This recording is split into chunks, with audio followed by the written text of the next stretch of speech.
Hello everyone, my name is Dave Casuto, instructor for Learn It, and welcome to our Intro to Illustrator class. I'm so excited to be teaching you all of the amazing tools that Illustrator has to offer. Now, what will you learn, you ask? Well, being an intro class, we're going to just start from the basics, understanding the tools, panels, and Illustrator workspace, how to create a new document. Then we're going to move on to how to use all of the fancy selection tools, including the elusive direct selection tool. We'll also cover vector illustration using shapes, the pen and pencil tool, applying brush strokes and saving swatches and gradients.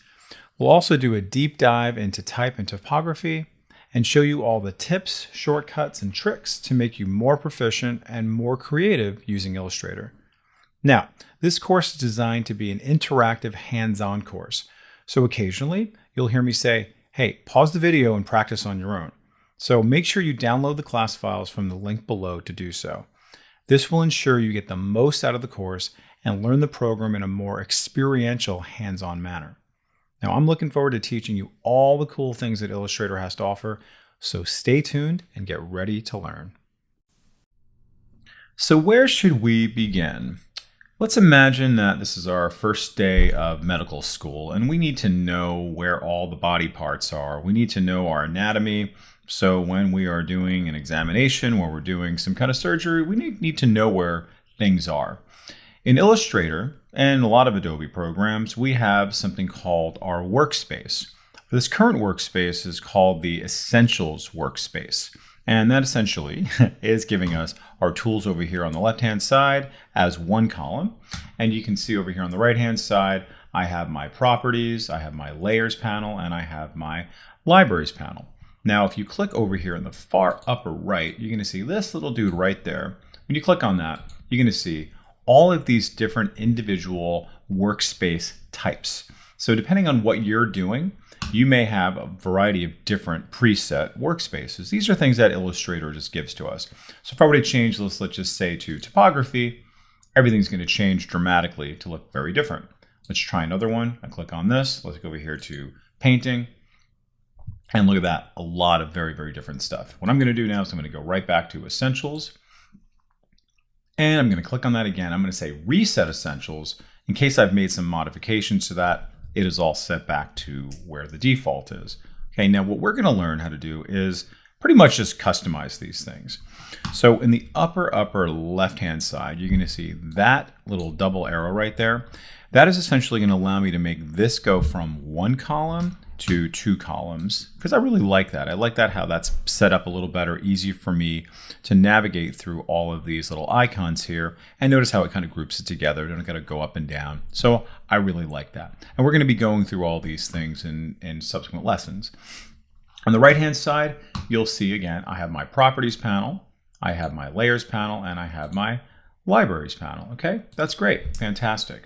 Now, I like those there, but there's other ones that I might want to see that are not here. So how do I bring up other panels for me to work with? Up on top here, you will see I have this little menu here called the window menu, and that is essentially the factory for where all of our panels live. All right, so you'll see that there's a lot of panels for me to work with.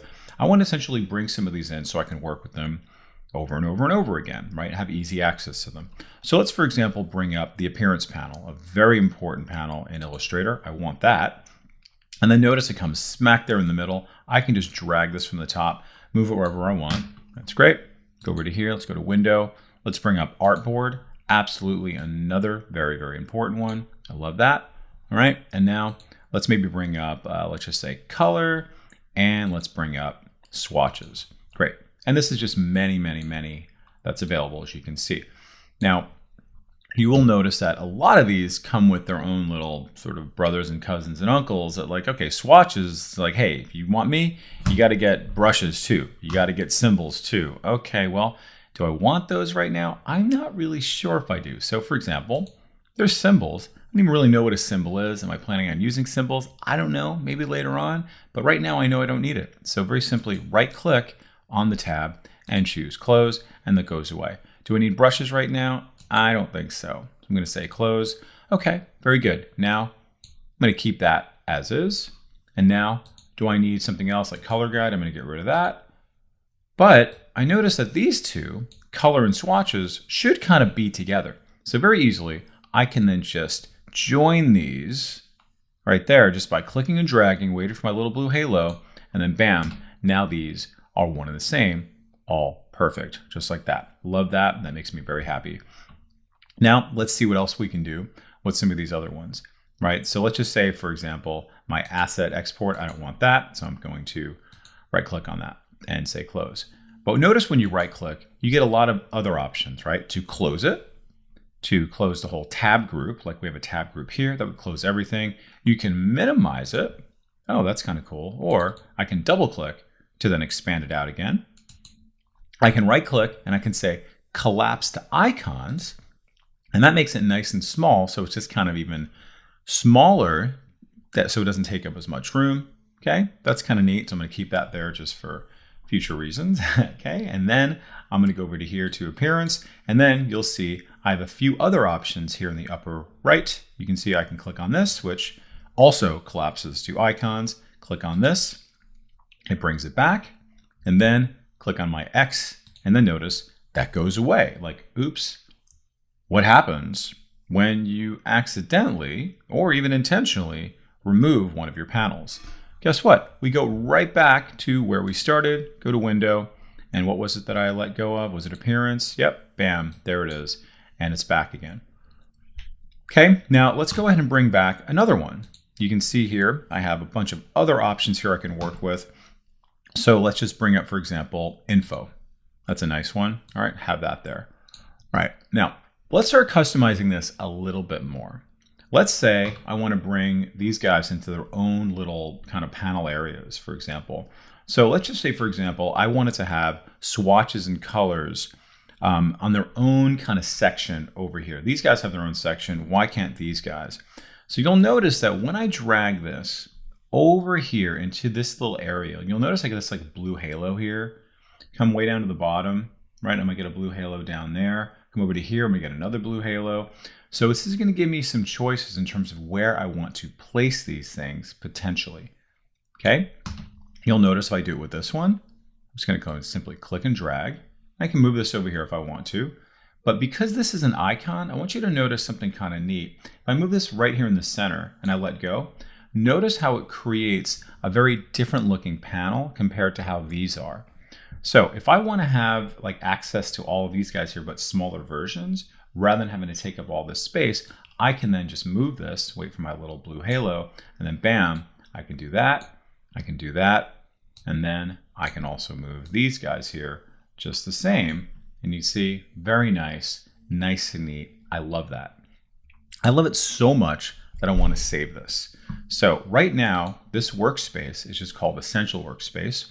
I want to make a new workspace for myself. Just say new workspace. I'm going to call this Dave's Faves and click OK. And now when I click on this, you will see, there it is, Dave's Faves. Now, when is that going to come and benefit for me? How am I going to find an advantage for this at some point? Let's say I go crazy with all this here, right? Like I move properties over here, I got layers over here, I accidentally delete libraries. Oh my God, things are just insanity. Not at all how I wanted things to be when I started off so idealistic in the beginning. What could I do? Very simply, I go back to where I was before over here to my workspace, and guess what? I still have Dave's Faves selected. So what I need to do is reset whatever workspace you have here. I like to think about this as the Mary Poppins effect, right? Where it puts all your toys, everything in its place, everything in place for everything in place for everything in its place, or something more articulate than that. So I click on that and then watch what happens. Everything goes exactly back to where it was. Awesome, love that. Okay, now let's do one other thing. I'm gonna go over here to Window, and this time I'm gonna bring up something called my control bar. So I click on that, and you'll notice that this little guy now appears way up on top. We did not have that before. So I say to myself, like, okay, well, I just added on something really critical, and I want that to be part of Dave's Faves. So what do? I go back over to here, and then guess what I'm gonna do? I have to say, new workspace, and then literally type it in again exactly word for word. It's kind of like a save as, but you see a name already exists. Click OK to overwrite. You know, if you can see that, right? So you can see, all right, good. So it recognized that. That's exactly what I want. And then it overrides it. So then if I'm going to do any kind of reset or something like that, then it's going to always remember that I have this new option there as well. All right. So please pause the video, get your workspace all set up. Again, go to Essentials at first, reset Essentials, and then try to have yours look like mine as much as possible. All right, and then when we come back, we're going to do a little bit more overview of what's what on the screen, and then very soon you'll be illustrating in no time. Welcome back, everybody. Hope you had some good luck and experience working with your new workspace, and yours looks like mine. So let's get a little deeper into what some of these panels do and how they can make our lives easier and more creative. So let's start off over here on the left-hand side where we have our Tools panel. And you'll notice here our Tools panel has a number of different individual icons that accomplish a number of different things, right? And just think about the Tools panel as like a toolbox. Each tool has its own different purpose. So if you're gonna hammer something, you're gonna use the hammer. But then when you're done hammering, you put it back and you grab the screwdriver. So each of these little individual icons have a different purpose, and then therefore you have to change when you want to change something else. So let's just start off over here. You'll see this is the Move tool. This is our Direct Selection tool. Notice you get a little tool tip for each of these. That's great. Some things you might recognize like the Rectangle tool, right? And just all these things you can move your mouse over and you can see exactly what they do. You'll also notice that when you move your mouse over it, they all have little letters next to them. These are the keyboard shortcut that you use in order to access them. So for example, this is V. So if I literally just type V, not Control V, not Command V, notice that will access the Move tool. If I hit A, which is right next to it, that selects the Direct Selection tool. If I hit T, guess where that's going to take me? It's going to take me to the Type tool. So you'll want to start to kind of memorize these things as you go along. Okay, so very important. Now over here on the bottom, you're going to see there's some other options for color. We're going to get into those in a lot more detail later on. Now, one of the more important panels that you have in Illustrator is the Properties panel. Okay, so coming all the way over here, okay, this is invaluable. And this is going to come up in so many different capacities depending on what you're doing. So for an example, like I'm doing nothing right now, and I have properties of my entire document. Like what's happening here? Really? Wow, so this is actually telling me a whole bunch of different things. What's my unit of measure right now? Okay, that's cool. Okay, what artboard am I working with here? I can go from these 3 different artboards I have here. We'll talk about artboards in more detail later on. I can very easily add on rulers and grids just by simply clicking, and then look at that. My ruler now just appeared, and now I'll be able to see, oh, well, you know what? I don't really want to work in these units of measure, so I can go ahead and go over here to inches. Notice how that changes. Let's change this to pixels. Okay, great, fantastic. So now I'm able to see how I can work with my Properties panel on a much larger scale. And as we go through the program, as we go through more exercises, we'll be coming back to this within this perspective. Now let's just say, for example, I'm working on this bottle. Notice when I click on the bottle, my Properties panel now changes. Okay, it is based on the context of what you click on, then your Properties panel will change based off of the context of what you've actually clicked on. Okay, now if I double click on this, you'll see I'm now inside of this bottle, and you'll start to see even more stuff within this object that I can see the properties of, like the color of it, if there's a stroke, if there's any opacity, all this kind of stuff out here. I'm going to double click in this white area again, and now I'm back to my main canvas. All right, so the Properties panel is incredibly valuable. You'll also see that we have our Layers panel. I have 3 layers here. Let me go ahead and click on my little eyeball there. Like, okay, that makes my avocado go away. That makes my bottle go away, and this makes my pepper go away, okay? And we're gonna, again, do a lot more on these individual ones, all right? As we go through the program, we're gonna be exploring all these individual panels in much larger degree, okay? Now, another thing we'll wanna understand here is our what we called earlier our control. Remember, this is the control. We brought that in last minute in the last exercise. And you're going to see the control overlaps a little bit with what we see over here in our properties panel. So let me go ahead and go to my avocado. I'm going to double click on that to get into my green. And then notice it shows me this green fill color. And it also gives me some other options for making my stroke a certain size, just essentially stroke as your outline. And then you can do all kinds of other things with the stroke style and blah, blah, blah, alignment, etc. But notice how there's some overlap. Some people like to work with our control panel. Some people like to work with our properties panel. All right, totally up to you. I just want you to know that both of those options are there for you. All right, now some other basic interface things is we want to understand how we can zoom in and zoom out. Now, I like to use the keyboard shortcut, but I do want you to notice that way down below here, you're going to see is the option of how I'm zoomed in currently. Okay, that's great. So you can see, fantastic, I can zoom in this way to go in, let's just say 300. Like, oh man, okay, where am I now? I don't even really know. So let me just come right back to where I was before. That was a little bit disorienting, and I come right back to that. That's why I like to either use the keyboard shortcut or a combination of my mouse and keyboard shortcut. So if I use the keyboard shortcut of just Control Command plus plus, that allows me to go in, and then minus minus allows me to go out. But if you hold down the Alt or Option key and you have a little mouse wheel, or even your trackpad, you can zoom in exactly where you want. So I'm going to come right to the center of the avocado pit. And look how much I'm going. I'm like 200, 400, 800% in there, right? Amazing. So I have that. I'm all set up, ready to go. All right. So use all these different, tools that whatever you find comfortable for you. All right. Now you'll also notice to the right of this, right, way down again on the bottom, you can see here it says this says selection. What does that mean? Okay, it means whatever kind of tool you're working with, it's going to show you what tool you're in. So I changed that. Now I'm in the selection tool, direct selection tool. Click on that. So that's kind of nice. You kind of know, like, what am I looking at again? In case you kind of forget, or maybe you're working on two monitors, something like that. You can always look down there to see where you're at. And then you'll see down here, you will see all my different art boards as well. So we're going to be talking about art boards, but you can see avocado, bottle, and pepper. 1, 2, 3. Those are my 3 different art boards that I'm currently working with. Just think about them as pages, but we're going to be talking about art boards in a very large degree momentarily.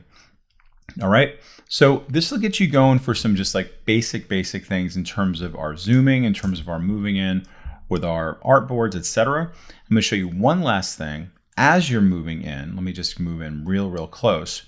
One really critical keyboard shortcut, I'm going to go ahead and type this out for you here, is to simply just hold down the space bar, and then you're going to click and drag, right, as you do that. Why? That essentially allows you to pan across the canvas, right? So watch as I do that. If I hold down the space bar, notice how my hand now appears, and I click and drag, still holding down to the space bar. I let go, and it takes me back to the tool that I was just in. Okay, see that? Hold on the space bar, temporary access to this little hand tool, or I like to call it the pan tool. And you can see I can go this way. Notice I can go in a very non-linear way to go wherever I want. All right. Now, the last thing I'm going to show you is how we get out of this. How do we get out of this to go back to our basically like our main sort of best fit window? And that is going to be Control plus 0. Think about that as like ground zero. Okay, if you're on the Mac, that's going to be Command plus 0. So what does that look like? Let me just try that. So Control plus 0, and look at that. I'm now best fit on the current artboard that I'm in right now. Okay, so watch as I zoom in again. Control or Command 0 takes me right back. All right, so you're going to want to write a few of these ones down. Some of these keyboard shortcuts you may have seen over here that are going to be very valuable for you. How to actually zoom in, how to zoom out, how to pan, and also how to come right back to a best fit, because these things are going to serve you immeasurably as you get more and more deep into the program. And if you want to be more efficient, and a little more expert, I highly, highly recommend you do that. If not now, at some point in the very near future, start to incorporate like 1 or 2 or 3 of these keyboard shortcuts, a day, and just really only do those, like really perfect it until you get it, until you feel more comfortable with it. All right, so pause the video, practice this, and we'll see you in the next exercise. Now, before we begin creating our new documents in Illustrator, let's get some things out of the way about what Illustrator is even used for and how it's different than other programs within the Adobe suite. Adobe makes a number of different kind of main programs like Photoshop and InDesign and Illustrator and other ones, of course, like Premiere and After Effects. But now the ones that kind of work together for the most part, you will see are going to be Illustrator, InDesign, and Photoshop. Now, Photoshop, as the name implies, works very well with photos, right? Also known as bitmap or raster images, whereas Illustrator works well with vector images and also creating vector images.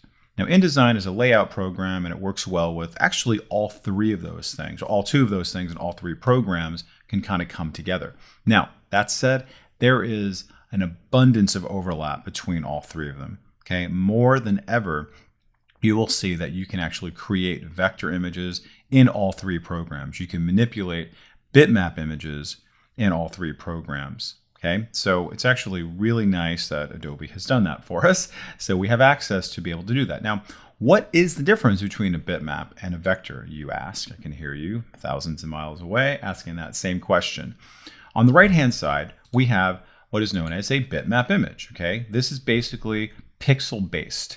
All right, so this has millions and millions and millions of pixels, but it's finite. So if I were to make this super, super big, it would start to get a little bit grainy or pixelated, as opposed to a vector image, right, which is, if I double click on this, a little bit more of a smooth type of graphic, right? If I were to actually make this bigger and bigger and bigger, because of the vector technology, it essentially has a mathematical program built into it that it resets itself, so therefore it does not lose any of its graphic quality.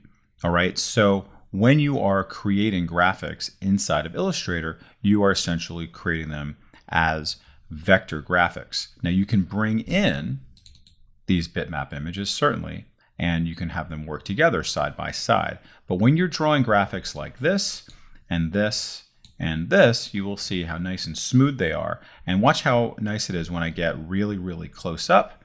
You don't really see any pixelation.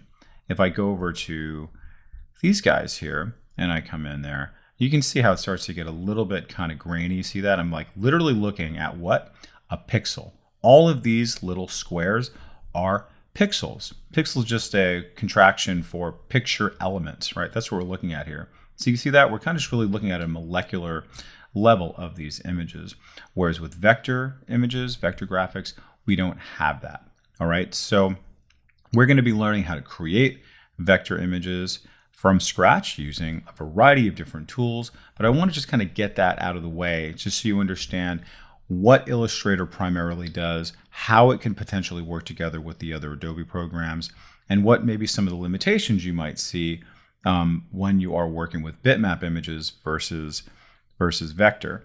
Now, you will see that the vector also has just like 1 color, 3 colors, or whatever it is. You can have certainly like millions of colors as well, but it's not going to get the same detail as a bitmap. So you wouldn't necessarily make a photograph out of a vector. All right, so just understanding there's pros and cons, but really you want to think about it not really as pros and cons, but sort of like usage and application for both of them.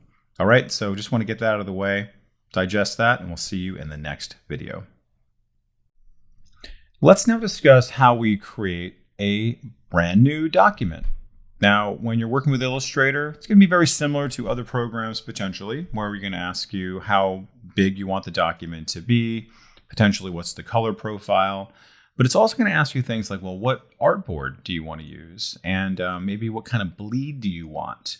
Things like that, and possibly even, our units of measure, that kind of thing. So we want to kind of think about these things ahead of time. And looking at my document here, you'll notice I have 3 artboards.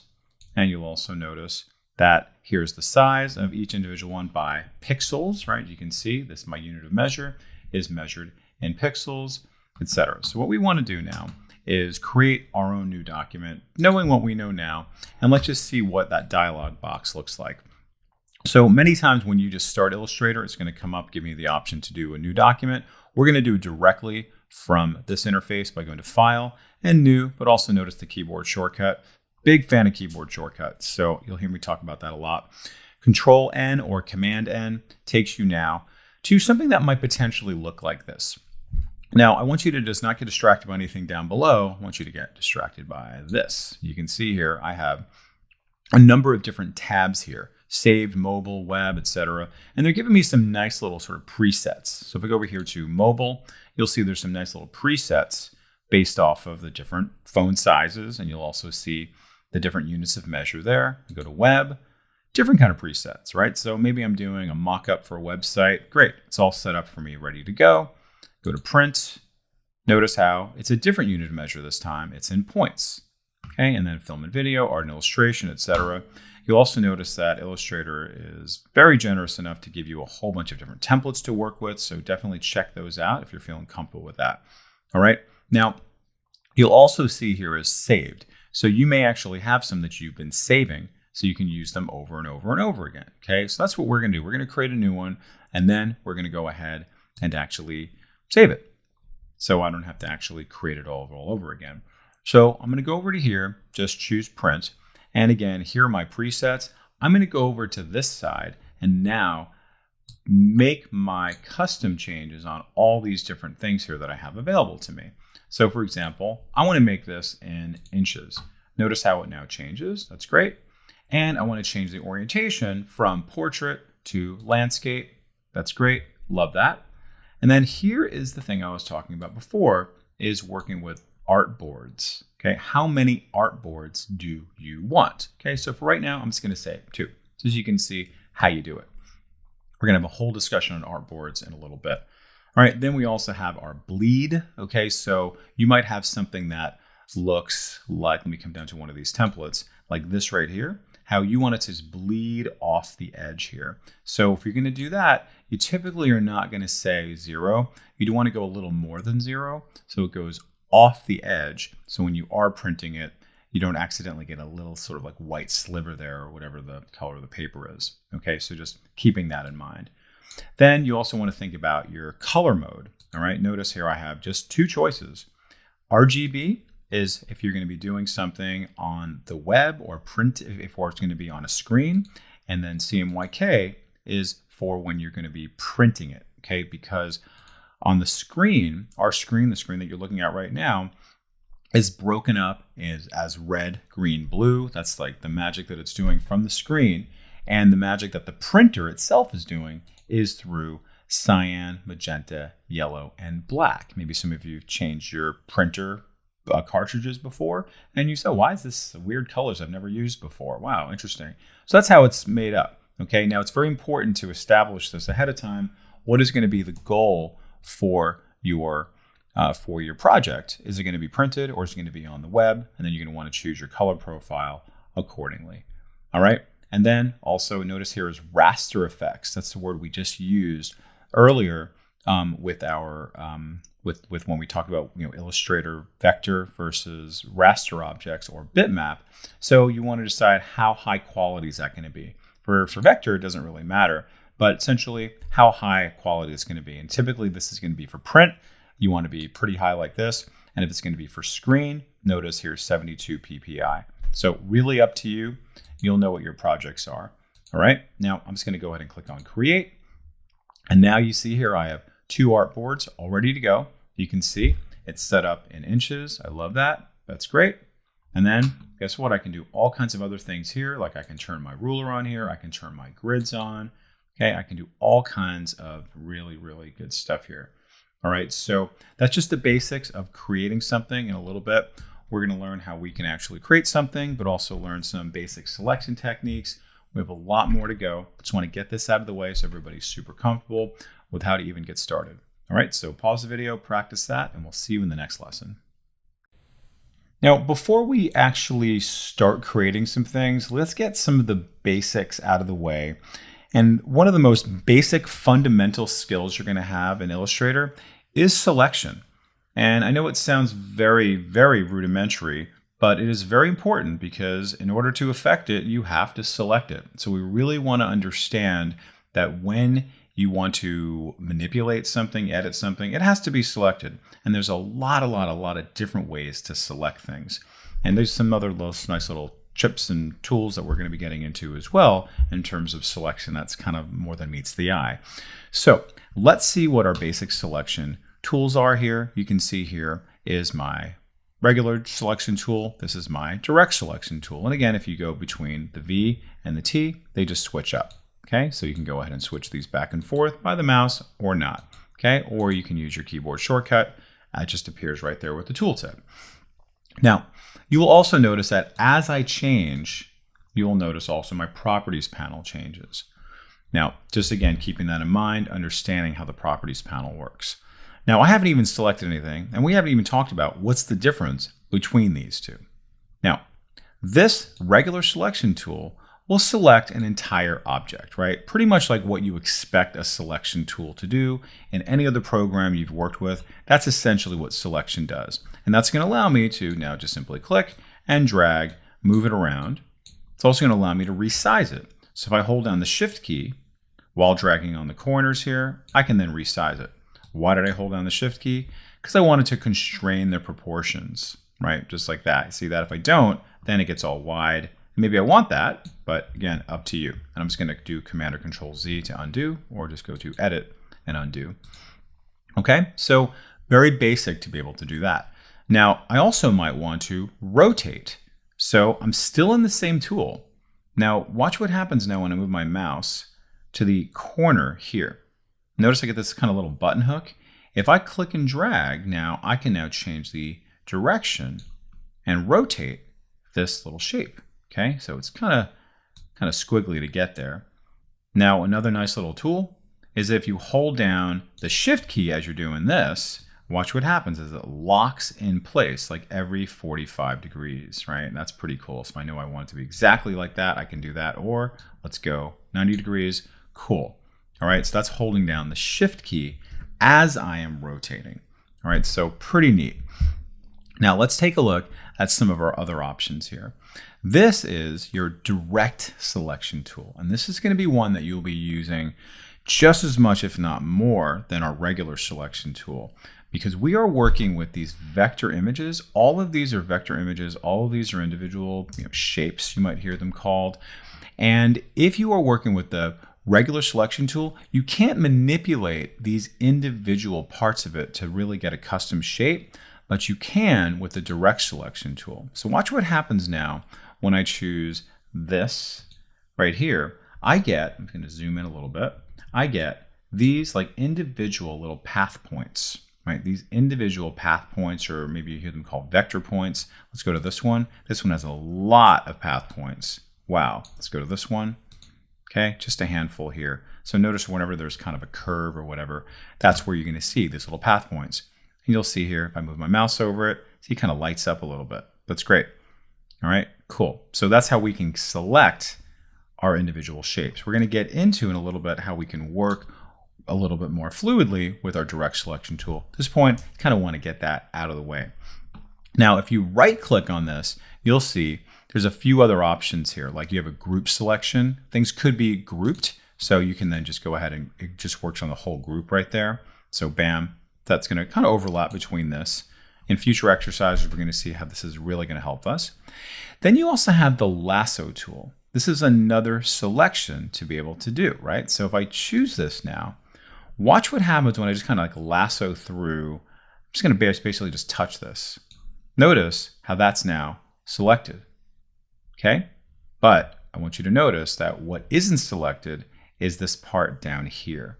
Okay, so you'll notice that there's this little area right there that's hollow, where this area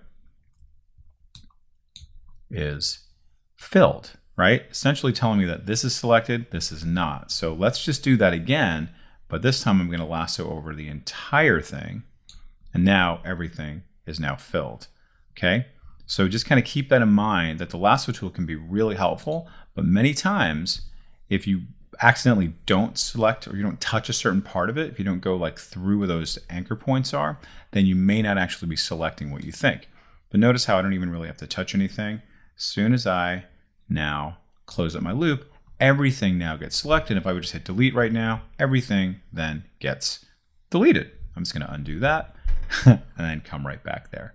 All right, so those are your nice little basic selection techniques. All right, and we're going to come back. We're going to do a few more, but just practice that and we'll come back in the next lesson. Let's now discuss another tool called the Magic Wand tool, which is going to help us with a different type of selection that's going to make things potentially a little more efficient for us. So in this document, we have a lot of different colors and a lot of different strokes. And sometimes we want to just select sort of like things, like similar things that are on the page here for us. So if I want to choose like all my blue right now and all the shapes that are blue, I'd have to like go over to here. I remember we learned about the lasso tool, and I can just kind of just go through. Oh, man, that is a big pain. I got to go through all that. I guess, you know, you can also use the shift tool. I heard about that. You can hold on the shift key. You can do that. All right, and that or maybe even the command or control. Does that work? You know, it's not really as good as I'd like it to be. So what we're going to learn about is this guy here, the Magic Wand tool, the Magic Wand tool. So before we even do it, before we even execute what it can do, we're going to learn about something within Illustrator that's going to be very important to do for all these tools, which is simply that you can double click on one of these icons to then see all of these options that are hiding there. A lot of other Adobe programs don't have that ability. When you double click on a lot of these icons, you actually get a whole bunch of options that pop up that are reflective of that tool. So the Magic Wand tool is going to allow me to select similar things, but I have to choose, what am I actually choosing? In this case, notice fill color is chosen. So when I choose the Magic Wand tool and I choose this fill color, guess what? Every shape that has that blue fill color will then get chosen. Isn't that amazing? So cool. Let's do this now. I'm going to choose just stroke color, and let's just choose all the ones that have white. So I just simply click, and look at that. All of the white shapes get chosen. It's the coolest thing. Maybe it's all the ones that have stroke weight, etc. Now, why is this important? Because let's say my client comes in and says, hey Dave, we're not doing white strokes anymore. You know, that's so 2020. We're not doing that anymore. So let's just change it to black. Oh, cool. Now I can do that for every single one of them because every single one of them is chosen. Same thing for fill color. All right. And then, you know, some of these other maybe potentially more complex ones that you're working with in terms of stroke weight, opacity, and blend mode. All right. Well, we're going to be getting into those in subsequent lessons, but I want you to understand how amazing the Magic Wand tool is for doing selections. Okay, so now that I see that all these are selected, let's just say I hit delete, they're all gone. Okay, so you have to select it to affect it. That's the way that I wanted to affect it, right? So very, very cool. All right, so again, we learned that you can double click on one of these icons to get more options, and then we actually executed it based off of what we chose, and then we did whatever we wanted to do to affect it. So go ahead and pause the video, practice that maybe with some other tools that you have available, other projects you're working on, or certainly use this one. Okay, and we'll see you in the next lesson.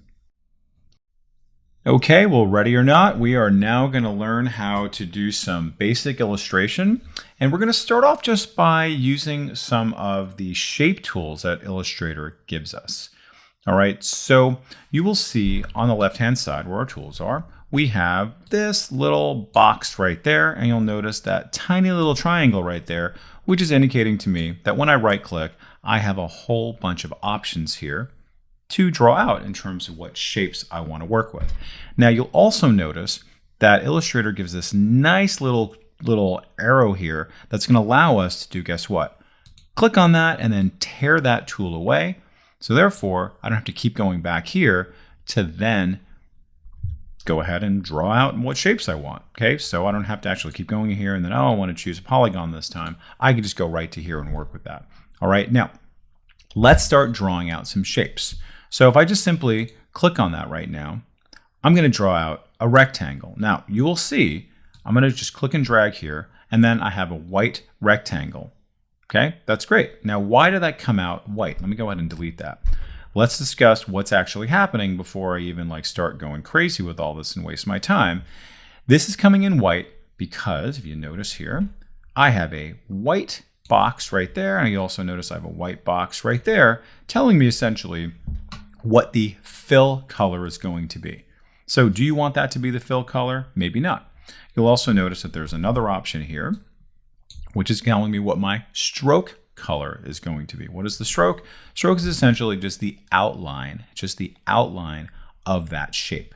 So I don't like to do white in this case because white is going to be on top of white, so I'm not going to choose white. I want to choose a different color. So I'm going to simply just double click on this, and then it pops right up to my color picker.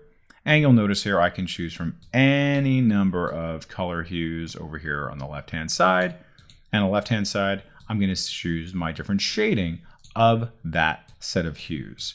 Okay, we're going to get into more detail on colors, but just while we're here, let's just understand how we can work with this. Here is all of our different hues, and then here is going to be the shading. And then you can also change all of the little brightness options of what that's going to be. Now you'll also notice that there's going to be these options over here on the right-hand side for, is it going to be RGB or is it going to be CMYK, or is it going to be our hexadecimal values? Now, you will need to know what those things are. Your design team or whoever is going to tell you what that's going to be. And you're going to say, hey, what's the CMYK value? And they'll give you those 4 numbers. Hey, what's the RGB value? And they'll give you those 3 numbers. Or they're going to give you the hexadecimal number, and you will put that in. Okay, so totally up to you, but I want you to just notice here how that changes on all levels for all of these. Okay, so let's just choose this nice pretty purple color. I'm going to click OK. Now, notice what's going to happen. I'm going to have a purple fill and a black stroke, and I'm just going to simply hold down the Shift key so I can have a perfect square. Great, wonderful. Okay, love that. Now, one thing to understand is that if I click right now, notice what pops right up, right? And that's the thing that's going to make you go nuts. Like oh, it's asking me to draw a rectangle. I don't want to do that. So what I want to do is just either come back to my move tool. You notice here is selection, right? And that's going to kind of give me sort of like a neutral place to be. And you'll also notice that under select, there's the option to deselect if you want to, and notice the keyboard shortcut, and that's the same thing. So essentially it takes you to kind of like a nice neutral place as you're doing this, all right? So therefore, you don't accidentally keep getting that dialog box to pop up. I can guarantee you it's going to happen like a million times to all of you the first week or two. All right, now let's try a different one. Right click. Actually, I don't even need to do that because guess what? This is sitting here waiting for me. Fantastic. And this time I'm going to choose a different color. Click OK and hold down the Shift key, and beautiful. Wonderful. Fantastic. I can move this however I want. I can resize it coming from the corners. That's great. Lovely. So cool. Let's check out some other things here. Let's go over here to the polygon tool. And then watch what happens now when I just click and drag. It's going to give me kind of like a, well, is that what I want? I don't know. Is that how many sides I want? So maybe, I don't know. So let me actually delete that. Let's see what we can do now to get different sides. Watch what happens now when I click and drag and I start tapping on my keyboard where you find the arrow keys. It's going to allow me to add or subtract sizes of the variety of different polygons I can work with. Okay, let me do that one more time so you can see that in action. Click and drag, and then watch this. Up arrow is 4, 5, 6, 7, 8, down, down, down, all the way back to 3. So as I'm clicking and dragging, I'm just tapping on the keyboard. You see that? Just tapping on my arrow keys. Okay, so that's great. Love that. And here we are. Okay, so nice little set of features there for us to work with in a really cool way as you're clicking and dragging on this. All right, now, if you do have the polygon tool and you don't like to use that, you could then just simply click and it's going to ask you, hey, how many sides do you want? And I could say, okay, you know what? I want 8 sides, 9 sides. Okay, I click OK, and then it just draws it out for me. So you have all those options, however you want to do it. I like the first way because I think it's pretty slick and I can see it on the fly, but again, up to you. Now, you'll also see here that if I wanted to change the color, like I don't want all of them to be the same color, so if I want to change my triangle to be a different color, I can then go back to here and then choose a different color, different hue, different shading. Okay, that's great. And you'll also notice that I could choose from here as well. Notice this one takes me to what's called my swatches, which we're going to get to in a little bit, but these are all basically just like saved colors. All right, I click on, let's say that one. Great, fantastic. And also you'll notice one more option here is in my appearance panel, which you should all have up right now. And you'll see it's another way of getting to your swatches panel. Just make that orange. You can see how easy that is. All right, now the last thing we're going to talk about in our shapes is this beautiful star menu. All right, so this time I'm going to access the star menu from here, so you can see what that does. And guess what? I can click and drag on the star, and while I'm doing that, I'm going to hit plus, plus, plus. How cool is that? To then have the first bit of my Lisa Simpson haircut. All right, that's awesome, fantastic. Of course, I can rotate this, resize it, and do whatever I want to do with that. Okay. Now the star is slightly interesting because I might not want my star to look exactly like this. I know how many sides I want, but there's something called the radius that I can play around with. So when I choose this, and then I do my alternative by just simply clicking, you're going to notice that I now have a bunch of different options here for my different radii. Okay, so I have my 9 points, but let's just go ahead and just make this go maybe about 10 inches. All right, I'm going to click OK. And now, whoa, look what that did. Okay, that's my radius going outward just like that. Let's do another one. All right, let's bring that back down to 3. And then this one, let's make that 5 inches. Okay, and you can see, oh, okay, and that's the radii going in from the center. Okay, so we're going to learn how we can customize each individual point if you want to, right? If you want to kind of really customize this. But I just want you to see how you can really kind of go crazy with the different stars, right? So you don't just keep the ones that they give you. You can, again, play around with the different radii and explore what's going to be best for you. All right, and let me just bring this over to here so it's not sharing the artboard with the other one. Let's just show you one more because this might be coming up, which is the line. And line's pretty simple. Let me just go ahead and just hold in the shift key. That gives me a perfectly straight line. And I can change the color of that, which is a stroke. And I can also change the width and do all that stuff. So now that we understand also a little bit how the line works, how you can actually use this, because this is essentially is a stroke, you should understand that these all have strokes on them too. You can barely see them. You can't really see the color, but each of them has strokes on them.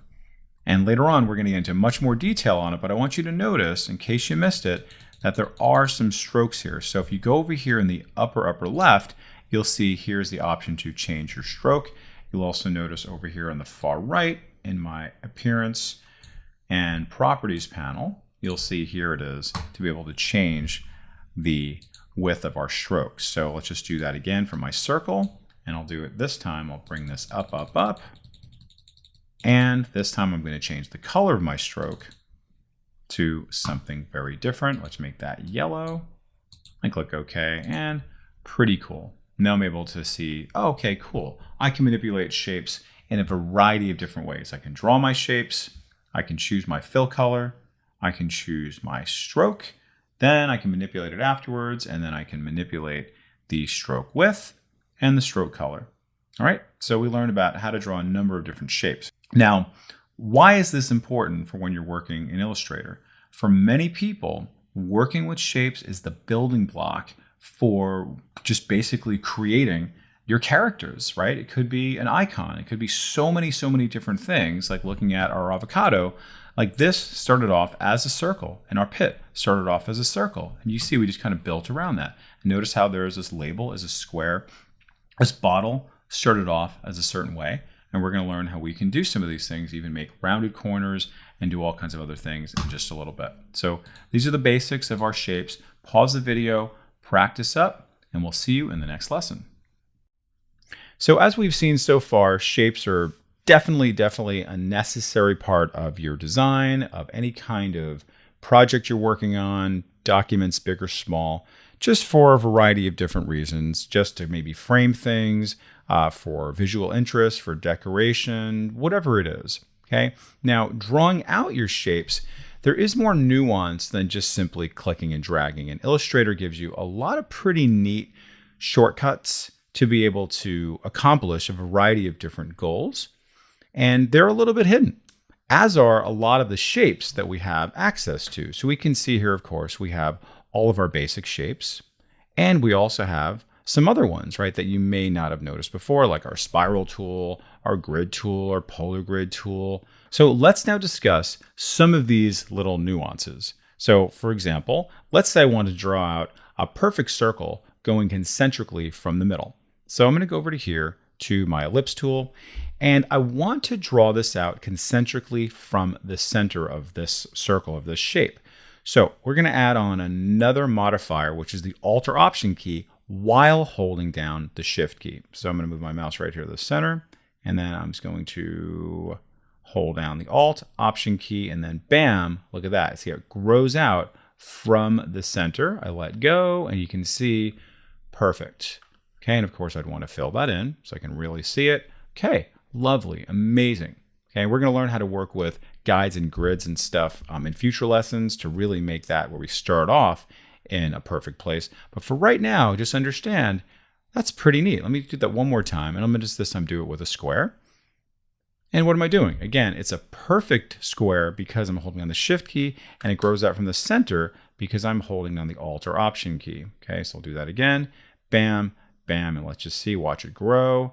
Amazing. Love that. That is so cool. All right, now let's go ahead and explore some other features. So let's go over here to my star tool. Watch what happens now when I click and drag out from here, and then notice how I'm getting a certain number of spikes. So watch what happens when I hit the up arrow. Whoa, that's so cool. The down arrow, very cool, right? So what are you trying to get? So the arrow key is allowing me to now manipulate how many spikes I'm getting on my star, right? Really, really easy to do, but incredibly valuable for being efficient and also being a little more creative. Okay, so try those little nuances.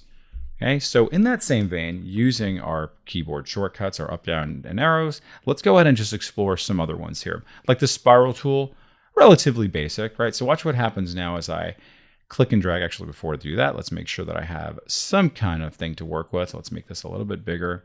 I'm going to make it so it has no fill right there. Thank you very much. Okay, now if I click and drag now, notice I can just click and drag to get my spiral in such a certain way.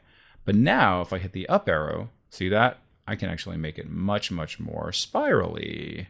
Okay, and I can make it go further out like that or come in like that. Whatever you're trying to do, pretty neat. And there you go. Okay, and then of course you can play around with brush strokes on this. You can play around with your strokes in general. You can do all kinds of different things we're going to learn about in future lessons. But you'll see how neat that is with some modifiers. Let's try some other ones. Let's go over here to our rectangular grid tool. Really good for organizing your content in a very structured way. But as the name implies, it's going to create sort of like a table, if you will. But how does it create a certain number of rows and columns is really up to us. If I click and drag now, notice what I'm doing here. With my keyboard, I'm going to go up, up, up.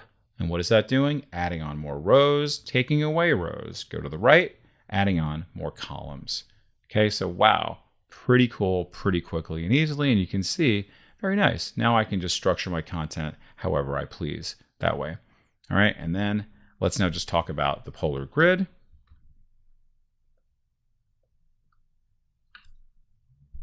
And that is going to be right underneath here. And then this one is a little more kind of detailed, if you will, but still pretty cool nonetheless. Okay, so let me go ahead and draw out my polar grid. And you'll see, as I go up, up, up, see that? How it adds on kind of more sort of latitude lines. I go down, down, down, just like that. Or look at my little pie segments now. More, or less. See that? So what are you trying to create? And now I can kind of make it just very simple to do whatever I like. Okay, so you have all the creativity in the world to be able to do something very, very detailed. Okay, and then of course I can fill this in. Maybe I'm going to add on a stroke, maybe a thicker stroke. And you can see how it sees every single one of these lines and the shape and everything like that as one unit. Okay, so it's pretty extraordinary, like how we can execute something so complex so easily. All right, so you want to practice all these, right? So just know that there's a lot of tips and tricks sort of under the hood by adding on little modifiers like our Alt key or Option key on the Mac, our Shift key. But then also try to put it out there where you're going to then use the up arrow key and the down arrow key just to explore and see what happens. All right, but then the last thing I want you to do, and again, this is going to be just sort of like a cultural thing, if you will, is always remember just to double click on an icon within Illustrator to see what options sort of like live underneath there that may give you more options than you realize and also help you execute a little faster. So for example, if I go ahead and double click on the polar grid here, you'll see, oh, this is giving me a number of different options. If you know exactly how many concentric dividers you want, how many radial dividers you want, you can play around with that here however you want. If you want to fill in the grid, right? Yes or no. So you want to play around with all of these because many of these options, including our rectangular grid, and we saw from our star earlier, they all have other options kind of like living underneath there. Okay, so highly, highly encourage you to experiment, have fun, and we'll see you in the next lesson. In this lesson, we're going to discuss the direct selection tool in a little bit more detail and just see what it can do for us in terms of just being able to manipulate our shapes in a little more kind of like nuanced way. Right? We've discussed a little bit about how we comparing our regular selection tool and our direct selection tool. Now let's really see it in action. So we have this nice little beautiful shape here. And I'm just going to simply click on my shape. And you'll notice here, okay, great. These little anchor points now appear. See that? Anchor point, anchor point. There's another anchor point there. Okay, that's great. Now, what do they do for us? I want you to notice that when I click on this little anchor point right here, I'm going to get these little handles that appear here. Click on that one, handles that appear here. Click on this one, no handles. Huh, interesting. How about this one? What about this one way down below? No handles. What is the difference between all these ones that I've just selected? One is a curve and one is not, right? There's just a corner.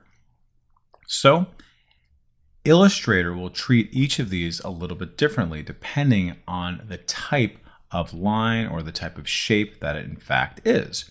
So let's go with something very easy and obvious to work with. Here is a very, very obvious just little corner that I can work with, right? So if I wanted to now manipulate this and just that point right there, if I click on this, I want you to notice how this becomes dark blue, just like that. Do you see that? That is now showing me that that point is now selected. And because I have the direct selection tool chosen, I can now manipulate this, right? So I click and drag and then, wow, look at that. How cool. Let's try this one. I'm just going to marquee over that. Sometimes that's easier.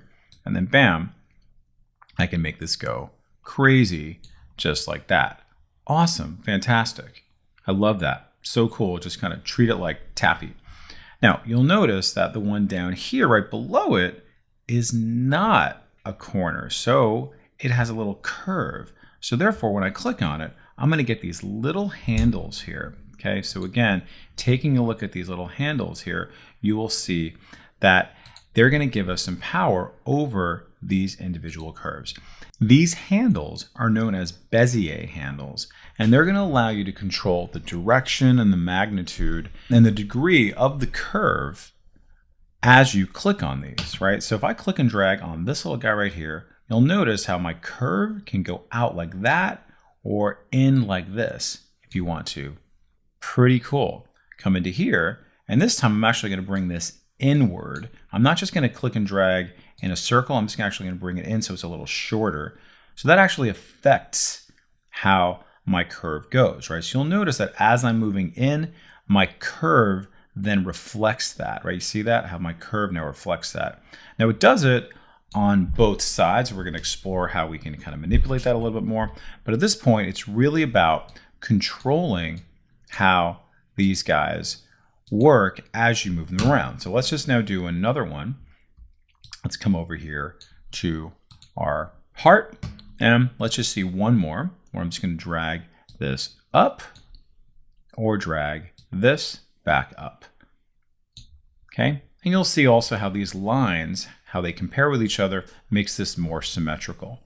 Now, these guys also have something in the middle. And the one you see, the one in the middle, the little path point, it's very similar to how it works when you're working with just a regular corner, is that it's a lot more intuitive where you can just kind of move it up and down. Okay, but it stays with the curve, and then you can also make it more concave or more convex, however you want to do that. You can go to the left, you can go to the right. Okay, you have all that kind of control to manipulate the shape, and because this is a vector shape, guess what? It doesn't get pixelated at all. So I can make this just go totally crazy. Go in this direction and just drag that, sorry.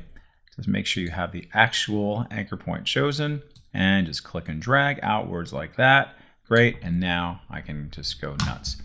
All right, so this is a nice basic overview of how we work with the direct selection tool. Now, if we come back to our shapes here, maybe something a little bit easier to work with. Let me go over to my star, and let's say I want to manipulate this little point to go up.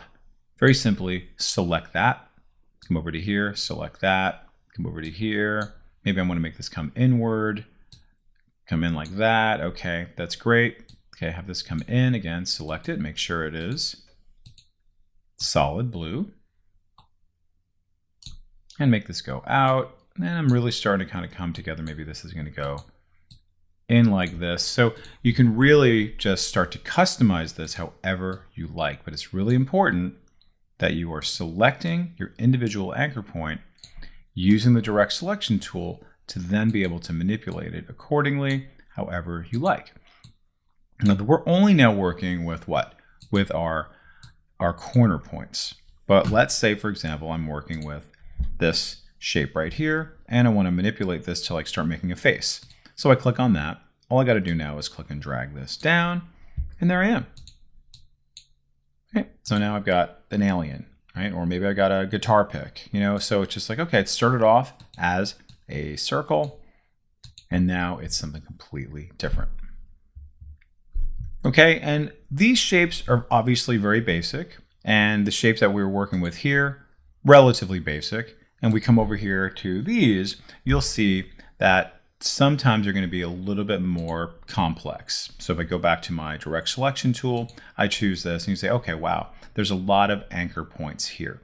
You know, so I might want to manipulate these in such a way. And I have the option to, because I have all these little individual anchor points to work with. All right, so as we start moving forward and start drawing things out in a more complex way, we're going to learn about how anchor points really work for us, how we can add anchor points, how we can remove anchor points, etc. Okay, at this point, I really want you to just understand how we can work with the selection tool to be able to manipulate it. Then once we start drawing it out, then you're going to use a combination of shapes, our direct selection tool, and guess what? The pen tool and the pencil tool. All right, so pause the video, practice this, get incredibly comfortable with the direct selection tool because it is something you're going to be using a lot. In this lesson, we're going to talk about how we can work with scaling in maybe a little bit more sort of precise way. All right, so you've probably already seen how I can just select an object and I can scale this, right? So if I just hold down my shift key and click and drag from the corners, great, I can do that. Fantastic, I can do that same thing. And notice how they're all individual layers. I can select them and my bounding box comes up. Wonderful. Now, you do have some other scaling tools that you can work with. So if I right click over here, you're going to see that there is rotate, scale, reflect, etc.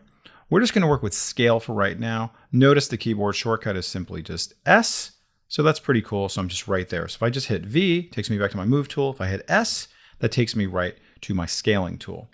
Now what's nice about this is that I could be anywhere on the screen here, and then watch what happens when I hold down my shift key and just click and drag. I don't actually have to like touch it. I'm just like automatically inside there. Okay, it's great. Actually, I'm not holding down the shift key in this case, right? Because it's automatically set to do that. And bam, there you are. I can go ahead and resize this however I want, not even touching the graphic. Pretty cool. Let's now do this guy here. And this time, so I don't leave the scale tool, I just held down the control key for a split second, or the command key on the Mac, to be able to activate this. Okay, so hopefully that makes sense, right? Because now I'll look at this. I'm back in my scale tool without having to do anything at all. And then I'm going to now just click and drag, and then he is now bigger, he is now smaller. See that? Bam, bam, just like that. Let's do the same thing with this one. Hold down the command or control key to then release selection of this, and then simply click on a new object. And now I can just do my thing, clicking and dragging just like that. Okay, so pretty cool. Now I've created kind of some scale and some vantage points. Okay, some perspective. This guy looks like he's way in the back. All right, very nice. All right, so that's kind of your basics of scaling. I mean, it's really, really kind of easy to work with, right? And then it's an easy one to remember as far as your keyboard shortcuts. Now, you will also see, like we've seen in some of the other tools, including the eyedropper and the magic wand, is that if you double click on this, you're going to get a whole bunch of options here in case you wanted to work with these, right? So if you wanted to actually know your exact amount that you're going to actually like make it bigger, this is 135% bigger than it was before, or maybe that your vertical and your horizontal are going to be a bit different, you can do that. If things are not coming in the way that you want to, and in terms of your scale and your strokes, you can say, hey, don't scale in this way, or do scale in this way. Because sometimes if you got scales, those are going to get, sometimes if you have strokes, those are going to get too big. You still want it to be as one. You can say, hey, don't do that. So therefore, you'll be fine. Okay, so therefore, you won't lose that. And then you can always preview it based off of what you have here. Okay, based off of what you've chosen. Now, there's another really cool thing, and we get into this a little bit more in my advanced class, is the ability to copy. So maybe you don't want to make any changes to this particular one, but you want a copy of this. Pretty neat that you can do this. So if I just say uniform, and this time this is going to be, let's just say 80%, and then I say copy, notice what that does. I now have a new one that's separated out from my other guy there. Okay, so pretty cool. So it's not just a basic scaling thing. It gives me the option to, guess what? I can duplicate it and also resize it all the same. Okay, so a lot more nuance than you might realize. So remember, use the scale tool, use your keyboard shortcuts, and then go where you need to go accordingly as far as resizing it, and then double click on it to go a little bit deeper if you like. All right, so pause the video, practice that, and we'll see you in the next lesson. Now, we just talked about the scaling tool. Within this same little family is also the rotate tool. And we've seen how we can rotate very easily just by simply clicking on it. And I can come to my corners here and I can rotate this. No problem. So maybe that's all you like. Okay, that's great. But now let's go ahead and see if we can do it in a slightly different way. I right click on this. Notice here is the rotate tool. Notice also the letter R if I want to activate that. So again, if I just hit R, that will switch over to rotate. And I can be anywhere I want. Right on here. I don't have to touch it. Right. I can just be right over here. And then now, look at that. Upside down donkey. All right. Go that way. All right. Great. Wonderful. Fantastic. Let me go ahead and do the same thing with this little guy here. Hold down the control key to deselect this. At the same time, select this one. Then at the same time, still stay in my rotate tool. And then bam, there I go. All right. So love that. That's pretty cool. But let's say I don't want it to rotate exactly how it's been rotating. Like, as you notice here, it's rotating right from that center sort of fulcrum, right? So I don't necessarily want that. Okay, so I might want to do it a little bit of a different way. So what I'm going to do is hold down the Option or Alt key and just simply click in the corner of where I want it to be. And two things happen. Number one, that little center point of where it's going to rotate around then moves over here. And then it gives me the option to now even rotate it if I want to be able to see what that's going to do. Okay, it's pretty cool. So maybe I want his feet to always remain the same right where they are. I want to do that. All right. And then also notice here I can copy it, right? So then therefore I can have like several of these. In a future lesson in my advanced class, we're going to learn how to build a mandala or a flower or whatever you want it to be. And we're going to learn how we can actually rotate and copy at the same time. So it's pretty neat. So let me cancel this. And you'll notice that my little fulcrum there is still there, and I can still do that manually. I don't need to actually have that dialog box up. And now, bam, there it is, and his feet remain the same. Okay, so again, a lot more than meets the eye when you go into your rotate tool and also your scale tool. And of course, if you double click, same thing as what we just saw earlier, it pops right up. Okay, so that double clicking is kind of unusual within Illustrator, that you don't see it in other programs. So you want to just kind of experiment, just say, hey, what would happen if I double clicked here? What would happen if I double click? And then bam, you'll be very surprised pleasantly to see all the options you have there.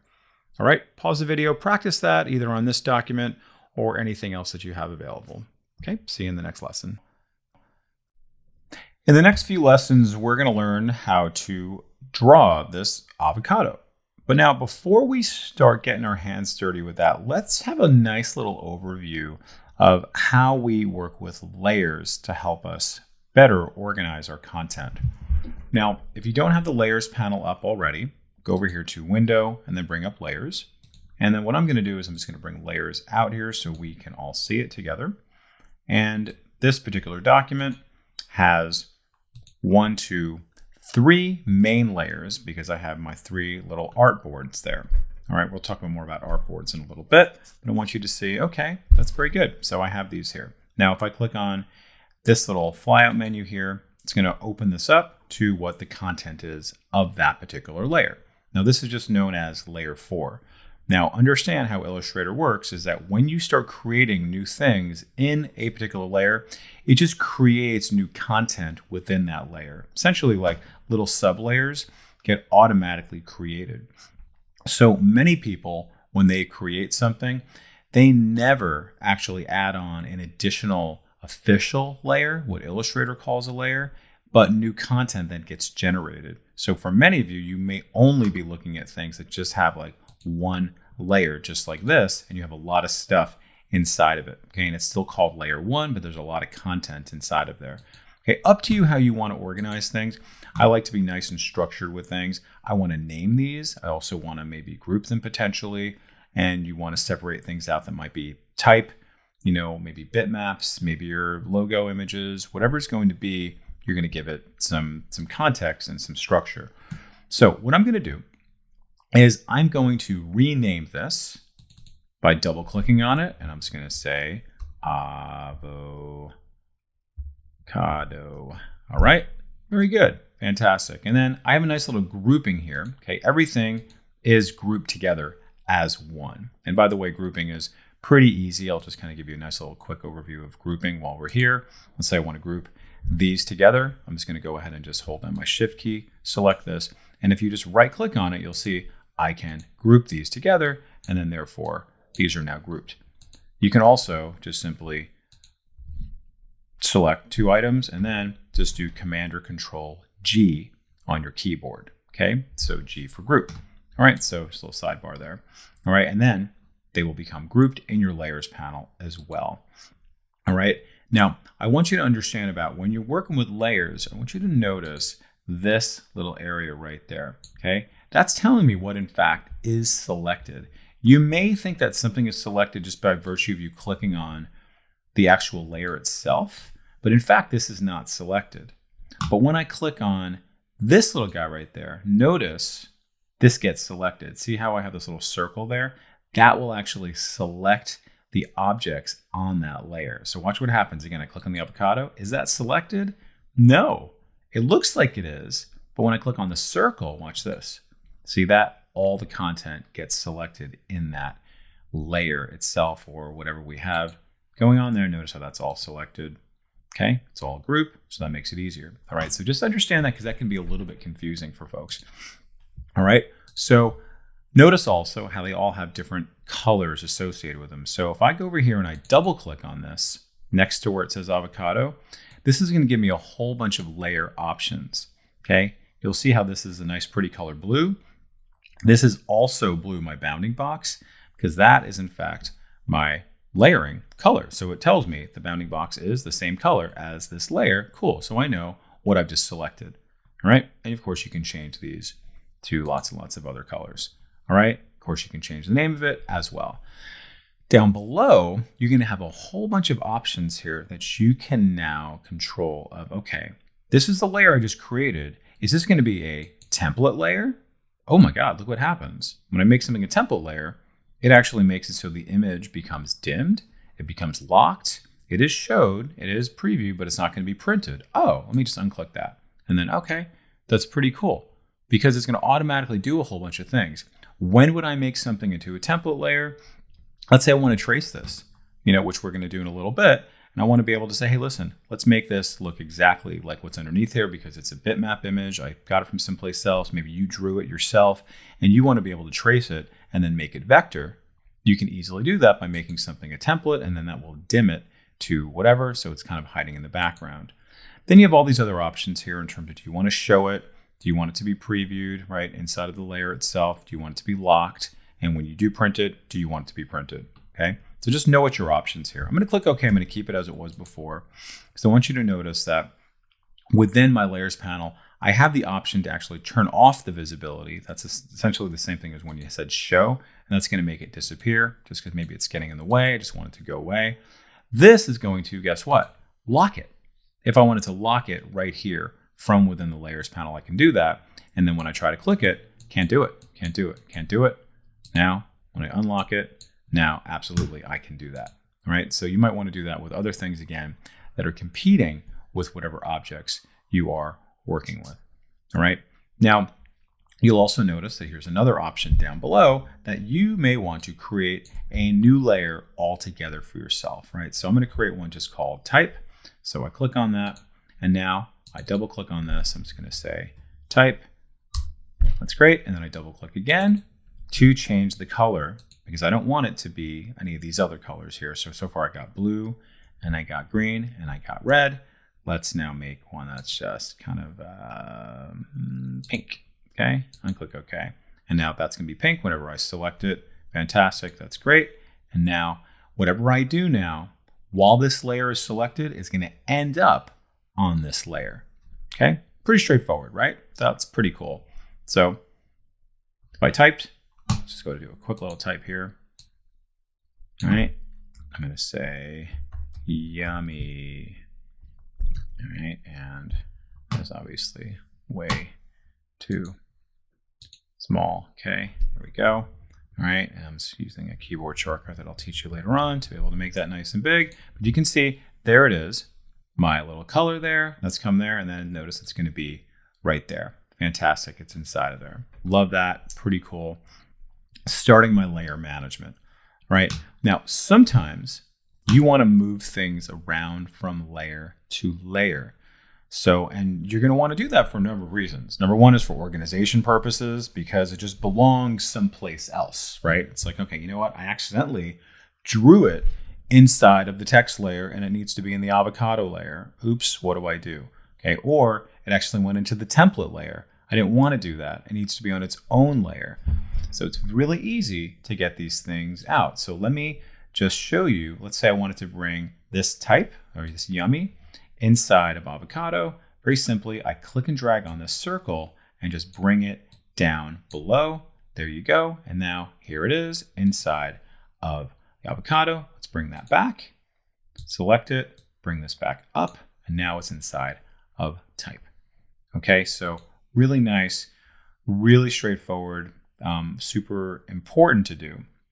The other time you might want to do this is when you have a what we call a range, or for our layering, if we don't want things to be above or below something, we would actually work with how things are arranged on here, right? So let's just say, for example, I wanted yummy to be behind this.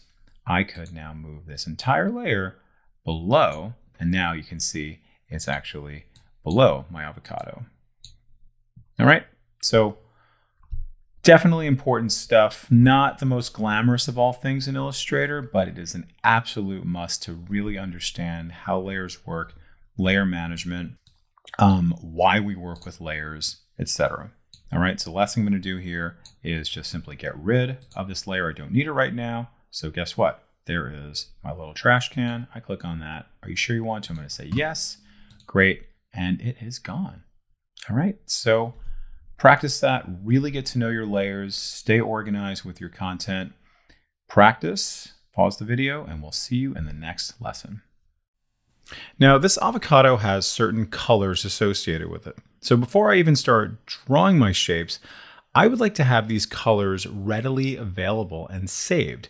So what I'm going to do is I'm going to work with my swatches to save my colors. Okay, so if you bring up your swatches panel under Window, and then you go over here to swatches, you'll see I have a number of different saved colors preset from Illustrator. Okay, great. But what I want to do is I want to actually save these colors so I can easily access them when I draw it myself.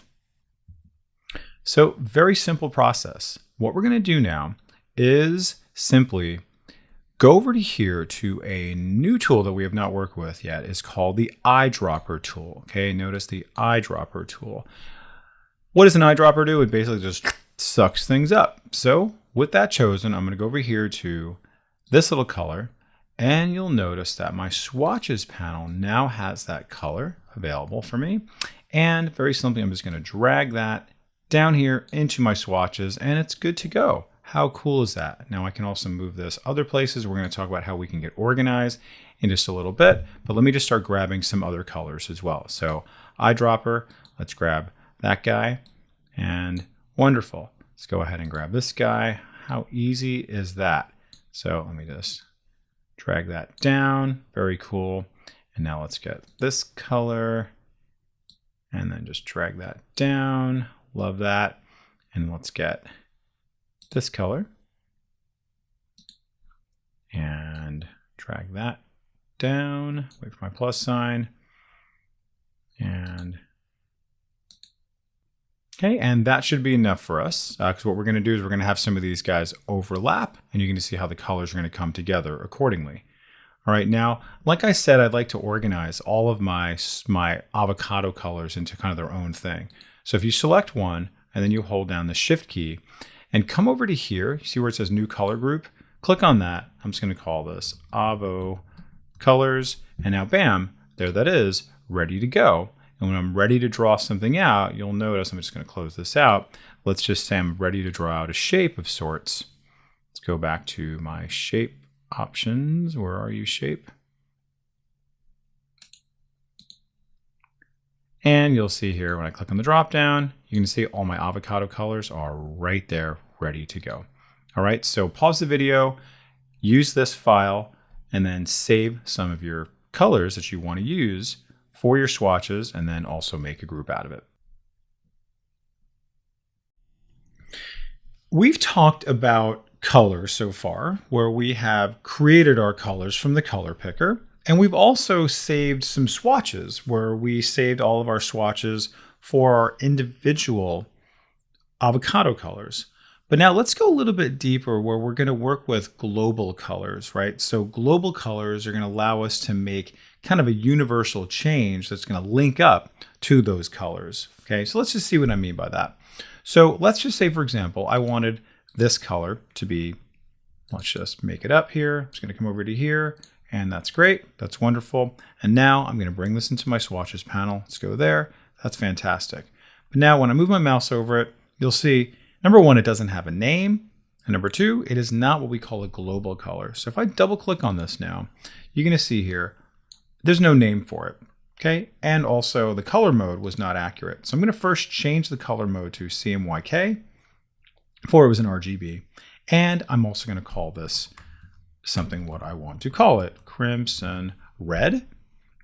And then I'm going to choose global. You're going to see what that means in just a few seconds. So I'm going to click OK. That's great. And now I'm going to go over to here and then choose that. And this time I'm going to hold down the Shift key, choose that one and that one. Great. Love that. Looks very cool. But then somebody comes along and says, oh, you know what? We're not using that one anymore. We're doing a totally different color. And sorry, you just got to change everything. It's like, Man, well, guess what? Because I have made this into a global color, and you'll notice actually, if you zoom in a little bit, you'll see that little triangle there. As a result of me working with the global color, I'm able to do, guess what? I'm going to change this, and notice this is crimson red. Okay, and then let's go back to my CMYK, still crimson red. And then watch this as I change this to be something completely different. I can click preview to see it. I was like, oh, that's pretty cool. But I'm going to turn that off again and watch this. Click OK. What? That is so cool. Because I said global, okay, that allowed it. Okay, it likes to switch back, so just be aware of that. Because usually it's the color space that you start with, right? So I was not inside of RGB. I'm in CMYK now. Okay, so just keep in mind, keep an eye on that. But the key thing here is the fact that I chose global and I create my color, it's going to make it so everything that had this crimson red associated with it will then be changed. All right, now if I come back over to here, and then I'm just going to change this to Army Green. All right, and again, come back over to here, make sure that's global. Good, wonderful. And let's do that one more time because it's so fun. Let me just change that now to this, click OK, and just like that, very cool. Keep in mind, there's a lot we can do with our colors. Choosing our colors from the color picker, making them into swatches so we can use them again and again. They're saved. Then we can also group them like we did with our avocado. And then you can name them and then also make them into global colors. So that way they're linked up. When you want to make a change, you can change it on a global level across the board so everything's linked up. All right, so pause the video, practice that, and we'll come back in our next lesson. We're going to learn about how to make patterns. So working with colors can definitely give us a little bit of texture, right? Where we can see just adding on colors and different types of colors is super important.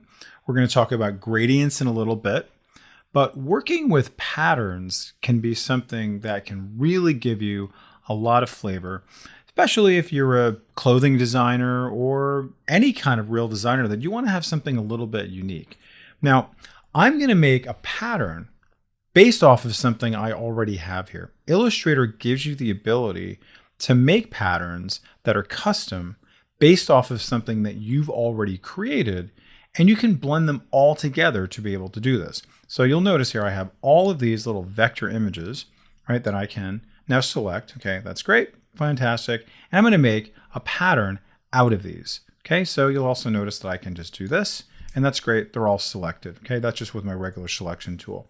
Now, how do I make this into a pattern? Very simply, we're going to go over here to Object. We're going to come way down to Pattern, and we're going to say Make. I know, strange language, but I do that. And as soon as I click on that, you're going to see it says the new pattern has been added to the swatches panel. Very cool. Any changes while in the pattern editing mode will be applied to the swatch upon exit. Okay, that's great. What does that mean? Oh, that's what they're referring to. That just came out of nowhere. So I click OK. And now, whoa, my screen just goes nuts on me. So first thing I'm going to do before I even explain anything is let me just make a name for this. Okay, so I'm just going to call this flower. That's great. And you'll see essentially what this craziness is showing me is what my pattern is going to look like. So just imagine this big page I had here. This is giving me a nice little preview of it. This is where I started from. This is my original, but I'm able to see, okay, this is what it might look like on this blank document. Okay. You'll also notice that this is the beginning of my pattern. This is where it's going to be saved inside of my swatches panel right there. So that's pretty cool. So I can access that anytime I want. Now, let's just check out some of the options that I have here to be able to play around with what I have here, what I've selected, because maybe I like what I did, but I also want to kind of manipulate it a little bit. So it's maybe just not as, linear. I want it to be a little more random, a little more dynamic. So when I click on this area here for tile type, you can see here, you can now manipulate them. So they're going to be a slightly different layout and structure. So keep your eye on some of the shapes when I do this. You'll see, oh, okay. Things just kind of shifted around a little bit, didn't they? Let's try a different one. Okay, oh, okay, interesting. So as you're doing that, things are just kind of getting offset more or less kind of from the center, all right? Now, we can take a look at some of these options here. You'll notice here I can now make this, let's just say 2 inches, okay? And then notice how the width is getting a little bit wider, some of these. Let's just make this 1.5, okay? And you'll notice, okay, they're kind of a little bit further away from each other. Let's actually go a little even smaller. Do that. Oh, that's interesting. A little bit of a different shape, right? So you'll see here how it's now becoming from landscape to portrait. So really depending on what you want. So let me just do again 3, and then let's do 2, and then let me say size tile to art, and then, oh, okay, you know what? Maybe I want to bring that back to where it was. Okay. Now I'm going to uncheck that and see what other options I can do to give me a little more control on this. So let me just make this again a little bit wider. I'm going to say 2.2. And you say, okay, that makes it kind of go that way. But now I could now move this over here if I want to. And just notice how everything kind of shifts. I can actually manipulate the individual parts if I want to. See that? That goes over there. And then if I want to, I could then say size tile to art, and then it expands out that much more. Okay. Then you also have here your H spacing, your horizontal spacing, and your vertical spacing. Let's see what that does. Let's just bring this up like 1/2 inch. You can see, okay, great. That's my H spacing. It's making things a little bit wider, making things kind of split apart a bit. Let's make this my B spacing also. Same thing. All right, maybe you want to have a little less crowded. You can absolutely do that as you apply your pattern. All right, so let me come back to this. Bring that in here, and let's just maybe overlap these a little bit. See what that does. Let's bring this back to 0 and 0. And then, okay, now you can see, all right, kind of interesting.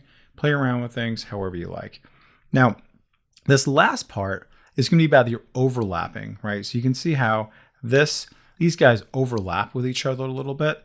If you don't want this to overlap with that, you can actually change that a little bit by kind of making different ones overlap, whatever's going to be in front or back, right, depending on where the layering is, right, in your patterns already.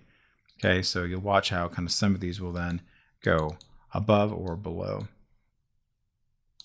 So just kind of move this around and just watch how everything changes. It's going to give me the opportunity to then play around with however I want, how everything's going to go accordingly. I can even make this bigger.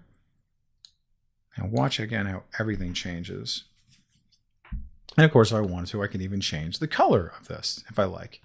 All right, so now I'm going to close this out. Go over here. I'm going to say done. I'm going to go over here in the far, far, far upper left.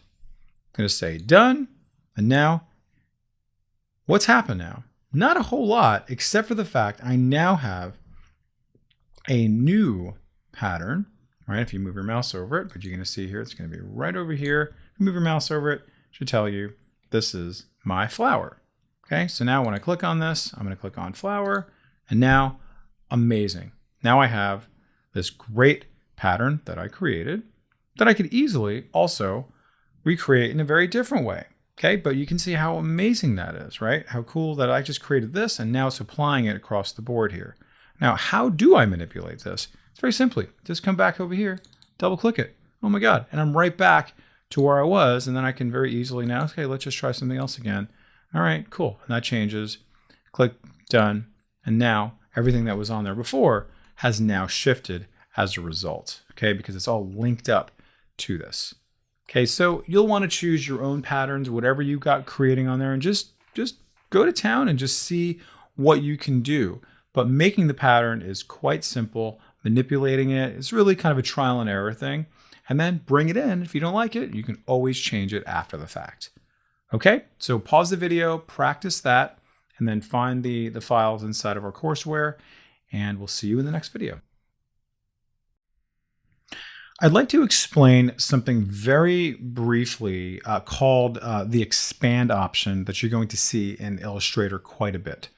Right now, what we're looking at here is just a very simple stroke.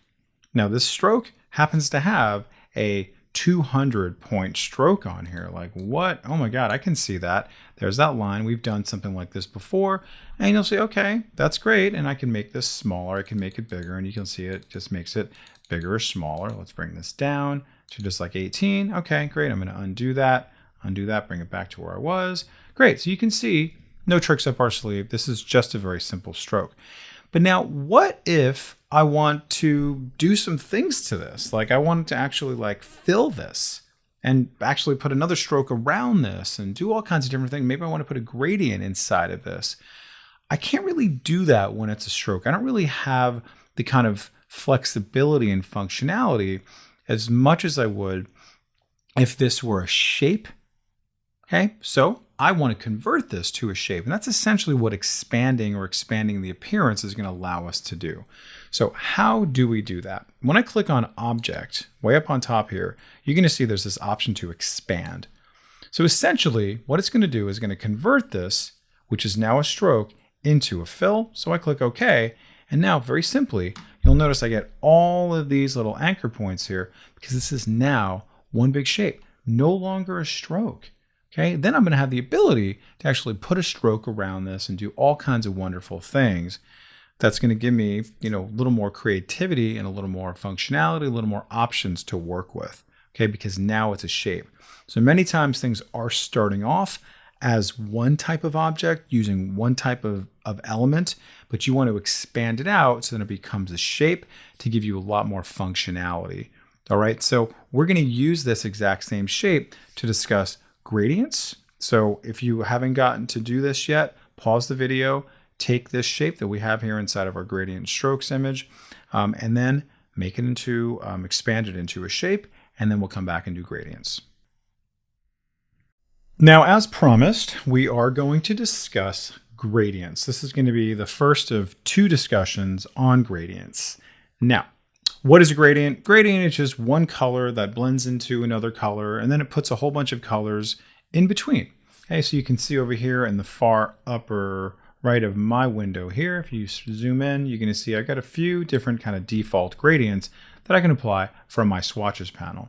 We're not going to do that because I want to be able to create it from scratch and show you how that works.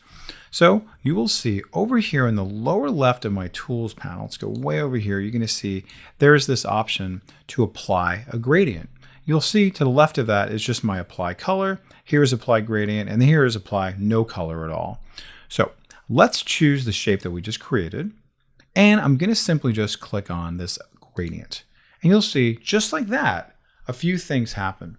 It now applies its default gradient, which is just essentially black to white, which essentially just fills it in black to gray to white. That's what a gradient is.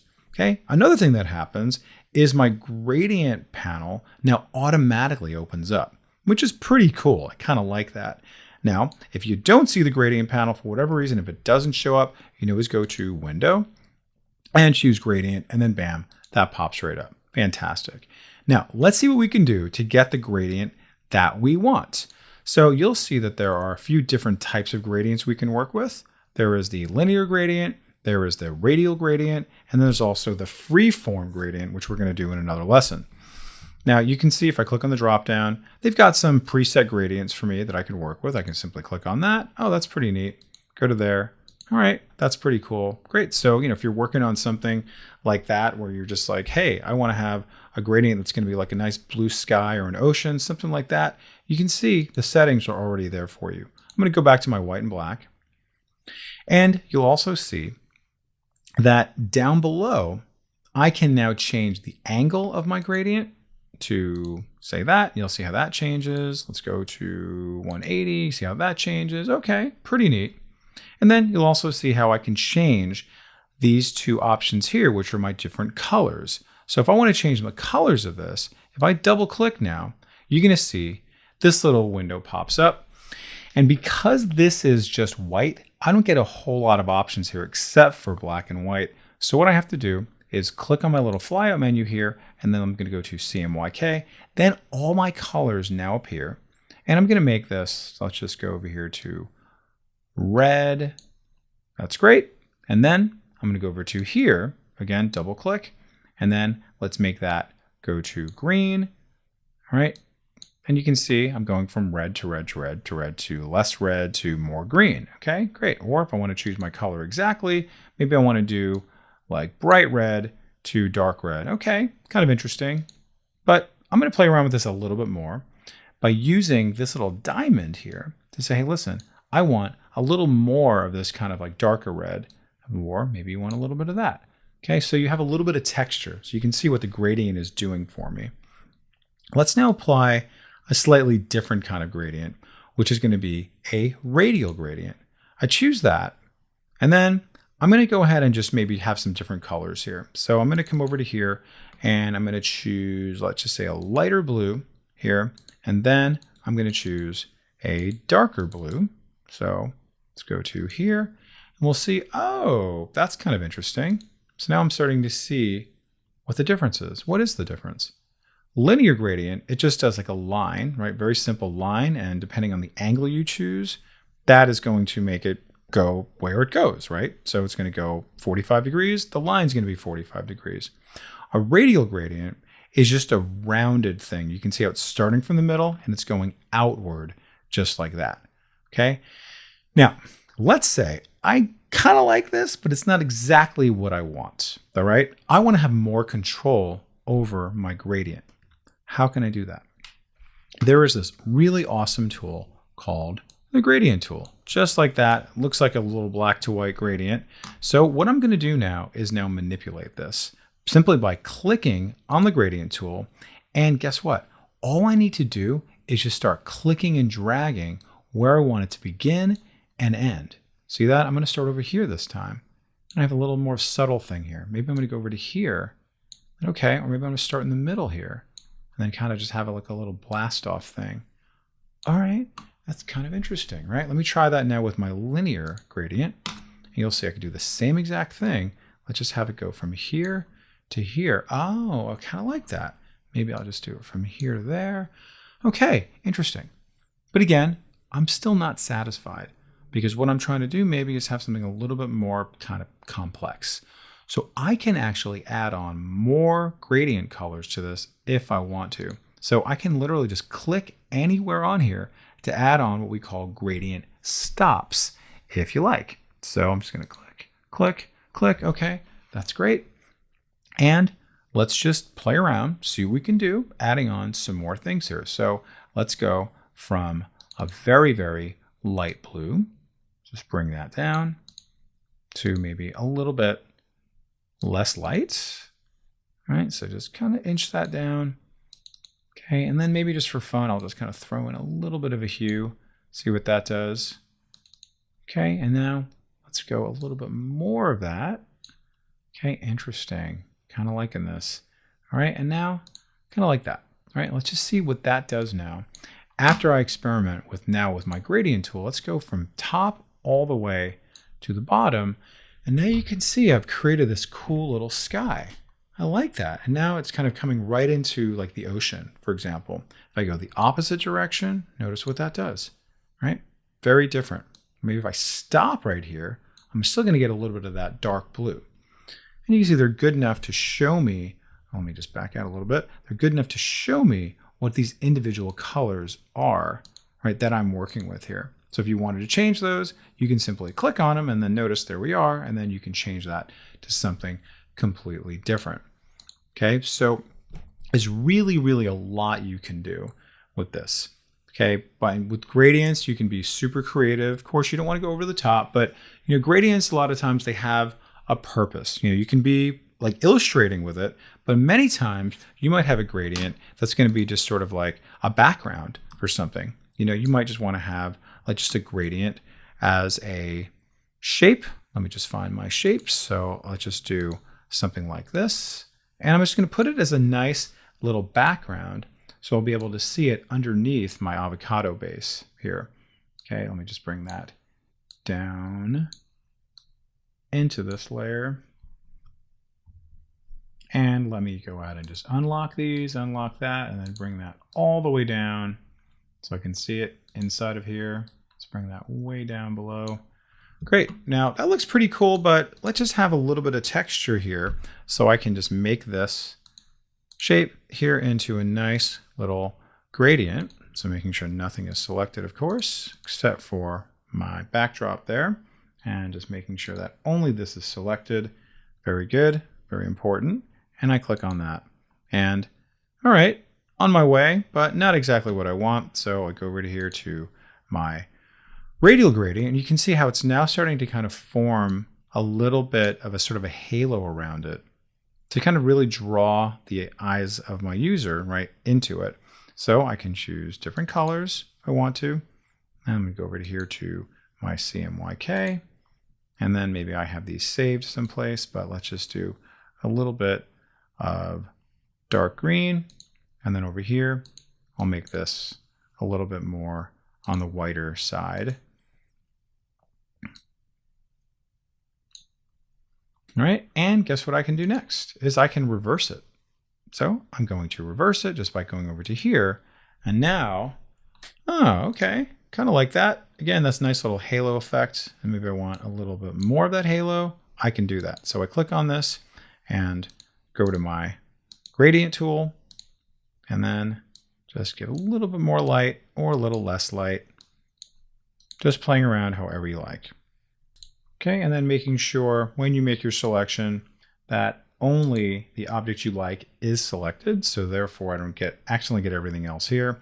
So I can now just manipulate this just a tiny bit. You can see that, pretty cool. It's just like shining a little bit of light on that. So just think about if you had a model, if you had a logo, if you had, you know, a product that you're selling, that working with a gradient that's a radial can actually just draw some attention to that object, you know, but very subtle. It's like a little halo.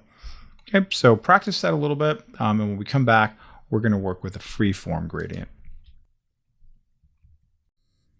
So far we've talked about two different types of gradients, both our linear gradient and also our radial gradient. Okay, so the linear is just going to go in a straight line, but all kinds of different angles if you want. And the radial gradient is going to be rounded, right? So you can see how we can go from the center and outward, and also you can reverse it. And again, you can play around with it using the actual gradient tool to just manipulate the direction and the magnitude of where it's going to go. In this lesson, we're going to learn about the amazing free form gradient. And that's going to give you all kinds of different control over where you want your gradient to be and to the certain extent of where you want it to be. All right, now I'm looking at this ocean where there's a map there, and I want to be able to manipulate this so it's going to really look like a map would look, where there's going to be kind of maybe darker waters around here, lighter waters out here, whatever it is. So let's see how I do that. Making sure that my gradients panel is up.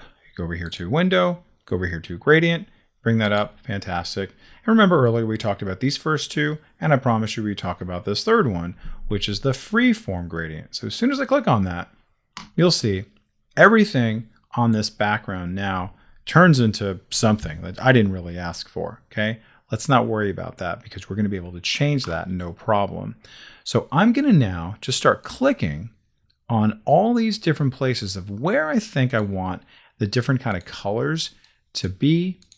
Don't worry about getting it perfect for right now. Okay, great. Now you'll notice also, if I decide I don't want these anymore, I could just go ahead and select them and then hit delete. You got some extra ones there, just hit delete and they're gone. You can also move these around, move this one closer, okay, and you'll notice as I'm doing that, the color also changes of whatever that gradient is. Now, these are not my favorite colors. This is not what the ocean looks like. Let's hope not. The ocean doesn't look like where you live. So what I'm going to do is now actually change this to what I want. So if you double click on this now, you're going to see it's going to take me to my color picker essentially. So I can now choose this color. Ooh, I love that. That is fantastic. Okay, great. And you'll notice what it does. You'll see that I go from this kind of whatever blue outwards out like that. So you can say, oh, okay, pretty neat. So let's go ahead and double click on that again. Say, all right, very cool. I can change that if I like. So let's go ahead and do one more time. Let's now choose that same-ish kind of color, but let's maybe come in a little bit closer to here and we'll see what that does. And you'll see as these kind of move around, they're kind of blending in with each other. So the gradient goes from one color and it pays attention to the other colors near it. So let's just watch this. Okay, all right, nice. I can see what you're doing there. Okay, let's go back to this one. And let's try some more. Maybe do it a slightly different way, just to really kind of get the feel for like what the tool does. And then maybe I'll move this one a little bit closer, and this one's going to be darker than the rest of them. Because maybe when it's by land, it's going to be different. Okay, wow, that is really cool. Adding on some pretty cool texture. So let's go over to here, and this might be a little bit lighter, but I still want it to be blue. And I want it to blend in with whatever's next to it. Again, free form. So I'll just finish this off. Let's come over to here. And then simply double click on it. And just find the color you like. Just picking and choosing whatever's going to work for you. Don't worry about it if it's not perfect. All right. And let's do a little bit more. Simply double click.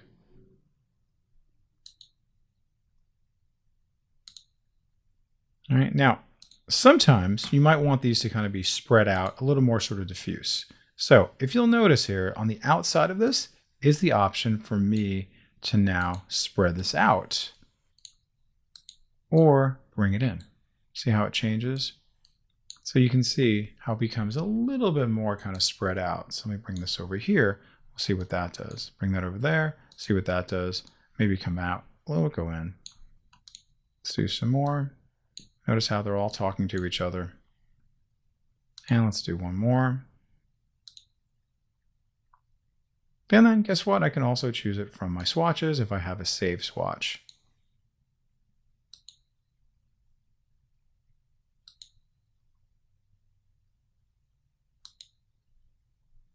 All right, and this one probably doesn't belong. It's kind of manipulating things a little bit.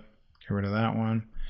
All right, and look at what we did. Look at where we started compared to where we are right now.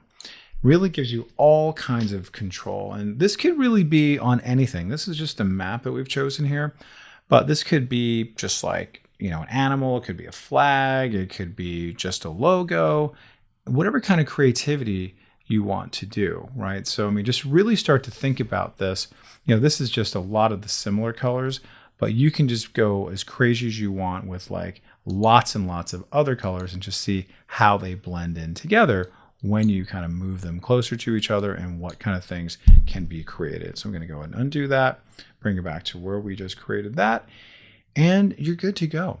So gradients are an incredible tool. You'll see them in pretty much everything. And maybe it's you're just making a logo, maybe you're just making an icon for an app or something like that.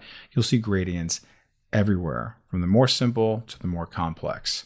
All right, so experiment, play around, have fun, and we'll see you in the next video. Now, a key part of working with Illustrator and being very organized is understanding artboards. Now, I've alluded to artboards when I gave my initial overview and tour of the program. Now we're going to get a little bit deeper into artboards.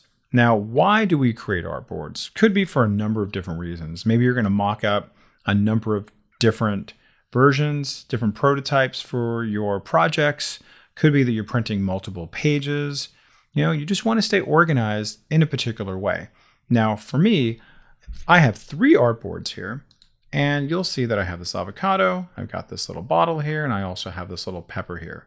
These are 3 individual artboards, right? To the naked eye, they look like just 3 pages, right? And that's kind of essentially what they are. Now, how do I know that I'm even working with artboards? How can you even tell that these are artboards? Number one, you'll see that way down lower left, you'll see way down there, you're going to see right now that says 1. When I click on that, you can see 1, 2, 3. Oh, okay. There are these individual artboards that I can very easily go to, right? So just like going from one page to the other. Let me zoom out a little bit so we can see all 3 of them. Okay, now another thing you might want to do is actually bring up the artboards panel. That's not open for you right now. So go over to Window, we'll open up to Artboards, and we're going to see, oh, very good. Now I can actually see each of these. I can go directly to them. I can rename them, right? So all that stuff there. Great. Great. Let's don't do that. Show you that in just a second. Okay, click on that, click on that. And if you were really zoomed in, this could be a really good way to just navigate from one to the other. Okay, see, great. So just going right in there. So it's kind of a good one to have. You'll also notice in the artboard panel, I have the option to create a new artboard if I want to, and also to delete an artboard if I want to. All right, so let's just again zoom back out. The next thing I want to show you is the artboard tool, the artboard tool. So if you look over here in our tools, you'll see that there is this little guy right here. It's supposed to look like an artboard. When you click on that, you'll see all of your artboards that are currently labeled now show up with little bounding boxes here. And this is actually really critical because a lot of times people get kind of confused and they're like, well, I have the artboards panel up, but how do I understand where my artboards are? How do I deal with them? How do I move them around? How do I rename them? How can I now manipulate this? And how can I really understand it? And that is making sure the artboards tool is then selected. All right, now I may want to now manipulate these to kind of change the order of things a little bit. So notice my artboard tool is selected, and I might want to have this down here. That's a better structure for me. Great. And now this is going to go over to here.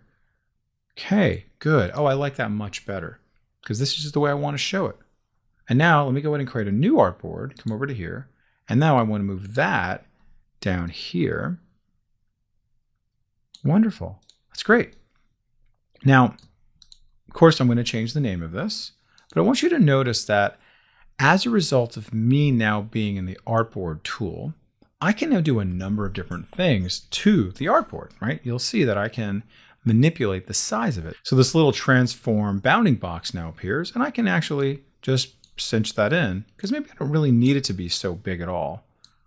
All right, just printing out more than it needs to. So I can just manipulate it however I like. Okay, so let's go ahead and do that. But just know how easy that is. And again, very important because I'm working with the artboard tool to be able to do that.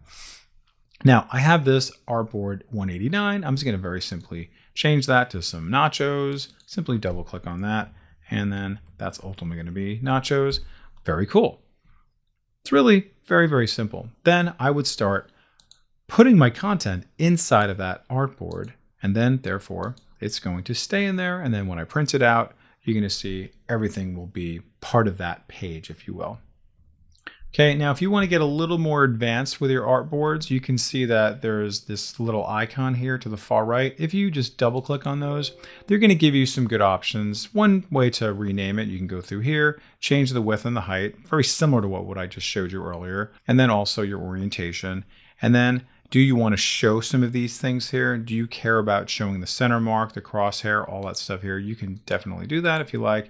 Just turn these things on if you want to. Click OK.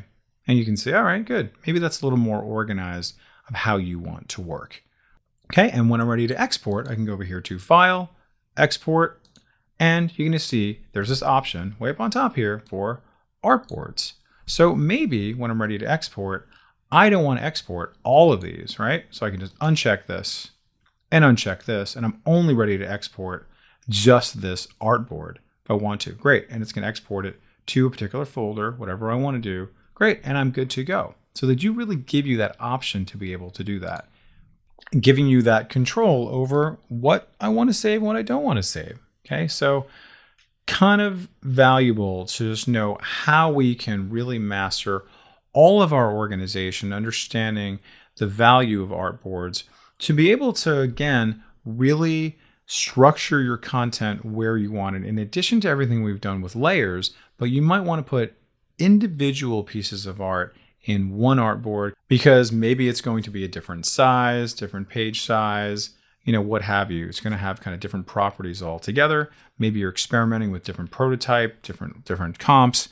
You might want to play around with it accordingly. All right, so having all those different artboards can help you with that. Okay, so remember, it can be a little bit confusing because you have to actually access your artboard tool to see all these here, as well as seeing your artboard panel, be able to access them individually. And if you want to go a little extra, you can just click on this area here. And if you want to get rid of artboards altogether, you can just go ahead and click on that. And also you can move them around however you like. While it's selected, just bring that over and great. And I can move this over here. Okay, so go ahead and pause the video, practice that, have fun with it, and hopefully you see the value in this for all your projects. And we'll see you in the next lesson. Now, there might be times that you'd like to just export or save one particular image that's living within your file. So for example, if I wanted to just have this little pepper here, I could then export that as its own individual file, PNG or whatever that file format is. So if I simply just right click on there, you're going to notice there's this option to export selection. When I choose that, you'll see this nice little dialog box pops up, and similar to what we've seen before when we looked at our artboards, what do you want to export? I'm just going to click on assets, and then notice what I just right clicked on there is right there. Fantastic, that's great. It's going to ask me where do I want to save it to. Fantastic, wonderful, super happy with that. And it's also going to ask me what type of file type do I want to save this as. So notice I can do PNG, I can do SVG, I can do PDF, right? I can do JPEG, all kinds of different things. And also notice with JPEG, you can ratchet it down in terms of your compression levels. Now, just in terms of what these things mean, PNG is good for transparency. And if you have a JPEG around it, it means that that transparency is going to be gone, meaning that this outside is going to be saved as white. Okay, and then SVG is a scalable vector graphic. Okay, very important stuff to be able to make your image come in nice and smooth, especially if you're going to put it onto the web and you think people are going to look at it in mobile devices. So it does work well on the web. Okay, it might be a little bit bigger, it might be a little bit harder to work with. So just understand before you do that, just make sure you get how to work with it. Okay, and then PDFs are just PDFs. So however you want to do that, totally up to you. All right, so I could just click on export and it's going to save it to that particular folder, right? I save that there and then bam, I'm good to go. Now, let's now see how we can do it in maybe a different way, go a little more complex. So with this selected, I'm going to go over here to Window, and this time I'm going to choose Asset Exports, and you'll see that there is now a new tab called Asset Export. And then I could simply use the same one if I want to. All right, so just going to be right there. Okay, that's great.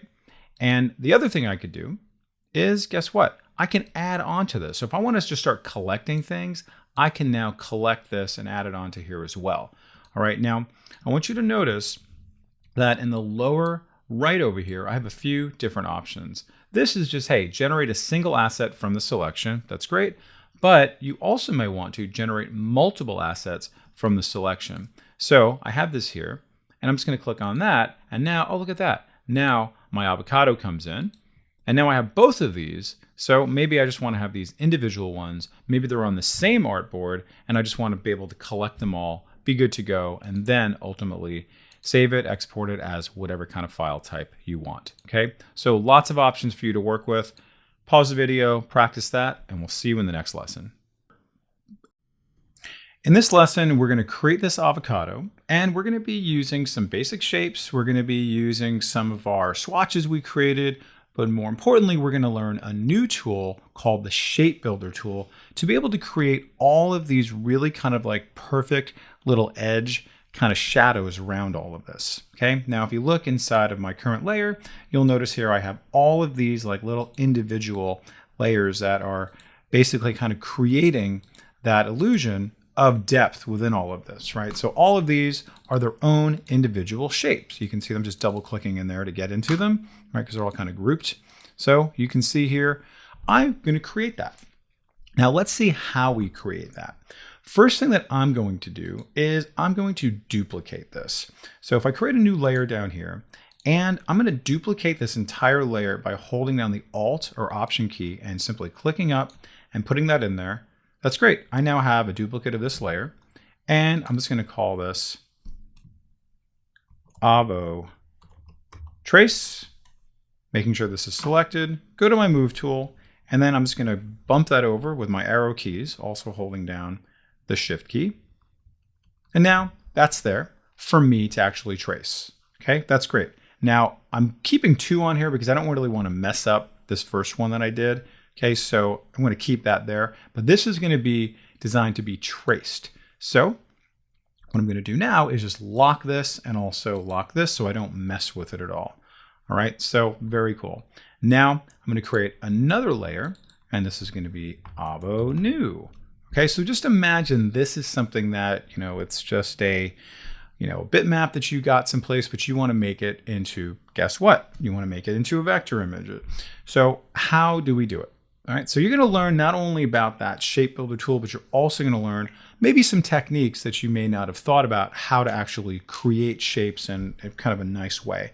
Now, before we start building, let me just go ahead and choose my color. I'm only going to use 3 of the colors for now, not including the pit.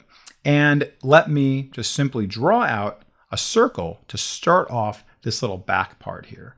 Okay, so I'm just going to kind of eyeball it for right now, holding down my Shift key and my Alt or Option key on the Mac, and try to get it as kind of center to that bottom part as possible. And do your best. Okay, not bad. Let me just undo that. Alt, Shift, and maybe you try again. All right, that's pretty good. Again, it doesn't have to be perfect. And happy with that.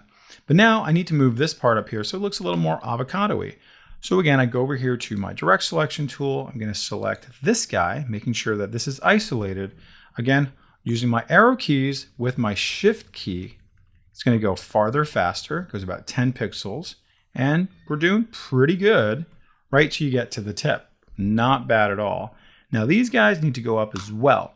So what I can do is I can click on each of these collectively, right? Holding down my Shift key. And again, with my move tool selected, just go ahead and bump that up. Okay, and then I'm just going to make this guy go out a little bit. Now you see that, it's coming together. And then this guy, same thing.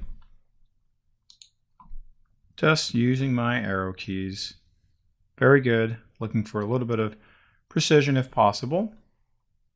And then finally down here, I can then make this guy go out a little bit wider using my Bezier. Come over to here using my Bezier. Not too bad. Okay, and by the way, to keep it straight as you use your Bezier, also hold down the Shift key. All right, now of course I could kind of maybe perfect this a tiny bit more if you're kind of following along there. Okay, not bad. Again, holding down my Shift key. Nice, that fills it in. Do one more. Again, really kind of understand how the tools work, why they're doing what they're doing. Great, I love that. That is fantastic. It's good to go. So notice where I am, what layer I'm on.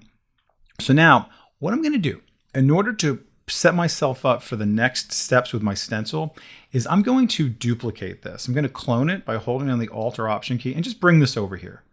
Okay, and I'm just going to call this guy here my stencil. All right, so I don't get it confused with the other ones. And it doesn't even really matter what color it is. You can change the color because we're really just going to use it to act as the stencil. Now let's come back to here, and then we can just call this like base or something like that, so we kind of know what it is. Good idea just to always work with your layer management and name things. So this is now set up, ready to go. And now I need to make this little inner part here. Okay, so what do I do? How do I do that? Super simple. I'm just going to go ahead and copy this. You can go here to edit and copy. Great. And now, next thing I do is just say edit, and I'm going to say paste in front. And now there's this here again as base. I'm not sure if I want that. So I'm just going to say second level. Okay, so that's very clear what that is. Now let's choose a color for this. And I'll just choose there. That's great. And now I'm going to bring this in concentrically. So when I do that, it's going to kind of fit the perfect shape of where it started from. So earlier we did Shift and Alt to work concentrically. We're going to do the same thing. Watch this. Click and drag in, and nice. We're on our way. All right. So that's all you do. Okay. Notice how it came in from the corners and the center stayed in place. All right. If you want to go a little bit more outward, you can absolutely do that. Play around with whatever you need to do. Okay. So that's pretty good. I'm happy with that. Now let's do our first little kind of sliver here. And we're not going to do the entire thing. I just want you to just learn the tool so you can see how this works. We'll do one little level on the back part of the avocado, and then we'll do this little pit, and then you can practice as well. I'm going to give you another thing that you can practice on. I'm going to give you another tool that you can try to create based off of another exercise, and I'm going to provide for you, okay? Because the best way for us to learn this is to practice, okay? All these exercise files. So now let's now say I want to have another one that's just like this, right? Whatever, that's going to be another one, just like that on top of that. So I'm going to copy this, and again, going to paste in front, and now there's another one right here. And why did I do that? I did that so I can then sliver right through that particular one. All right, so okay, kind of hear you what you're talking about, but let's see what's going to happen now. I'm going to introduce you to this little guy right here. This is my, move your mouse over, it'll tell you, your shape builder tool. It's incredible. It allows you to kind of use little stencils to either combine things or also take things away. I'm going to again use this as a little stencil, say, hey, listen, I don't want all this part here, right? Because I want to kind of just, kind of move away from that part. So with this now selected, I'm just going to move this to kind of like create the shape of the element that essentially I'm going to sort of, keep, and also what I'm going to remove. So they're kind of covering each other here. All right, and let's do that. It's great. And both of these now need to be selected. So I'm going to hold down the Shift key, select this guy, and now go over here to my Shape Builder tool, and you'll notice I have a little plus sign here next to it, and I move my mouse over it, things get kind of like gray and all that. I actually want to remove it. I don't want to add to it. So I hold down the Alt key. Notice I get the minus sign, click, and then click. And now I have that little thing there. But what I need to do with that is change the color of that. So then it becomes reflective of what I am now trying to do. Okay, so let's click away so we can really see that. Nice. That is pretty cool. Now think about when you might want to do this.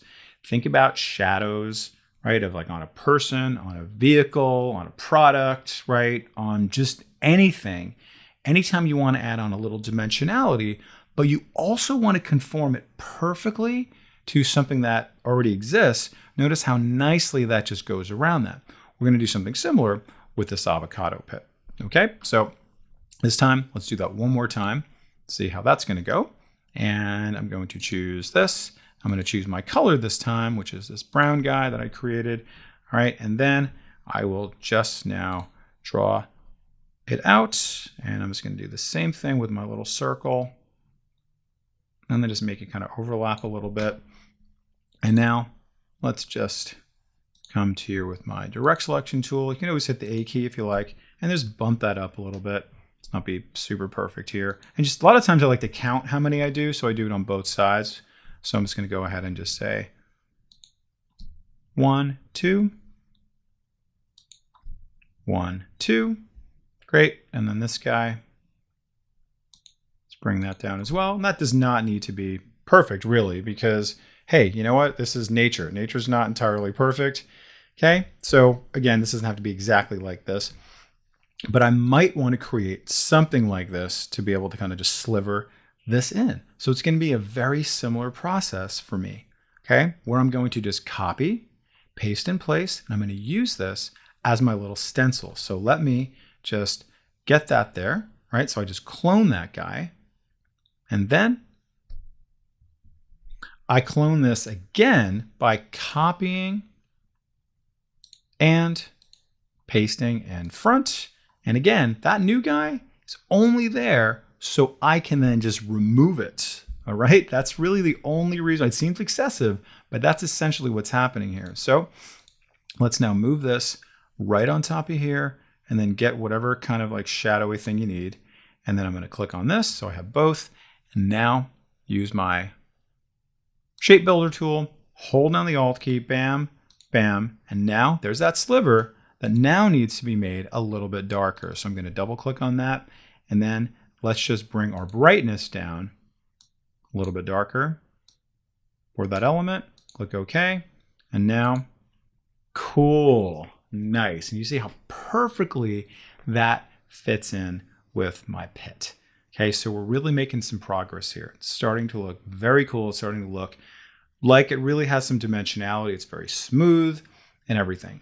Now, you have another exercise that I want you to try to emulate in addition to what we've done here, which is this potted plant set here. Now, there's a lot to work with here, and it's pretty much just basic shapes, and we've now just put other shapes on top of other shapes, and we've just changed the color of them, and we've removed certain parts of it. That's all we've done.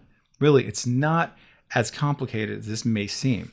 Like some of these shadows here, right? You can see that's just a shadow, but notice how it fits perfectly underneath the pot. Another one here, right? So you can see this fits perfectly inside of here as well. Okay, and then look at these guys. See this? This element right there, that's because of what we've done in terms of to make it fit right on top of it, inside of itself. Okay, and even like the creation of this pot down below was the effect of working with the shape builder tool. All right, I want you to really practice the tools and the fundamentals of what we just did working with our avocado, and then apply it to the potted plant and see if you can create this on your own. Okay, so pause the video, really practice this, because these tools are invaluable. They will help you in almost every capacity. Take a look at vector images all over the place. They're not just basic shapes, but they're also little shadows to create the illusion of dimensionality and depth. Okay, so have fun, and we'll see you in the next lesson. Now, in this exercise, we are going to discuss the pen tool. And I'm going to make this as painless as possible. This is something that really stresses a lot of people out. So let's make it so it's not super stressful for you, and just kind of really make it so it's understandable and kind of logical for you to work with. Now, the pen tool does not necessarily work the way a pen actually does in real life. The pencil tool does, and you'll see that in another exercise. But the pen tool is a little bit more sort of unique in its style. So let's bring up the pen tool first of all, and you'll see there it is. And I can right click on it. You can see, bam, there's the pen tool. So I now have this activated. And we're going to now create some basic shapes using the pen tool. But before I do anything at all, I want to establish, well, what's my fill and what's my stroke? So I'm going to say I don't want any fill at all. So I click on the fill, and then I'm going to choose this guy right here where it says none. I don't want to have a fill because I'm going to keep it nice and simple where I just have a black stroke. So let's just say I want to just do a shape with some corners. It's super, super easy. You simply just click on where the corners are going to go. So click once, go to here, go to here, go to here, go to there, and then wait for my little circle to close out my loop. And bam, I now have a shape that I can now select, and I can move this around and do whatever I want with it. Okay, and I can rotate it. I can come back. I can even add a fill color to this if I like. Okay, great. So now it's as easy as that. Okay, so just about the corners in this case. Now let's discuss how we do something with curves. All right, so with curves, it's a little bit more nuanced, okay? Because earlier, remember how I just clicked? Now, instead of just clicking, I'm going to click and drag. So watch what happens now when I click and drag. And then I come over to here. Watch what happens now. It's like, oh, it kind of gives birth to this nice little curve here. So now I'm going to click and drag again. I'm going to come over to here, click and drag again. Notice I'm going straight down, and then click and drag again, and then come meet it, finish it, click and drag again. Okay, and you'll notice because I am working with curves, it gives birth to all those little Bezier handles that we've talked about before. Okay, so it's a pretty relatively simple thing once you sort of like master it. I mean, I don't want to minimize, kind of the frustration and the oddness around the pen tool, but it really is a matter of just simplifying it, just click, or click and drag as you're working with things. All right, now there might be some times when you want to add on anchor points, and we're going to do that in the next exercise, but I really want you to just at this point really just practice working with just click and then click and drag, click and drag, and just kind of move it around and you will get that muscle memory as you move things around in a nice, kind of fluid, quick way. And again, remembering, am I actually putting a fill in there? Or am I just doing a stroke? Am I doing both? Right? Totally up to you. All right. And then if you didn't get it right, don't worry about it, because guess what? You can always go back to your direct selection tool and then manipulate it however you want to. It's like, oh man, I should have done that. Great. Oh, this is a little bit too far over to the right. Okay, great. So I can now select this and then I'll just do that. Oh, okay, great. That's super easy. So don't worry about it. When you're working with the pen tool, it's not about perfection. A lot of times people just kind of trace around it and they do a very rough little sketch around it. And then they just fix it later on in the direct selection tool. All right, so practice that. Maybe you want to have something that's underneath it that you're going to trace, but practice that and we'll see you in the next exercise. We talked about the pen tool. Now we should talk about the pencil tool. Where does the pencil tool live? How do we work with that? So you'll see kind of buried inside of one of these guys here, you'll see, oh, there it is. It's inside with my brushes. Sometimes you gotta kind of fish around for these, but I like to actually use some of these keyboard shortcuts. Notice here is N for pencil, or maybe you want to kind of fly this out like I showed you earlier and just kind of have that ready to go. Now, I'm going to use the pencil tool. Pencil tool, as I said earlier, is going to be a little bit more intuitive to what you want to do. Some of you may just decide to use the pencil tool, right? Now, because again, it's just a matter of like clicking and dragging to kind of draw something out. So again, let's make it so I do not have a fill. And this time I'm going to go up to here to my control bar, and I'm just going to say no fill. That's great. And this time, you know what? Let's make that a little bit thicker. That's great. And choose my pencil tool. And watch this. I'm going to make a nice little wavy line. Cool. See how easy that was? Nice. How about I make a little circle? Come over to there. Nice. Okay, actually, that wasn't very nice because I need to close my loop. Okay, did you see the first time I did that? I did not close my loop. Let me try that one more time. Let me just show you here. Look at the little circle that happens as soon as I meet it. See that? Illustrator is like, okay, that's where you started from. Let's close the loop. If you don't close the loop, then you can't fill it in with a color because it doesn't recognize it as a finished shape. Okay, now as I do that, you'll notice, okay, pretty cool. I have all of these individual path points. Okay, that's great. Love that. And I'm pretty much good to go, and I can now fill this in with whatever I want. And that's really kind of all I want you to take away for right now, because this is sometimes all you will need to do when you're just drawing something out. Maybe you're tracing something. You just start with this. Okay, don't stress about it. Don't worry too much about how to get the perfection, understand the Bezier handles and all the anchor points. Just use the tools that are comfortable for you, understanding your strokes, understanding your fills, and more importantly, understanding how we can use our direct selection tool to then make changes to these according to what we want on these little path points. See that? So I can now control this however I want. See that? Click and drag, and that's going to go there. Oh, that's cool. Okay, and I can use my little Bezier handles. All right, I can just manipulate that however I want. Sometimes it's a little hard to click on. Great. There you go.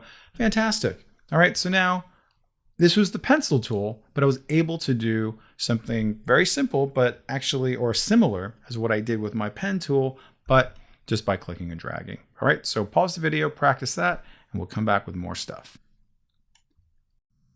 Now, I would be remiss if I did not talk about how to be a little more structured, a little more organized with how you actually draw some of these things out to have some perfection with your drawing.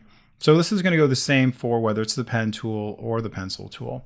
What I currently have here is this little grid system set up here.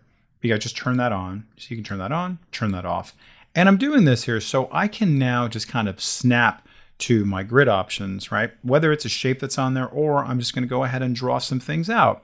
So if you know you're going to draw out like either a shape or a square or something like that, you can use these little grid options, right? So whether it's pen, whether it's pencil, whether it's a shape, anything else, these little grid options are going to really, really help us. So let's just do a very simple, just basic drawing.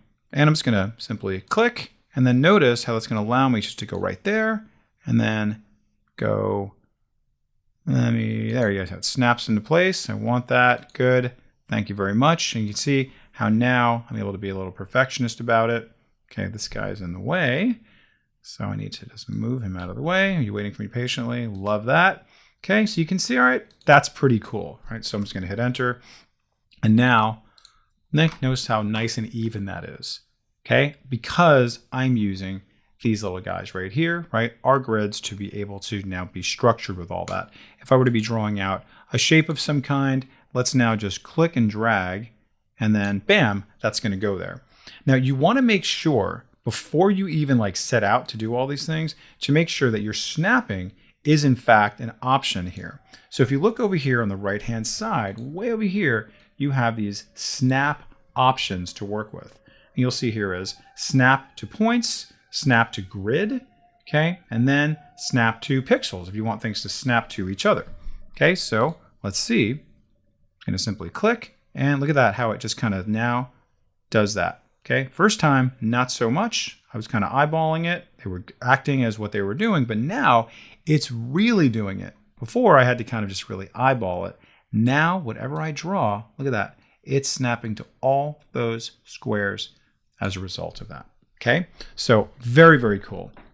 The next thing you might want to do is work with guides. You might want to work with guides to make sure that, hey, when I draw something out, I want everything to be sort of in line with each other, and they can actually snap to the guides.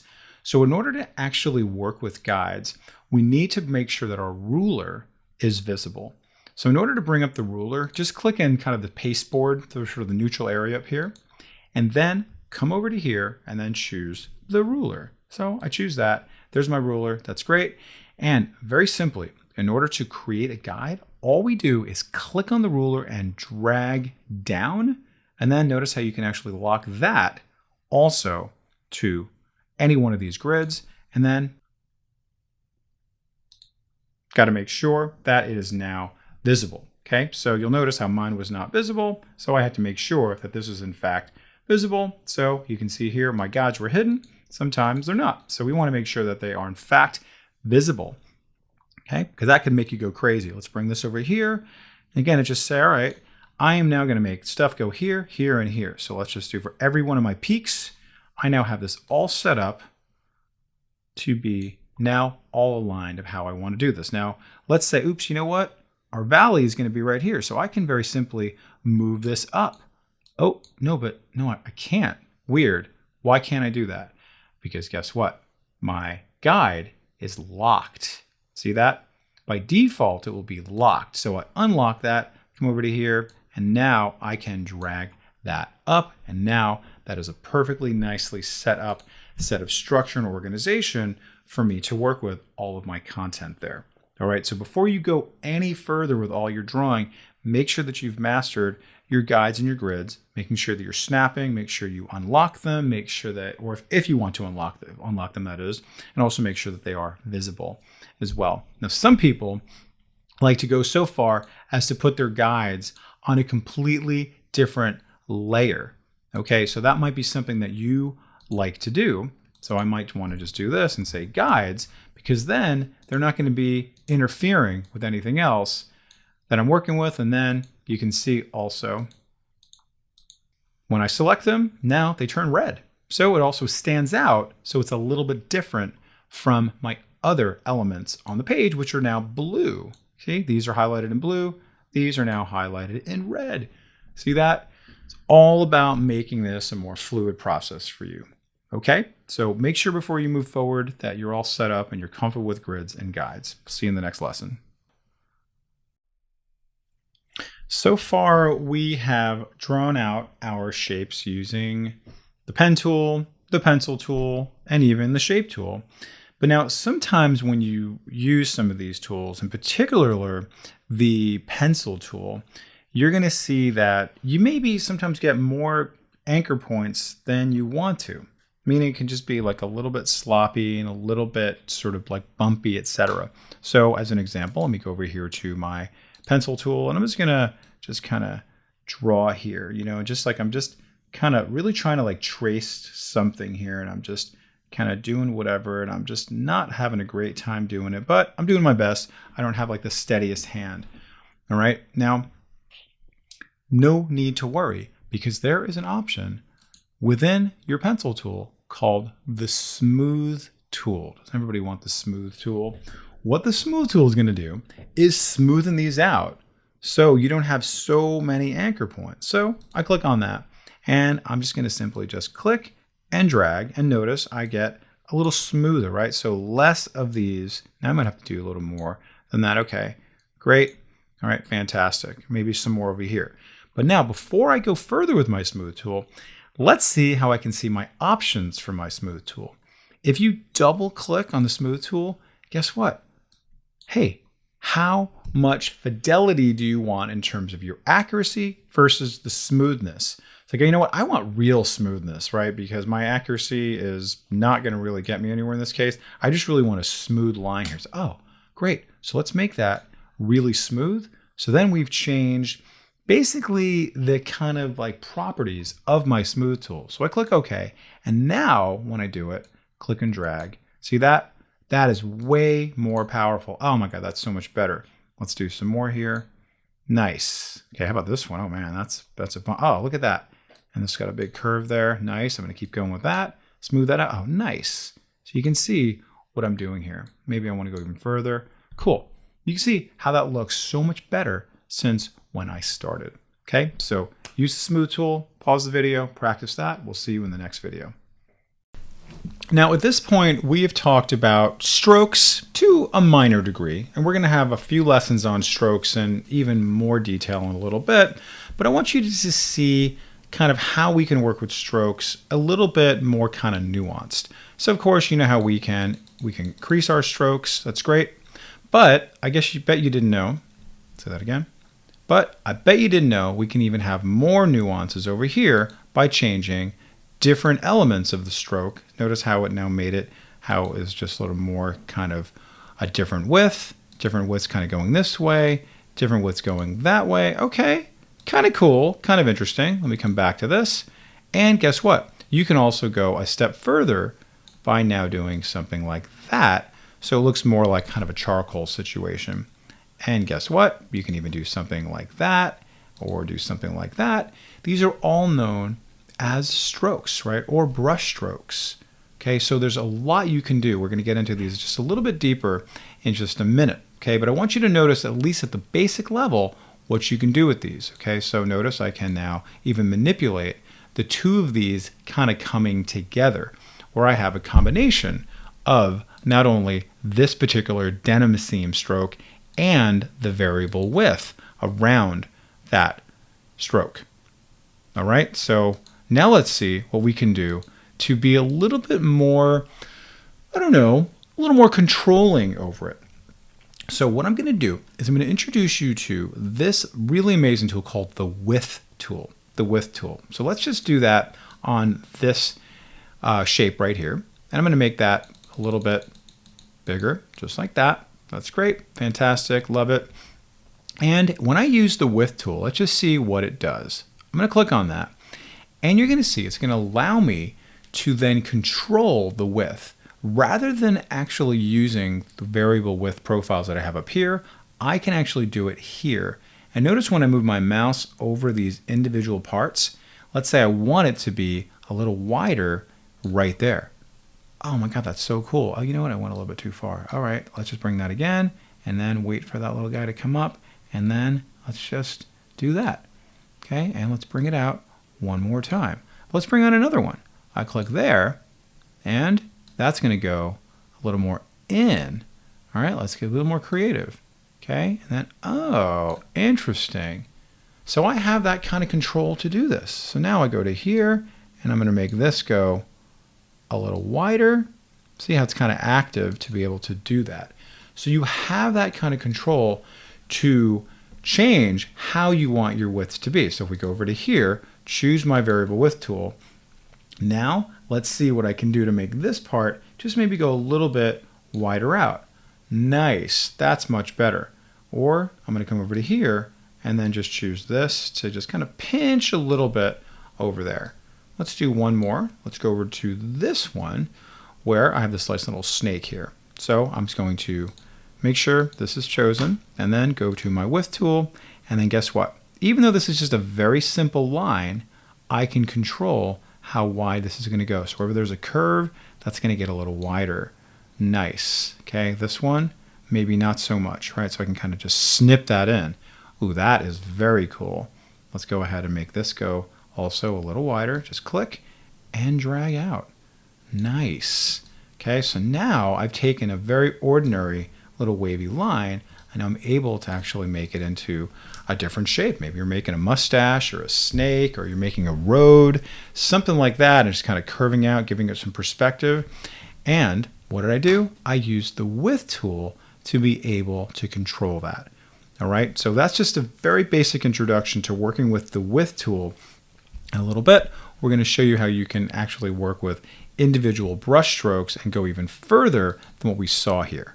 All right, so pause the video, practice that, and we'll see you in the next lesson. Now let's get a little bit deeper into our understanding of working with strokes. All right, so we talked a little bit about how you can work with our strokes as far as the width and the color, and then also our variable width, and also we talked about some of these guys here. All right, fantastic, that's great. Now sometimes what I like to do is, let me just dock this here. I like to make sure that my stroke panel is up, so I always have access to it. So go to Window, go to Stroke, that's going to be here. And then I don't see a whole lot of options until I click on my little panel menu, Show Options, and wow, there you go. So I might want to see that all the time. Now, these strokes are, yeah, sure, they're interesting, right? They're boxing something, kind of whatever they are, but I like to have some more interesting brush strokes for me. So where do I find more interesting brush strokes? When I clicked on this drop down, I showed you maybe about like 3 of these, but there are so many more than what's showing on here. Okay, so remember here, I just did that. All right, that's pretty cool. I can do that, do that. All right, yeah, maybe, maybe not. Go back to that one. All right, good, I'm bored. What can I do to get more brush strokes? You'll notice here in the lower left, this little guy right there, little library, is gonna show me a whole bunch of different types of strokes that I can do. If you want to convert things to arrows, you have that, artistic, right? We have all these different things that we can work with, different categories and different subcategories. So for right now, let's just choose border and then border decorative, for example. And you'll notice it actually spits out a new panel called border decorative. I'm going to make that nice and tall, and you'll see, whoa, that's a lot. Holy cow, who knew you could do that? But what I want you to notice before we even execute anything at all is that I can now toggle throughout all of my brushes, my brush libraries, very, very easily. So watch this. Rather than having to go back to where I started from, I can now just go through all of the brushes available, and I am just like blown away. That is so cool. Look at that, little ants and coffee and film things and hearts and holy moly, and some calligraphy. Look at that, little banners, and all of these, they are going to be linking up to any kind of stroke you create. It could be a very simple line that maybe you want to make a little banner heading like these guys right here, and you just want to do something like that, right? We'll show you how to do that in a second. But it all starts with a stroke. So let's go back to where we started, banner decorative, and I'm just going to put a decorative banner on this guy right here. I'll just choose that, and wow, amazing. Very, very different, very easy, very cool, very creative. Nice, I like that, pretty cool. And I can make that bigger, I can make that smaller. Of course, the size of the shape is going to determine, hey, is this something you want to do or not? Now, you'll also notice, because I brought out my strokes panel here, I have all kinds of options for that. So if I now choose what my corner options are going to be or my alignment options are going to be, it may allow me to then decide whether it's going to be on the outside or not. So you'll see some of these are going to be grayed out just depending on what the actual border is going to be. So if I click on this, notice it lights up, and then I can now put those on the outside, the middle, all that. Some of these won't allow you to do it because they're very kind of like beefy decorative, and they just doesn't allow it. But if you play around with it, you'll notice that many of them, in fact, will have a lot of great potential. So maybe you want to choose one that's maybe a little bit more kind of subdued than that one. Okay, maybe this one isn't. Okay, you say, okay, great, not so bad.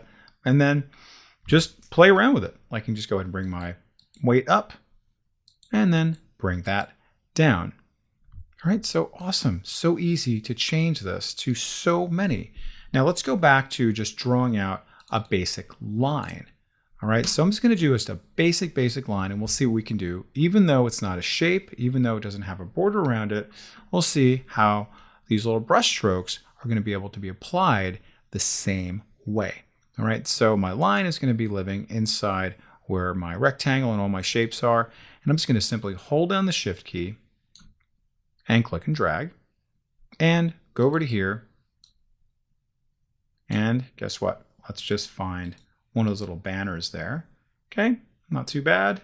Good to go. And I click on that, and whoa, I just created something pretty incredible. And I'll just go ahead and make that a little bit bigger. And then I can go over to here to my regular move tool, and then make that a little longer. Let's minimize this, move that out of the way.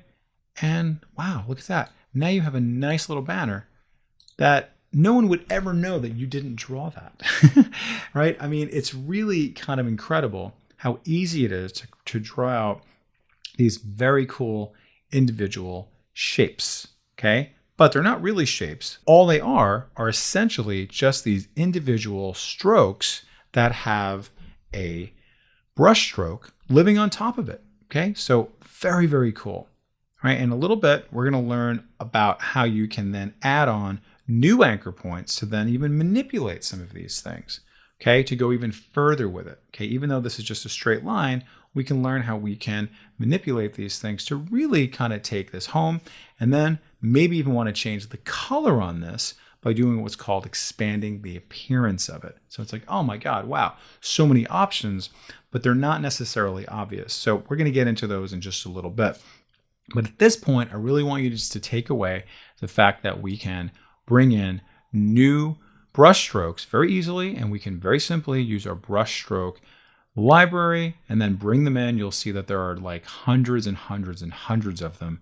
Really experiment with them. Love to hear and see what you've created, and hopefully you find this is as fun and as pretty straightforward now as I do, because you'll see that there really is a method to the madness.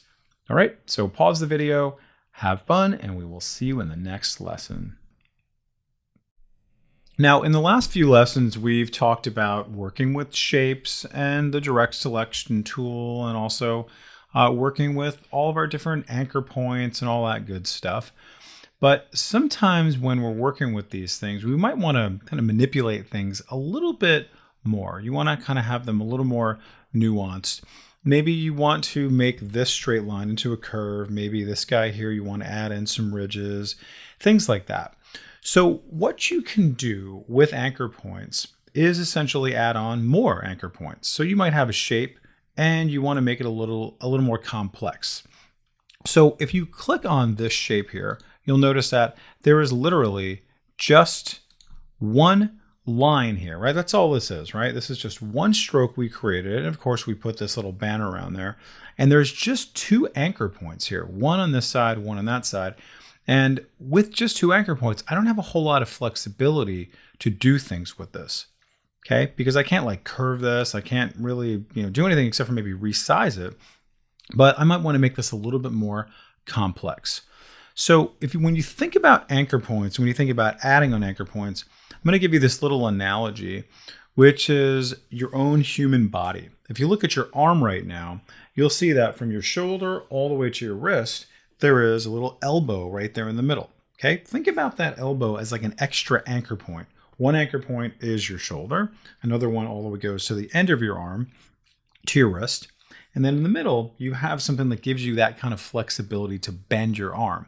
Think about your wrists. You can bend your wrists as a result. Okay, look at your knee. Okay, it's like, think about it like a joint that's going to allow you to have a little more flexibility with what you're working with. Okay, so let's see how we can do that working with this little banner here. So what I'm going to do is add on a new anchor point. Okay, so If we go over to here where our pen lives, you're going to see here's this option to add an anchor point. Now, for some of you who don't have the option that I'm showing here and some of these other options that are missing, you'll need to go down here to Edit Toolbar, these three dots, and then come way up to the top when these options come up. And then you can simply either add on all of your advanced tools by clicking on this, or you can very simply just drag them up and bring them over to the toolbar if you don't see the options you want. In this case, some of you may not see the Add Anchor Point tool. Okay, so I'm going to click on that, and you'll notice now my cursor now turns into a pen with a little plus sign on it. And all I'm going to do now is add on an anchor point by simply clicking where I want that anchor point to be. And again, thinking about this as like a new joint for yourself. So I'm going to click on that and make sure you get it right there on the line, or else you get a little error message like that. So you got to go right, very precise to get it there. It's very intolerant. So you'll see sometimes you'll get that error message. Don't freak out. Just try again, or zooming in is really helpful. Okay. Now you'll see when I go back to my direct selection tool, I can simply just select that. I'm going to use my arrow keys just to nudge that up a little bit or to nudge it down a little bit. Okay, great. I'm going to come back up, keep that straight. And when I do that, you will notice that it is a corner when I do that. So you'll see if I zoom in a little bit that it's a corner like that, which isn't bad. Not exactly what I want. I want it to be curved. I want it to look like a nice little kind of curved banner. So what do? I'm going to convert this to a curved anchor point. Okay, I don't want it to be like a hard one. So there's a number of different ways I can do this. Number one, I'm going to bring this out here, and this time I'm going to just tear this out, just like I've shown you with other tools. And you'll see I have two options to do here. I can either choose this anchor point tool, which is kind of a strange name, but essentially what this is going to do is going to convert this, and I can just simply click and drag to make that into a curve. So now when I click on that, you'll see it's now a nice curve. You can see that. Let me go ahead and undo that. And some of you, maybe you don't want to do it that way. Maybe that's a little bit too challenging, or maybe not your cup of tea. So let me just undo, come back to where I was. And instead, I can use this option to convert way up on top here. Well, notice how you have the option to convert either the corner to a curve or a curve into a corner. So now what I'm going to do is just make this into my curve. And now, guess what? It is now a nice curve. So you have those two options you can do. So if I switch that back, watch this. It's no longer going to have those Bezier handles. So when I choose this, see, now it's a corner. I come over to here, and now it's curved. Just like that. See? Selected, easily done. So you have choices. All right, so now I can make this as curvy as I want to, and I can make this go out. You have all the control in the world. So let's now bring this down and bring that down. You'll see, pretty cool. You have, again, all the control in the world. All right, so next thing we're going to do is we're going to work with maybe a little bit of a different shape, which is going to be this little pretty graphic down here, which is a very complex graphic. So if we take a look at the layers, we'll see that there's actually quite a bit happening within these groups. Okay, wow, a lot of stuff happening here, and also a lot of stuff happening here. Now, what that's telling me is that I got to really drill down. So what this is known as coming into what's called isolation mode. So I want to make like the edge of this glass maybe a little bit kind of curvy. So I'm just going to very simply do the same thing as I just did with a simple shape on a more complex shape and make it even more complex than it is. Now, because this is a group, I need to actually double click to get deep into this, right? Double click. You'll notice that things change over here in the upper left. I'm now inside the group. Keep double clicking, keep double clicking, keep double clicking. And now, guess what? If you look here, I am now in what's called isolation mode, and I'm inside a group, inside of a group, inside of a group, finally getting to this path.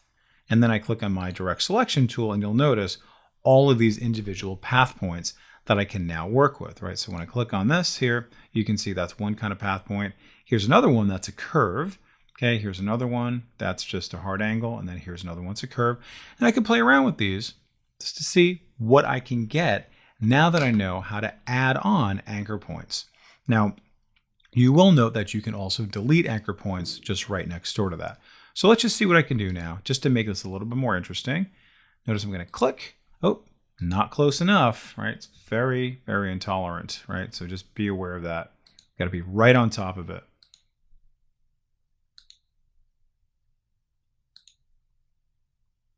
Okay, not too bad.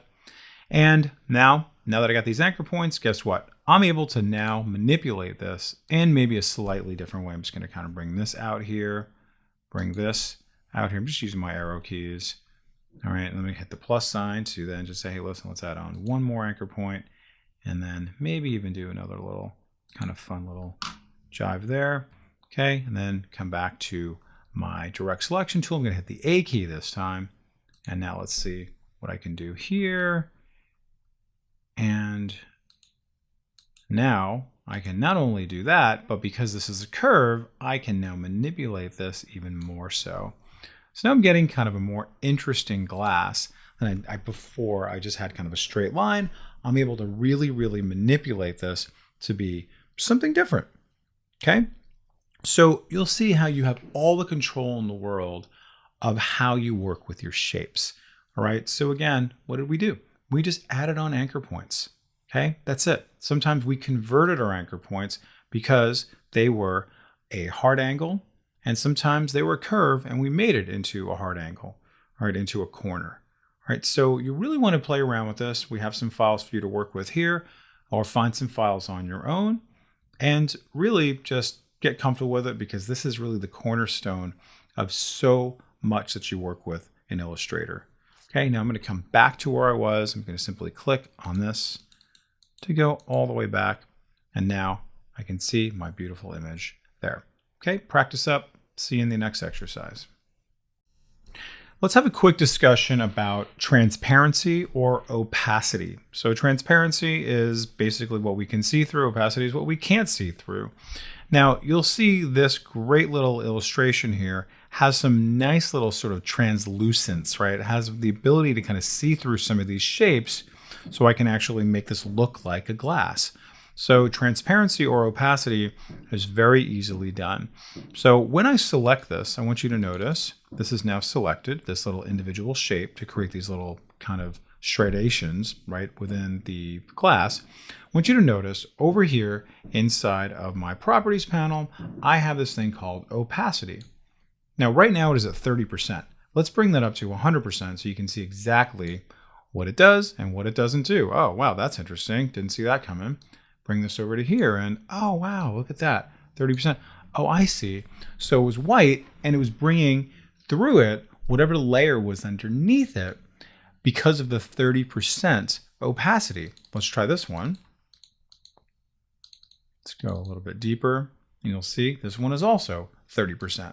This one, see? So you can see how these guys work together to create this illusion of depth, to create the illusion that there is something behind it, so they can all kind of work together. So if you look at the layers themselves, you'll see that there's all kinds of stuff hiding underneath it.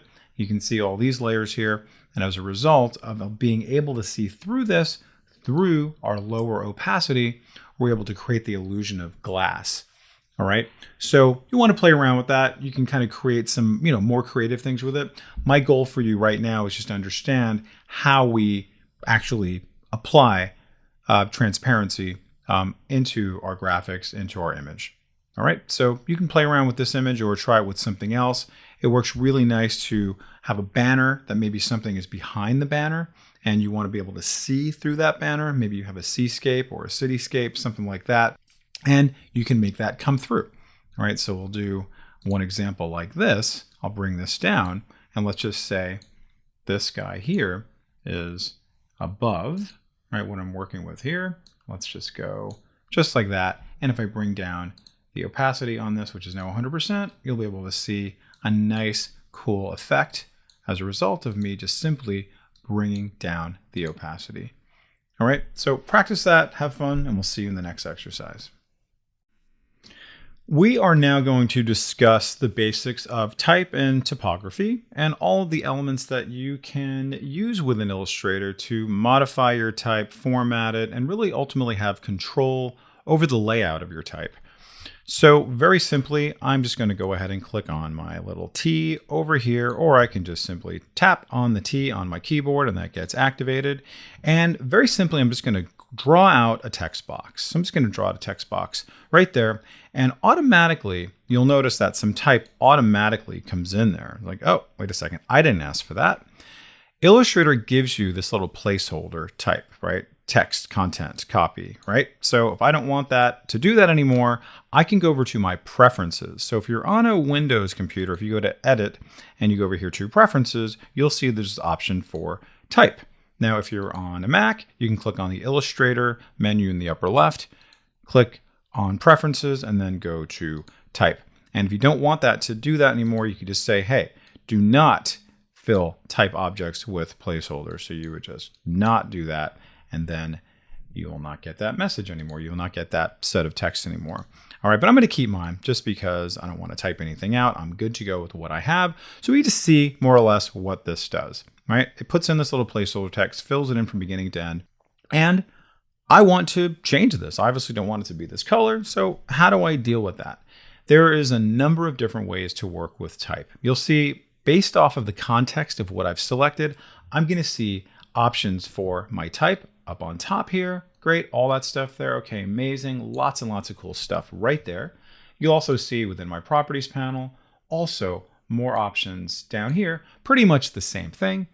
And likewise, if you go to Window and come way down over here to Type, and I'm going to open up to, let's say, Character, you'll notice that Character has the paragraph panel as well with it. I'm just going to close down Open Type for now, and then you will see, fantastic, good. So maybe you want to just have this kind of floating there all the time. So I'm just going to do a nice little triple click. You see that? Triple click selects the entire box. It's kind of nice. Or you could simply just highlight it. And from here, I could then just choose whatever type I want to apply. Pretty cool. And then we're going to go over some of these things in just a little bit. But before we go any further, let's see how we can change the color so we can actually see it, what we're working with. And that's pretty much the same thing how you work with color and shapes. So we're going to find our little color picker over here, or go over here if you want to find a swatch, double click on that, and then I'm just going to choose white. Okay, go over to there and then go all the way over here. And then just notice you have your RGB values, you have your CMYK. Great, fantastic. Click OK, and then I click away. All right, pretty good, pretty happy with that. Now you will notice that because I made my type a little bit bigger, I now have this little plus sign telling me that, uh-oh, the text box is not big enough anymore. So I need to fix that. So very simply, just like we do with any kind of shape, I'll see, great, now I'm good to go. I could have also made that wider. I could have also decided to make my type a little bit smaller to make that fit in. Okay, now let's talk about just some of our basics of formatting. So we have our character formats and we also have our paragraph formats. So some of these you've probably seen before, just your font type. Notice also when I click on that, I have the option to select all kinds of different fonts, but also note that I can also favorite some of these as well, so that I can come back to them anytime I want. Okay, so for example, if I love this one right here, this minion variable, I can click on that to add to favorite. I can come down here, let's try another one of these. Let's go to that one. Okay, fantastic, good, good, good. Love all that. But now, when is that going to come into play? It's going to come into play when I actually just show my favorites. Essentially, I can filter this out to say, hey, listen, only show the ones that I've now just favorited. Okay, I can clear that out as well. And then to the left of that, you have all kinds of other filters depending on the classification, serif, sans serif, script, handwriting, you know, all that good stuff there. So really up to you. You can choose whatever you want, but it's really nice. It allows you to get to these very quickly. It also shows you, well, what's the history of the fonts you've worked with? Oh, great. Forgot all about that one. All right, I really like that one. Good. Now I can see that again and again and again. All right, so maybe just for now, I'll choose this kind of fun one, this Courier Prime. All right, and then, I have a problem here. Now, what can I do? Again, I'm going to do a little triple click. I can now either make my type a little smaller. You see that? Oh, but that's getting a little bit too small. I still want to make that readable. But then I could start working with other things like my leading, right? What is my leading? Leading essentially is line spacing. So notice the space between these lines. So I'm just going to ratchet that down smaller. Okay, cool. It's still readable, but it now has just less space in between it. So therefore, it fits inside the text box. Okay, so leading is essentially line spacing, right? So that's really kind of all we need to worry about for right now. But now let's check out some of these other guys here, right? Like our kerning and our tracking. What do those mean? All right, so I may actually have like some text that's a little bit too close to each other, right? That's actually making the text like not so readable, if you will. So it's like an I and an L that might be a little bit too close. This U and this M, you can see that there. Maybe I might want to make that so it's not so close together, and that is where kerning comes in, right? Where I'm going to be able to increase that space between the two of them. So now I'm going to increase the space just by going up to, let's just say 50. Okay, very good. And you see how that just added on a little bit more, 75. Okay, good. That's a little bit easier to read. It's hard to kind of mistake the word as other words. If you want to entertain yourself, go ahead and just type out kerning fails. And you're going to see some slightly R-rated stuff in there, but pretty humorous nonetheless, of how kerning can actually be really effective. And if you overlook it, it could also mess you up. So check out kerning fails if you want a good laugh. All right, now let's see what tracking does. And I'm going to just put in some big type here. And I'm just going to say, come see us Friday night. All right, and let's change all that to a different color altogether. Let's make that white, and let's choose a nice big blocky font. Let's go to here, and of course I can make that size nice and big. All right, great. But I want to make this kind of like spill straight across on my text box. So that's where my tracking is going to come in. So if I make this go like that, notice what it's doing. Okay, so oh, that's pretty cool. Oh, I really like that. So it gives me all the control that I need to be able to just have this look a little bit different, look a little more like a title, if you will. Okay, so let's now just see some other things we can do. Let's go over here to our paragraph panel, and we'll see that there are some other, again, possibly similar things that you can work with in terms of your alignment, left, center, and right. You'll also see some options in terms of indenting from the left, from the right. Maybe you want to have a first line indent. So let's just see what those things look like. So with this text box selected, I can just bump that in. Okay, I like that. Yeah, I'm just gonna, rather than moving the text box, I can actually just move the type inside of there. All right, let me just put that back. What if I want to have a first line indent? What does that look like? So maybe you want to do kind of old conservative way of how we used to do it. Great, that's the traditional way to indent. Maybe you want to do that. Or again, it's really about control, however you want to do it as well. All right, now let's bring that back down to 0. And now this part here is actually kind of nice when you have more than one paragraph. Okay, so let me just put in a new paragraph right here. And I want to have some space in between this paragraph and this paragraph. So I can do either paragraph spacing before or paragraph spacing after. So if I just bump this up a little bit, that gives me some nice control over how my stuff is spaced out between it. So rather than having to like put a hard return or do something a little bit more sort of manual, I can use my paragraph tools to be able to do it. Okay, so lots and lots of really good stuff here. All right, and then the last one we're going to do is this hyphenate, which I think is actually kind of important. I'm just going to go ahead and just click anywhere in the paragraph and then just uncheck that. And then notice my hyphenations go away. Look at it before, now see it after. Look at these hyphenations. Nope, I don't like that.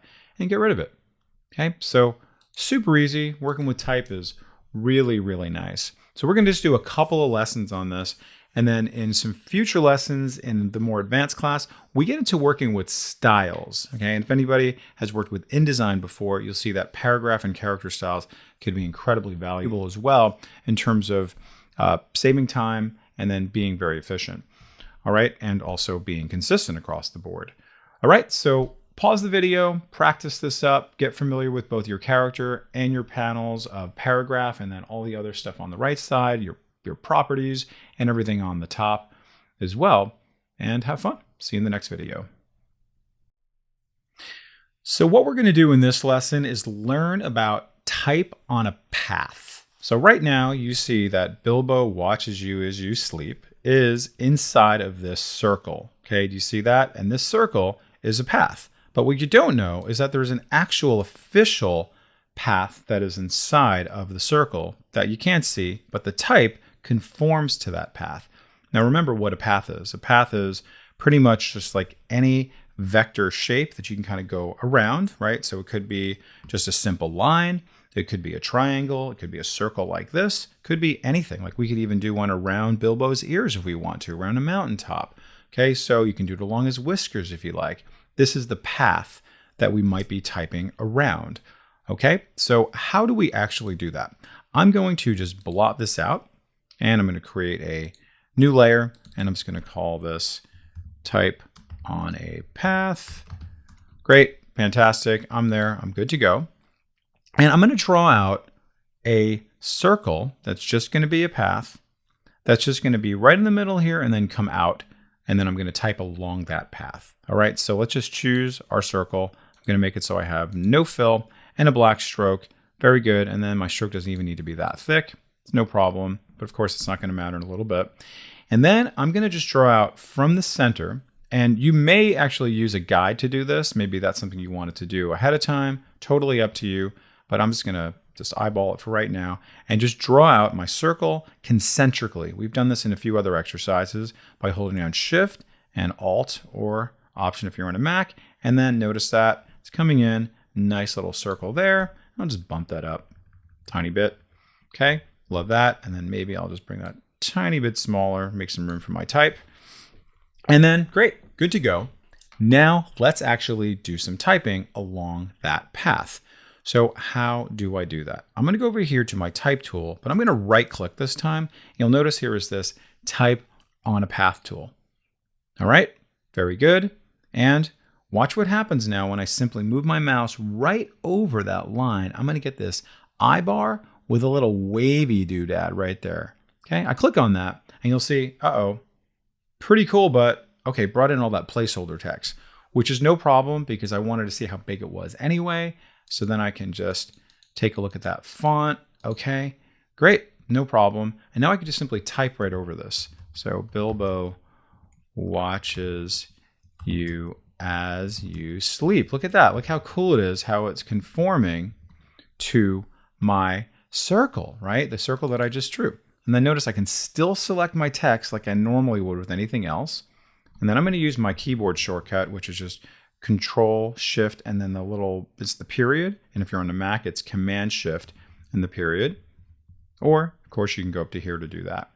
All right, and then maybe I want to change this to a different font altogether. All right, and then I'll make that nice and big. Okay, pretty cool. All right, now this obviously is not how I want it. So I can use some of my tools like my tracking to make it spread out a little bit further. So let's do that. Let's get a little review on how we do that. So let's go over here to Window, Type, and I'll bring up my characters again. All right, and then watch this, how I can now just make this go a little bit more. So, okay, pretty cool. I like that. Now, it's still maybe not perfect for you. And this is maybe the trickiest part of working with type on a path. And that's being able to move it along the path how you like to move it. So I'm going to go to my direct selection tool, and I want you to notice these little guys right here. There are two little what I call bookends. This is the beginning of your type in a path, and this is the end, believe it or not, right? And oh, that's weird. Oh, that's right, because I started off with a lot of type. So it's like, oh, it just brought that in. Now, the thing to notice, and this is incredibly important, is this, when I move my mouse right over here to the edge right there, notice how underneath my arrow, I get like a little line with a left pointing arrow.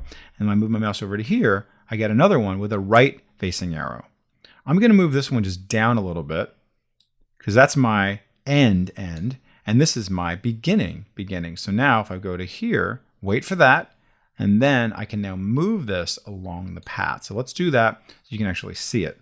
So you got to be sometimes actually pretty close to get to it. Try not to click on this because it'll ask you if you want to move it someplace else. Just wait for that. It's really important to wait for that, or else you get a little message. You're like, I don't want to do that at all.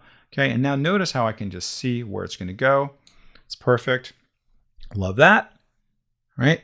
And awesome. Now let's go ahead and just shrink it in a little bit more. And watch, as I change the shape, the text comes with me. Okay, very, very cool. All right, and now just for fun, let's change the color to whatever. Okay, let's maybe just do it red. He's scary. All right. And then again, just for fun, let's put a nice little stroke around it. I'll just make that black, maybe a little bit thicker. Let's see. Zoom out a little bit. Get rid of this guy. Don't need it. All right. I'm pretty happy with that. You'll just play around with whatever you like in terms of your font and everything. The takeaway here is it is super easy to do type on a path and to be really creative with it. Okay. And then you don't need to actually see the shape. You can just have it, zigzagging and wavy, going around in a circle, whatever kind of projects you're working on. All right. So pause the video, practice that, and we'll see you in the next lesson. In this lesson, I want to introduce you to the Appearance panel. Appearance panel is pretty incredible to give you lots of information, but also allow you to really make changes right there on the panel itself. So if I go over here to Window, you will see I have the Appearance panel, and you'll see it says No Selection. When I click on this right here, you'll notice now it has my characters that's selected, and it's telling me that I have a stroke of 2 points, and I also have a fill of a particular color. I can simply click on this, and then I can actually make a change to that thing that I have selected. Oh, great. So if I wanted to make this a little bit thinner, I can absolutely do that. If I wanted to change the color to one of my swatches, I can absolutely do that and actually find all my swatches right within there. I'm going to keep this as is. Okay, and the same thing with my fill. All right, so you'll want to kind of keep an eye on your Appearance panel, regardless of what you're actually doing, whether it's a stroke, something like that, but it could be you're working with more like graphic styles, and all kinds of other different elements. Maybe it's a gradient. So you can really see what's going on, but also control it. So let me show you one thing you might decide to do, and that is going to be maybe putting multiple strokes on something. Okay, so in order to actually do this the way that Illustrator wants me to do it, as far as adding on multiple strokes, is I have to remove this stroke and kind of start from the beginning so I can work with my appearances accordingly. So let me just delete this one right here, and you'll see that no longer do I have a stroke on here. But now what I'm going to do is I'm going to select this whole area just like this. I'm selecting the type itself, but I'm selecting the whole text box, if you will. All right. Now, if you'll notice over here in the lower left, there is this add a new stroke and also add a new fill. And then in my advanced class, I talk about some of these effects that we can apply as well. All right. So very simply, I'm going to say add a new stroke, and that comes up. Okay, pretty cool. I've already done that before. No big deal.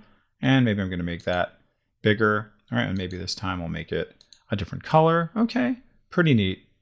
But now, what if I want to do multiple strokes? So guess what? I can add on another one just like that. And now notice I actually have 2 strokes happening simultaneously. And all it did really was just duplicate it. Okay, that's really all it did. But what I'm going to do for this top one is I'm going to make this black, and I'm going to make that grow a little bit. So now you'll be able to see that didn't come in black. Okay, there we go. Now we'll be able to see both of them simultaneously. One is kind of shrouding the other. So let's make this one a little bit bigger, and I'll be able to see, oh, pretty neat. Now I can actually have something a little bit more interesting for me to work with. Let me just make this even thinner so it doesn't kind of blot it out so much. All right, let's go over to here. And now, okay, not bad. And then I think maybe I would choose a different font to make this a little bit more interesting looking. So let's just try that.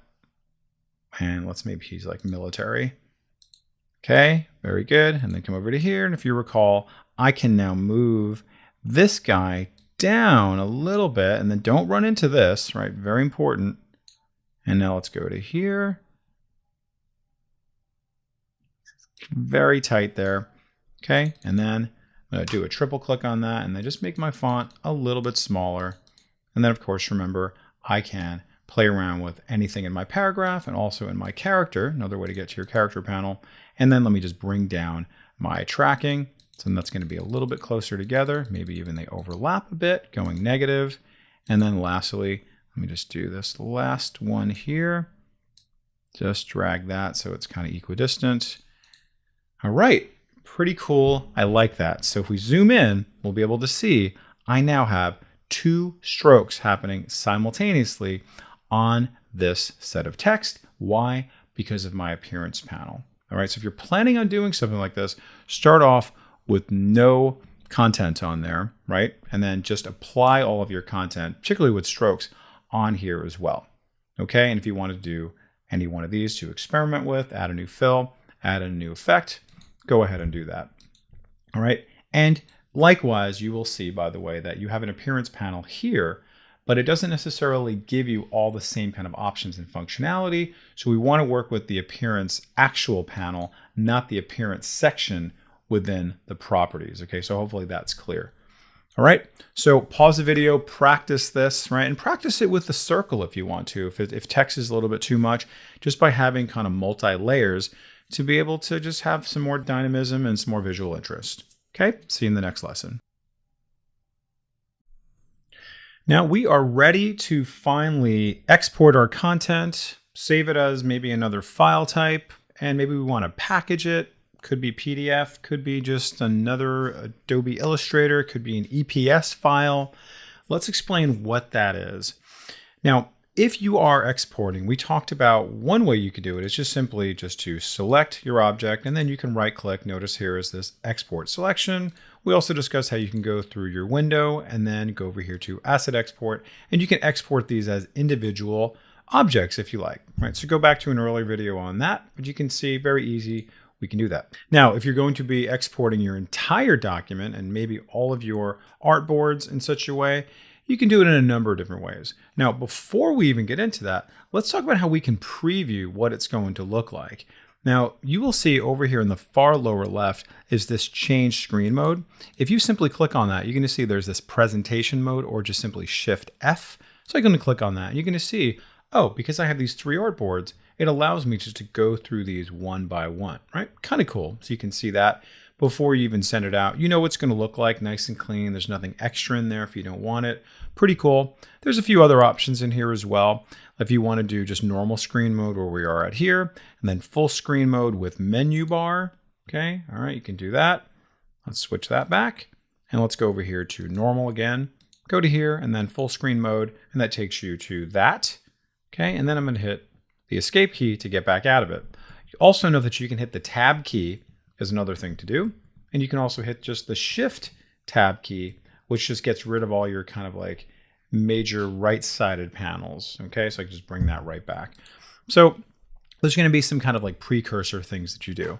Now, if we are ready to now save it and package it and everything, you can go over here to File, and you'll see there's an option for export. If you want to export for screens, it's going to come up. It's going to be very similar to what we just saw before, and even in some earlier lessons. Maybe you want to export all of your artboards, only some of your artboards, just some of your assets if you want to. These are in our assets folder. Where are you going to save it to? And essentially, what kind of file format do you want to? Okay, save it as. All right, now if I click on File, maybe I want to export in a very different way. Let's go ahead and just do a Save As. And then maybe you just want to save it as a PDF. Notice also you can save it as an AI file, which hopefully you're doing already. And then here's also an EPS, encapsulated postscript. Maybe you are doing that because you're sending it to somebody who does not read Illustrator files. Maybe it's an older Illustrator file. Maybe it's just something that they're just it's a vector reading program, like maybe it's a 3D printing device. Could be so many different reasons. Okay, and we talked about SVGs earlier, scalable vector graphics. Maybe you want to do that as well. Okay, so you'll know when the time comes, but you can very easily do that. So if I wanted to save this as a PDF right now, I can click on Save. Do you want to replace it? I already have that there. I'm going to say Yes. Okay, very good. Let's just change that to Avo yes. And I click on save. And now this pops up to a bunch of my PDF presets. Okay, so essentially, what do I want to do in terms of my compression, my security, my bleeds, all this good stuff here. All right, so what's my compatibility? I'm going to make it the most recent one if possible. Go right here to compression. How am I compressing my images? Do you want to downsample at all? Totally up to you. How do you want to work with your marks and bleeds? Do you want them shown up? But when you do send this to the printer, are you going to have some bits of information in there that you want that to be clear? And then if we go over here to output, this is really about your color conversion. If you need to do this at all, you'll see here, go ahead and convert it. Maybe some of your images are not CMYK, you want to convert them to RGB. And let's just jump over here to security. That might be, hey, something a little bit more important for you is, hey, do you want to require a password to open the document? Yes or no? Cool. Or do you want to use a password to restrict editing? Okay, including like any kind of editing at all, right? Printing, all this kind of stuff here that you can do here. So if you choose this, it's all going to light up. What do you want to allow happen? Maybe you want to have it, maybe you don't, but you can simply password protect that. All right, and then this is just going to give you a summary of everything you've chosen, and then you click on save, and now that's going to be saved as a PDF for you to send that out, package it, whatever you want to do afterwards. Okay, now you also will notice that there is in fact a package option for you. Well, when you click on that, it's going to give us, everything here in terms of where it's going to go, what's going to be the folder name. It's going to create a new folder. And then if you're working with links, right? So a link in this case is a link that's linking up to an outside document, image, or whatever that you have placed into your Illustrator file. You want to copy that so that therefore when you print it out, your printer will actually have access to those links. So therefore you don't have to reset that all over again. Okay. Same thing for fonts, right? You don't want to have to actually have low quality for your images. You don't want to have low quality for your fonts, or they can't find the fonts and they accidentally choose a different font, right? Or maybe it's intentional because they don't have it. Just know that that's what packaging is going to allow you to do, because when you do in fact package, you're going to see that it's going to then create a new folder with all of the links that you've created based on things you've placed, as well as all of your fonts that you're using. I'm not really using any of these things in my document, but know how easy it is to do that. So I'm going to go ahead and click on package. They're just telling me some copyright stuff here. I'm going to say okay. All right, package created successfully. And then I can just say show package. And then you can see there it is. There's my PDF it created. All right, there's some instructions potentially if you want to put that in there.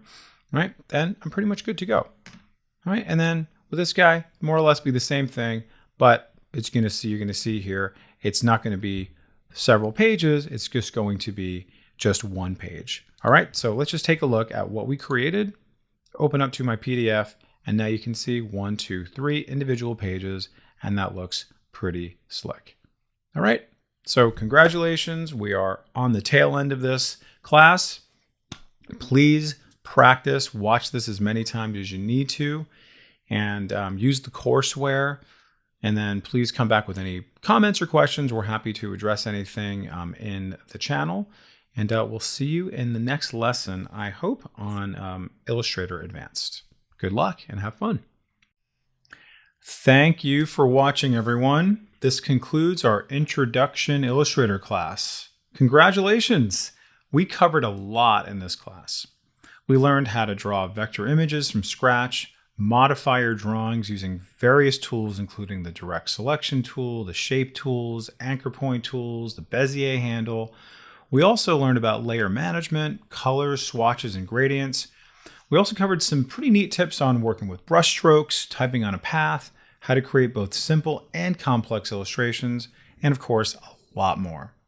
Now, there is a good deal more Illustrator to learn, so please check out our other video on Advanced Illustrator, where we dive into even more creative features like symbols, live paint, tracing, 3D type, filters, special effects, and a lot more. Thank you again, and hope to see you in the next class. Hello, everyone. My name is Dave Casuto, instructor for Learn It, and welcome to our Advanced Illustrator class. Hope you are excited to move on to the next level of this truly extraordinary program. We covered a lot of good stuff in our intro class. Now it's time to elevate your skills with some new creative tools. We'll be covering some pretty cool things like the touch type tool, exciting transformation and blending effects, how to create 3D objects, including text. We'll also explore the image trace tool, how to master live paint, working with and creating symbols, graphic styles, and so much more. Now, this course is designed to be an interactive, hands-on course, so occasionally you'll hear me say things like, pause the video and practice on your own. So make sure you download the class files from the link below to do so. This will ensure you get the most out of the course and learn the program in a more experiential, hands-on manner. I'm looking forward to teaching you all the cool things that an Illustrator of this advanced level has to offer. So stay tuned and get ready to learn. Well, once again, welcome everyone. So this is our advanced Illustrator class, but I'd really like us to make sure we're on the same page, that we are actually using some of our advanced tools, so we're not hunting around for them. I also want to make sure that we understand our workspace and also understand that we're all on the same page going throughout this class. So currently, I am working in this workspace up on top here called the Essentials workspace. So I want to make sure that you are working with your Essentials workspace and then you finally reset your Essentials workspace. And then what I want you to do is come over here, far upper left, this little guy right there. Make sure that you have your toolbar set up into 2 columns. And then I think even more importantly is I want you to click on these 3 little dots over here where it says Edit Toolbar. And you'll notice how there's a lot of tools here. Some might be gray. Some might be colored in because we actually have them available to us. So what I'd like to do is actually make it so pretty much all of them are available, if not most of them. And how do I do that? Let's just simply click on this little flyout menu here, and you're going to choose Advanced. And now I need to go back to do my little double thing there, 2 columns, and you'll see that you probably have about twice as many tools available. So we go back over here to our Edit Toolbar, and you'll notice that most of them are gray because they're in fact already in here. Now, if you don't want some of these in our toolbar, if you're just kind of taking up space, you can simply just drag them out, drag them out, and then you can just put them wherever you want, just not use them, and you're good to go. All right, so keep that in mind. Also keep in mind that you can create new toolbars if you want to, and then basically customize it according to, let's say, projects you're working on. Maybe you're sharing a computer with somebody. You know, you might just have different purposes at different times. You can have a different toolbar and then access it later on. All right, now let's now talk about how we can bring out different panels that we're working with. Right now I have my tools panel over here. I'm going to go over here to window. I'm going to bring up my control panel. I like to have that up there. So again, go to window, control, and I might want some other things to come up. So if I go over here to window, I'm going to bring up my artboard. Definitely like that. There's just one artboard here. But if I go over to this one, you'll notice I have 3 artboards. Okay, cool. You can see how helpful that is to see all these. And if you need any review on some of these things, of course, go back to our intro class. So I go over to window, and then other things I might want to bring up is, let's say, my swatches panel. Great. Oh, all right. That's just going to kind of float there. Kind of like that. Maybe I don't, but maybe I want to play around with some other things as well. So let's bring up my layers panel. Yep, want that. Cool. Now, let's just say I'm good to go with this, and I want to really customize this. So what I can do is just start moving these things around, right? Taking this apart. These guys don't belong here. Okay, great. We worked with brushes in the last exercise, but I still actually want that there. But I don't want to take up all this space. So if you right click on here, you can say collapse to icons, and that's pretty cool. Let me go ahead and do the same thing for swatches and maybe even for symbols. But this time I'm going to click on this little guy right there to be able to do the same thing. And now watch this. As I click and drag, I'm going to move this over here to this sort of little left column right there. See that? And now I got a little space for all these, so I can access these anytime I want. Wait for my little blue halo. Great. Do the same thing. Love that. Fantastic. And then my artboards, I'm just going to drag that over here and then drag that into this little area right there. Cool. Love that. Now I'm good to go. All right. So love that. Fantastic. Amazing. Super happy. And I'm excited. But you know what? I don't really need this right now. So what do? I'm going to close it. Just get rid of it. Okay. But then I say, yeah, you know what? I missed that guy. I want him to come back. So very simply, come back to window, and then you'll find it. Awesome. There it is. Comes right back. All right. But I'm going to close this. And I love this. I love exactly how this is laid out. And I want to save this for the future. So therefore, if I mess things up, I can always come back to this little happy place. So very simply, I click on my little drop-down menu up on top where I showed you a minute ago. And we're just going to choose New Workspace. I'm going to call this Dave's Advanced Tools. And now when I click on that, you're going to see there's Dave's Advanced Tools. Now again, how's that going to help me? Let's just say, for example, I totally messed this up. I even delete this guy. This is over here. Things are just getting messy, messy, messy. I can always do my little Mary Poppins effect by just simply clicking this and saying reset. And now it comes right back. Even the tools that I deleted, everything comes right back. All right, so again, just to review, I want to make sure that everybody has the same tools that we have here because we're going to be using potentially some new tools you have not worked with before in our intro class. So I want to make sure that we have everything here and just try to get your panels to look like mine as much as possible. All right, what we have up here, what we have on the top here, which is again, our control panel. All right, so pause the video, make sure you're all caught up, and we'll see you in the next class.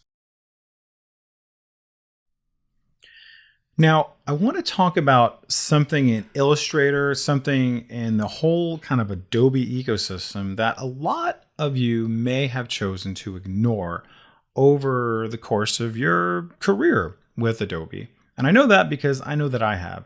And that is working with our CC or Creative Cloud library. So I'm just going to drag this over here and I'm just going to bring this back to what my library looks like. Now, the libraries allow you to organize all of your contents and assets according to just what those assets are, right? You can name it a certain thing. You can also place it in based off of those particular asset types, right? So it could be vector images, it could be type, could be different styles of sorts. Amazing. And what's so cool about this is that, number one, you can share it from program to program. Some of the things that I have available here for me are in InDesign. I created those in InDesign. And guess what? When I go to InDesign, I can access some of these other things, including some of these vector graphics, some of these other images, and things like that. Also, you can share these libraries with other people. That's really nice. You can collaborate.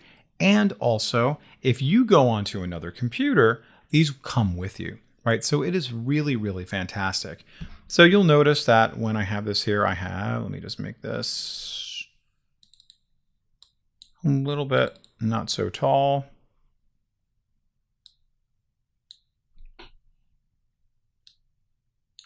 Okay, so you'll notice here I have the option to create a new library. And you'll also notice that I have about 5 libraries already set up to go. So if you wanted to create a new library, absolutely you could do that. So I'm going to go ahead and do one that's called symbols. We're going to learn about symbols in this class. Just do that and then bam, that's going to be ready for you to add on symbols. Okay, it's empty right now. So, but when you're ready to go, you just open it up and drag it in there. But let's say, for example, I have this little guy right here that I wanted to add in to a pre-existing library. So I actually have quite a few already, and I want to bring this guy into here. Why am I doing that? So I can use it over and over and over again, and I can share it between documents, between applications, right? And potentially between people.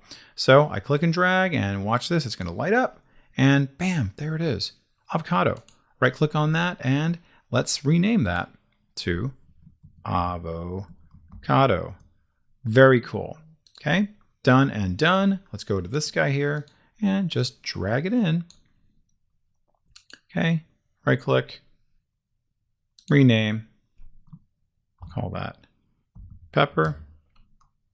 Okay, wonderful, great, good to go. And I can always use that, right? These are all my individual vector graphics that I can come back and use anytime. So let's see that in action. I'm just gonna do a blank new document. Great, good to go. And then guess what's waiting there for me? Inside of my vectors, I can then say, hey, you know what? I did that avocado once upon a time. I'd hate to have to do that all over again. Guess what? Just drag that out and voila, amazing. And it has all the same properties and everything. Don't have to go finding things, don't have to recreate it, anything like that. It is really, really amazing. Just superb. All the cool stuff that you can do using libraries. Now you'll also notice how you can add people on here as well. Invite to the library, you click on that, and it's going to ask you, okay, who do you want to invite? It's going to bring this up, and you just go ahead and just type in who you want to work with, right? It's going to come right up, and wait for it. It might take some time, and don't want to take a tour. Just who do you want to invite to this, and what can they do? Give them certain permission levels, right? Totally up to you how you want to use this, but just know the power of this, that you can absolutely close out of that.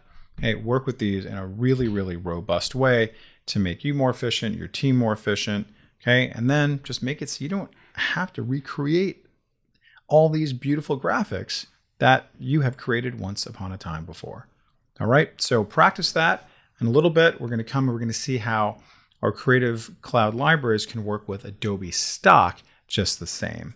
Okay, so pause the video, practice this, and we'll see you in the next lesson. Earlier, we discussed the Creative Cloud library, and I mentioned how we're going to work with Adobe Stock, and Adobe Stock is going to work nicely with our Creative Cloud library. Let's see what it can do. Okay, Adobe Stock is absolutely amazing. So essentially for the price paid of admission, Adobe gives you access to just thousands and thousands of assets. Okay, many of them are free, many of them are premium. I'm only going to talk about the free ones. So you can see here I'm inside of Adobe Stock and I filter things out by free. You'll notice there's free here. There's also free here as well, but certainly go to town on any of these other ones if you like. But now let's see how we can work with our Adobe Stock interface and database. First thing you'll notice is way over here is that I am logged in as me. Okay, it's very important that you are logged in as you to make all of this work.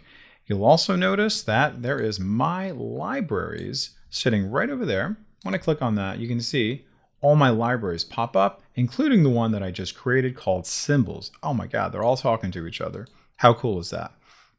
Okay, now what I want to do is simply start searching for things. Now, up on top here, I just put in the word characters, okay? Just a basic search box. Notice again, it's free. And then all these things pop up.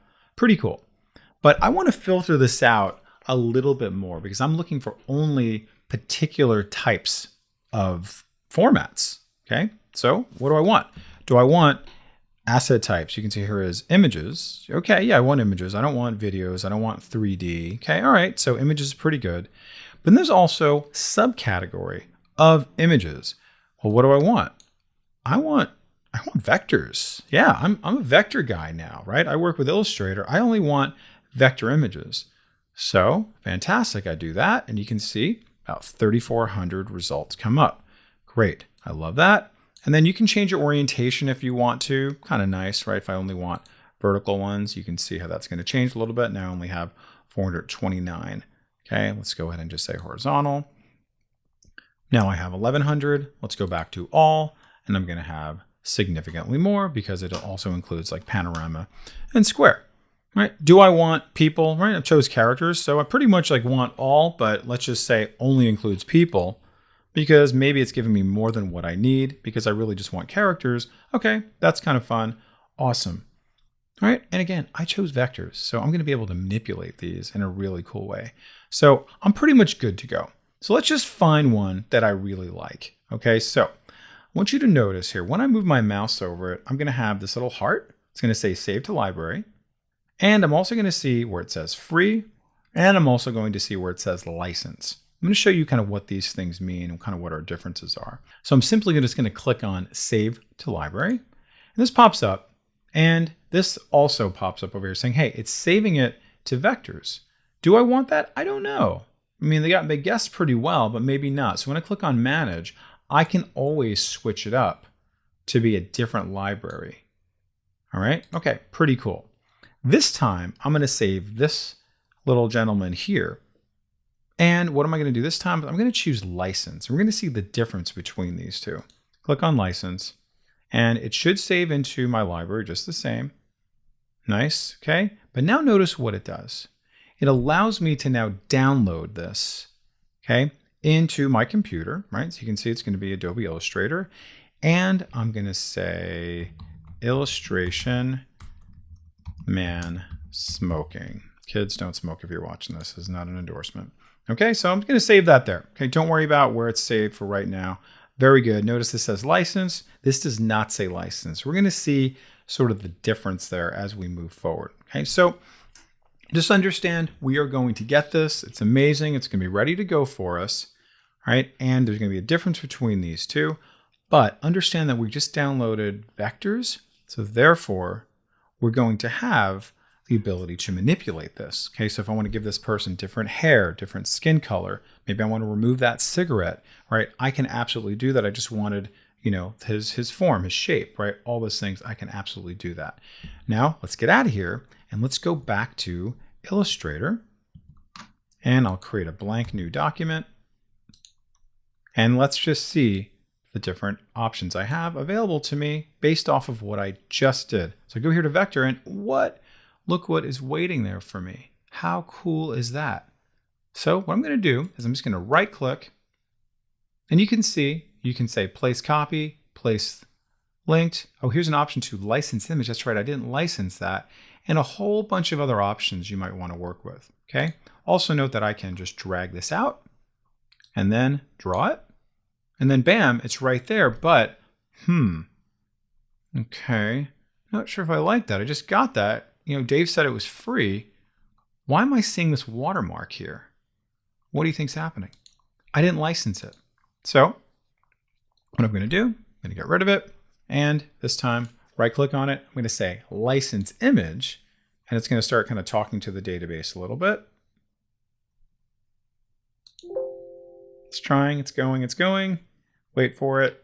Takes a minute or maybe seconds, depending on your internet connection and how Adobe's feeling that day. Wait for it, wait for it. Love it. And now just drag that in and then drag it out. Nice. No more watermark. So cool. All right, now this guy, because I licensed him before, I can also just drag it. But this time I'm just going to say edit. It's going to pop up and whoa, look at that. I have complete access to this and I can do whatever I want with it. Love that. No watermark, nothing. I go to my layers panel and I'll see, man, there is a lot going on inside of this image that I do not have to deal with. Thank you, Adobe. Holy cow. Look at all this stuff that I do not have to draw that is all now readily available to me. Now I just click on that. Okay, cool. I'm going to change his skin color. All right, cool. Change his hair color. Love that. Okay, so all of this stuff is now available, easily accessible. And thanks to Adobe Stock and licensing it, and now also working with our libraries to stay organized with everything that you bring in from Adobe Stock. Okay, so, and maybe you want to actually bring these guys in because maybe we'll actually do some exercises using these guys as well throughout our class today. Okay, so practice the video, enjoy Adobe Stock, really experiment with all the different things that you can get, not just vector. And also make sure that you're saving them to these libraries that you've already created up until this point. Okay, pause the video and we'll see you in the next lesson. Let's now talk about the touch type tool. You're going to find the touch type tool with all the rest of the tools and you're going to see here as touch type. I'm just going to activate that. Now let's talk about what the touch type tool is and what it can do for you. When you have type out like this, normally you can just do some basic edits to it. You can adjust the tracking, you can adjust the leading, you can adjust the size, including the vertical and horizontal scaling. What touch type allows you to do is isolate each individual letter. So therefore, you can maybe put it on a different plane, you can resize it, you can change the color and all that other good stuff, right? So when you're a normal type, you can't actually do that, but the touch type tool allows you to have that kind of fun, creative configuration for it. So notice my cursor, it now has that little T in a box with the arrow. I simply click on one letter and you'll notice what happens. That letter then gets isolated. What I can do next is just simply move it where I want. Well, that's pretty cool. Guess what else I can do? I can also resize it, move it down. All right, let me go resizing this way, move it this way, resizing it vertically, resizing it horizontally and vertically. Wow, How cool is that? I can move this down a little bit. Nice. Let's try next letter. I just simply click on it and notice I can go right and left. I can just move it down from here. I can go up and down this way, and I can actually expand it that way. Okay, so if you scroll in a little bit, you'll see that each of the corners has their own purpose to them. Okay, you see that? Now this is going to go up and down. This is going to go diagonally, inside or out. This is going to go left to right, and this will actually move it. Okay, so if you just click and drag on that, all right, very cool. Let's do this one here, and then let's make that a little bit bigger. Let's drag that down a tiny bit, and let's just go to this one.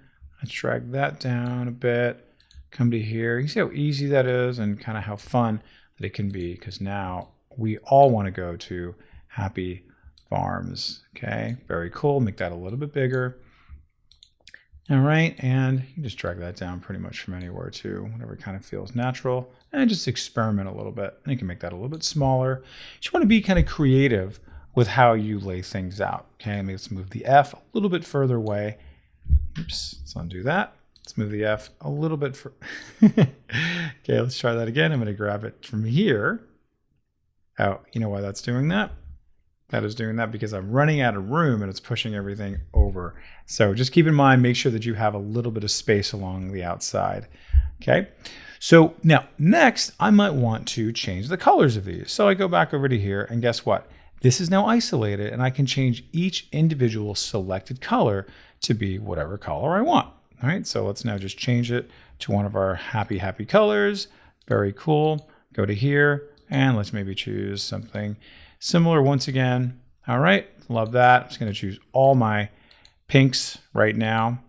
All right, and then let's make this also pink. All right, very good. And now, super easy. I just keep going to town on all my different colors. And also notice that if you wanted to,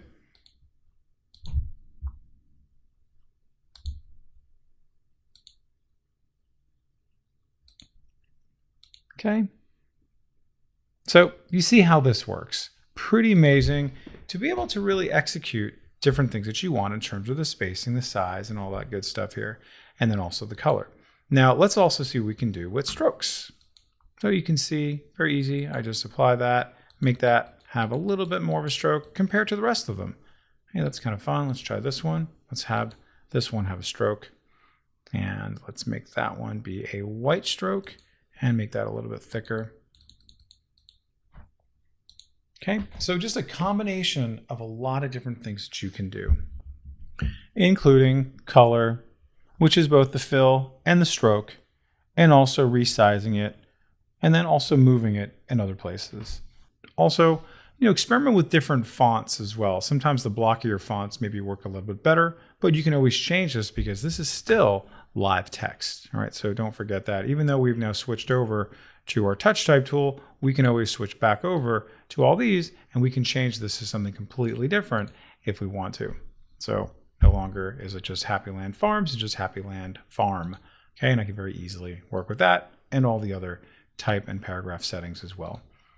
Pause the video, practice it up, have fun, and we'll see you in the next lesson. In this next series of lessons, we are going to talk about transformation options. And not just ordinary transformation options where we start working with these guys over here, like our reflect and our rotate and our scale and our move. We're going to go a little bit deeper, a little more complex, which is going to give us not only more control, but it's also going to allow us to come back and make very easy changes and do it in a much more efficient way and also in a more scalable way. All right, so you'll see here we have this beautiful object, and notice how this is created with these nice, beautiful sort of like concentric lines coming smaller and then growing out, out, out. And there's also, notice there's a little bit of a gradient in there, kind of creating this really kind of cool dimension effect. You'll also notice that my canvas has a grid on there. It also has some guides on there. All right, and you'll also notice how my stroke is maybe a little bit uneven. So if you take a look at my appearance panel right here, you'll see that there's a few things happening that's telling us, well, what did it actually do? Why is it doing what it's doing? So let's just kind of give away the secrets for right now, and then we'll go ahead and create this. So this particular object only has one stroke on it, right? Okay, interesting. Oh, it's the stroke that's in the middle. Well, whoa, how's that going to happen? That's interesting. And you'll see also that it has a fill. Yeah, that makes sense. I can see that. And there's also something called transform on here. And this transform is what's known as an effect, right? So you can see there is this effects section on the bottom of our appearance panel, not just the plain old stroke and fill, but also the effects that we can apply to these. And we're going to do a whole series of these. And we're going to start off with just basic transformation effects, but you'll be very surprised on how much we can do with just a very, very small bit of transformation, whether it's scaling, it's rotating, it's moving, all kinds of cool things, but we're going to repeat them and copy them over and over again.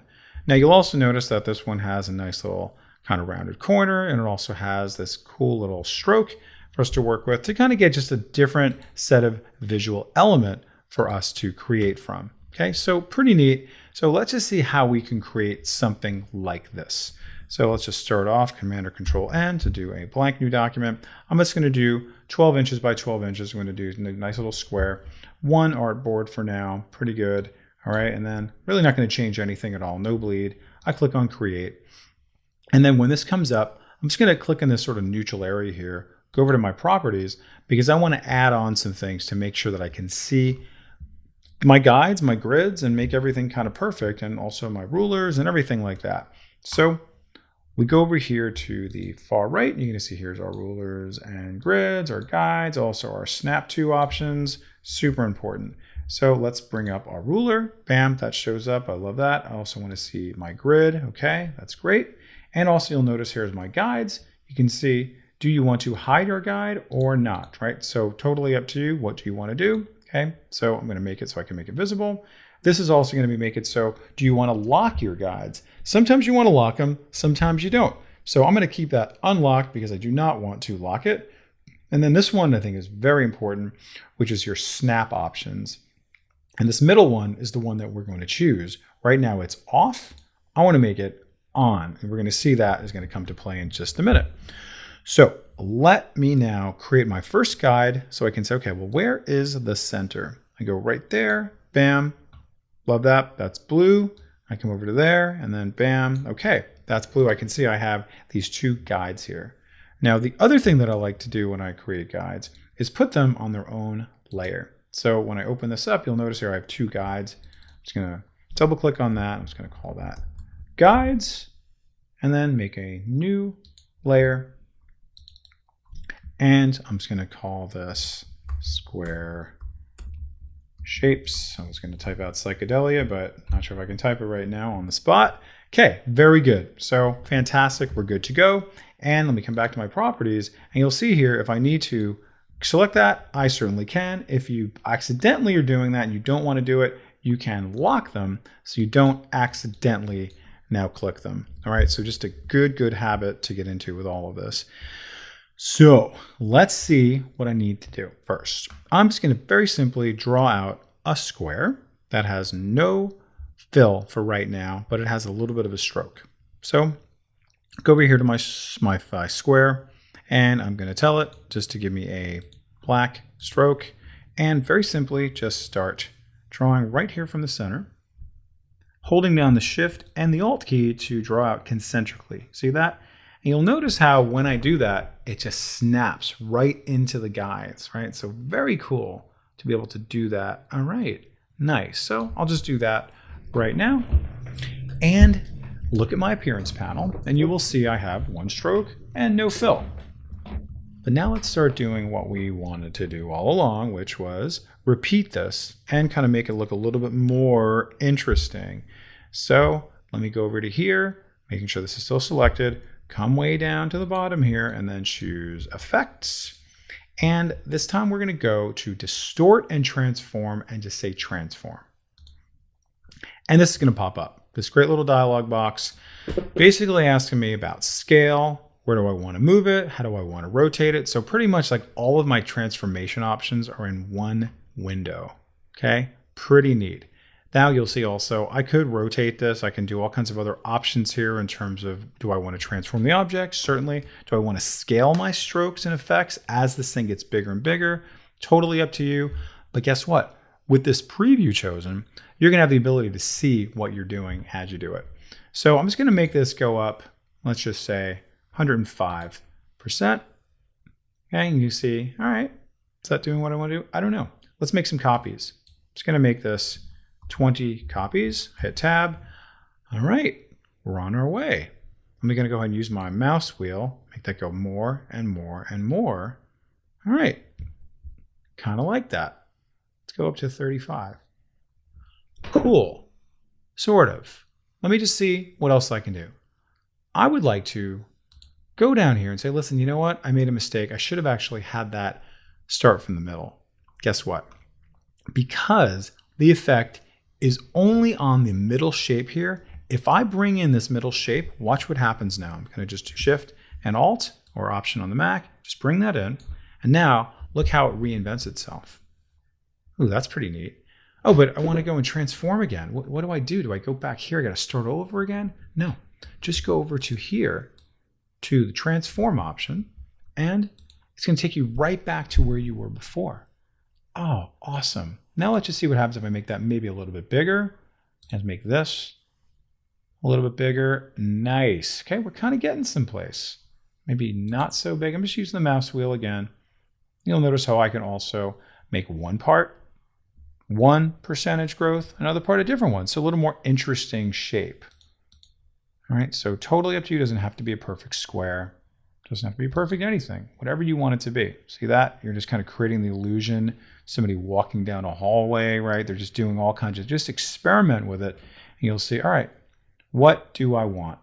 And don't worry about it because you can always come back to this. Now, some of you may have the scale, strokes, and effects bottom, and then, okay, that could be something interesting that you do want, because when you do that, it starts off small, but as it grows, it's going up by 108%. So watch what happens as I make that thicker. Those also get very thick. There's no right or wrong here at all. It's really just depending on what you want to do. Okay, so let me just make that slightly smaller. And you'll see again how that comes together just like that. All right, I'm going to turn that off for now. Bring this back up. And again, notice how you can just change things so easily and this rapidly. It just brings things back to how you want them or don't want them. Okay, so let's just go ahead and click OK. And now let's try a few other things that you might want to work with. We saw how there was a rounded shape inside of my shape. Okay, let's just have a little bit of a different look for this. Okay, so you'll see here, this is an actual shape. So if I go over to here to my direct selection tool, you're going to see I have options to work with my corners. Okay, so I actually want to have rounded corners on this. So if I click on this here, you're going to see, all right, well, what do you want to do? Okay, so I'm just going to bring that up, up, up. Whoa, look what that does. All right, interesting. Maybe that was a little bit too much. So let's just kind of go a tiny bit. Maybe I'm just going to say 0.1, okay, maybe a little less so. Fantastic. Maybe you want to experiment with only doing one side. So then you can say, listen, that's just going to only be that part. So I'm just going to drag this out a little bit and then drag this one out a little bit. So it's not as perfectly symmetrical. So you'll notice how they're a little bit different. If I just select this and bring this all the way out, you'll see, okay, now that's very different, right? Because this is a little more of a corner. So we zoom out a little bit. We're starting to see how we're getting a pretty neat effect of kind of dimensionality. All right, now let's go and apply our gradient. Again, this is just like any other shape, but it's just repeating. So watch what happens now. I'm going to apply my gradient by going over to here, and then I'm just going to choose this gradient just like that. All right, not too bad. Like that. All right, kind of interesting. Kind of step away for a second. Just take a look at what we've done. Maybe you want to take a look at it without all this stuff in here. You can go over here into presentation mode. You'll see, all right, what we're doing there. I'm going to hit escape. Let's do a couple other things. going to go back and select my shape, but this time I'm going to choose a different stroke for me to work with. So let's zoom in a little bit more. And let's see what kind of strokes we can work with here. So notice I have all these variable width profiles that I can explore. So if I click on this one, for example, notice how it dramatically changes everything. Let's go over to a different one. Let's go over to that one. Ah, interesting. Let's click away, be able to see that. Very nice. Take our grids off. I'm just doing Control or Command and the semicolon, or the quotes and plus Control, and that takes everything away. And of course, you can bring them right back. Again, Control plus semicolon, Control plus the quotes. All right, so how do you want to view this? All right, now you also might want to go a step further by just changing maybe to a very different type of brush stroke. All right, not so much. All right, now let me experiment. What about that one? Whoa, did not see that coming. So much you can do here. Let's bring it back to our original. And let's just change the variable width to something a little more simple. Cool. All right, I like that. Really excellent. So much cool stuff you can do with just a couple of clicks. Now, let's go back to where we started. All right, and we'll go to my transform again. And let's just say I want to add on a few more copies because I love this so much. Making sure that this is selected. It's easy to forget. All right, there we go. And let's go to here and let's watch it grow, grow, and grow. Click OK. Zoom out a little bit. Very nice. I'm going to do Control and the side right there so you can see exactly what we've created. And look at that relatively complex shape that we did relatively easy. Because what did we do? We just drew out a shape and we went to the appearance panel and then we just transformed it. We transformed it using our distort and transform, and then we went over here to transform, and then we just played around with all of our other options. Let me bring that up again. All of our options for scaling, and then we just added on some copies, right? It's really a matter where are you starting off, and then Illustrator does all the work for you. Okay, so pause the video, practice this. Practice this on any number of different types of objects, really experimenting with how you're going to change the object more and more later on in terms of the corners, how the widths of the stroke itself, the type of strokes you put onto it, maybe the color of the stroke, maybe the stroke will even have a gradient on it, not just the fill. Who knows? Okay, play around with it and maybe you'll come up with a new logo. Maybe you'll come up with a new app design, something like that. All right, so see you in the next video. Practice up and have fun. Following up on our lesson with the transformation effects, let's see how we can create something similar to this. Okay, and you can see that the process is not much different than what we just did with our transformation, with our scaling. The major difference here is going to be that we're scaling smaller, but then we're also, guess what, rotating. All right, so again, you may know how to rotate in other ways, right? Looking at the tools bar over here, but you may want to do it in the appearance panel for all the reasons we just showed you in the last lesson. So you can go back and make changes to it very, very easily. You can apply more than one copy, and you can just come back and make what other kind of modifications and different types of intricate needs that you have in terms of the scaling of the strokes, yes or no, however you want to do that, and then go back and applying all kinds of different things to the shapes themselves, like a gradient, like a different type of stroke, etc.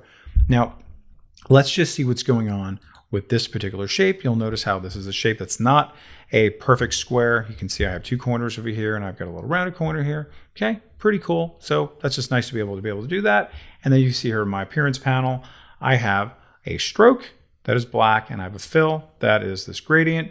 And then you'll see here I have a transformation effect on my stroke. And guess what I have now? I have a scale that's smaller and smaller, and I'm also rotating it about 2%, and I'm also making 26 copies. All right, so let's just see what that looks like when I make more copies. See how it's going in, Look at that. And I can keep going on forever and ever and ever. Maybe I'm going to do less copies. All right, maybe I'm going to do something a little bit more subtle. I can do something like that very, very easily. Okay, but notice how it just keeps rotating about two degrees, and it's rotating, making it smaller about 95%. Cool. So let's see how we can create something like that. I'm going to create a new artboard for us to work with. Bam, there we have it. And let's just create a shape. That is just going to be, let's just do a rounded rectangle. That's great. And now I'm going to go to my direct selection tool, click on this guy. Notice I'm isolating it, and then only that is going to have a hard corner.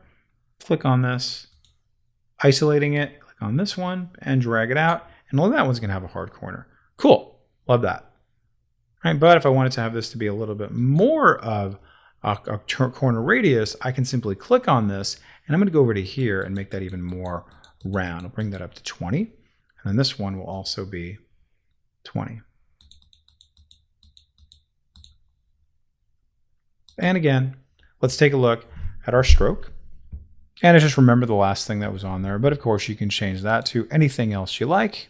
I'll just do this one again. Pretty cool. And then maybe I will bring up my gradient to make it a slightly different type of gradient. Let's make that.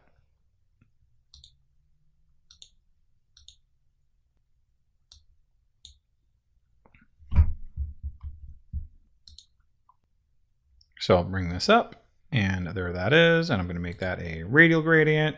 Fantastic. Good to go. And now let's just see what we can do with our appearance panel to apply a different type of look for this in a very quick way. So go ahead and choose your stroke, go over here to effects, again, go to distort and transform. I'm going to say transform, and you saw what we did already. Let's just try that out. I'm just going to bring this down to 95, bring this down to 95. And the only thing I'm going to do that's going to be majorly different here is my rotation. So I'm just going to rotate this about 2 degrees. And let's just see what that does. Watch what happens now. I'm going to make my copies. I go, go, go. Not too shabby. Let's go ahead and rotate it even more. Whoa, wow. Look what we can do so quickly, so easily, just by this very simple transformation effect. And again, I showed you earlier how you can do something like that or like that. So totally up to you how you want to show this ultimately at the end of the day. Okay, so I'm going to go ahead and click OK.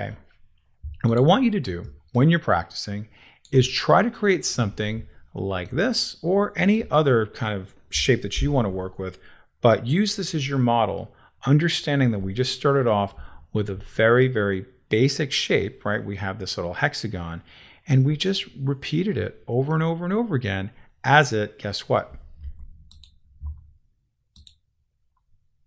Shrunk down in scale, and we also rotated it -6. So if I make that go the other direction, notice it can go the other direction.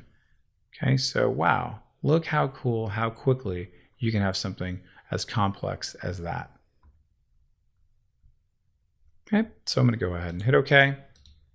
And I'm going to suggest you pause the video, practice this, and then while you're in the distort and transformation effects, try out some other ones as well. Welcome back, welcome back.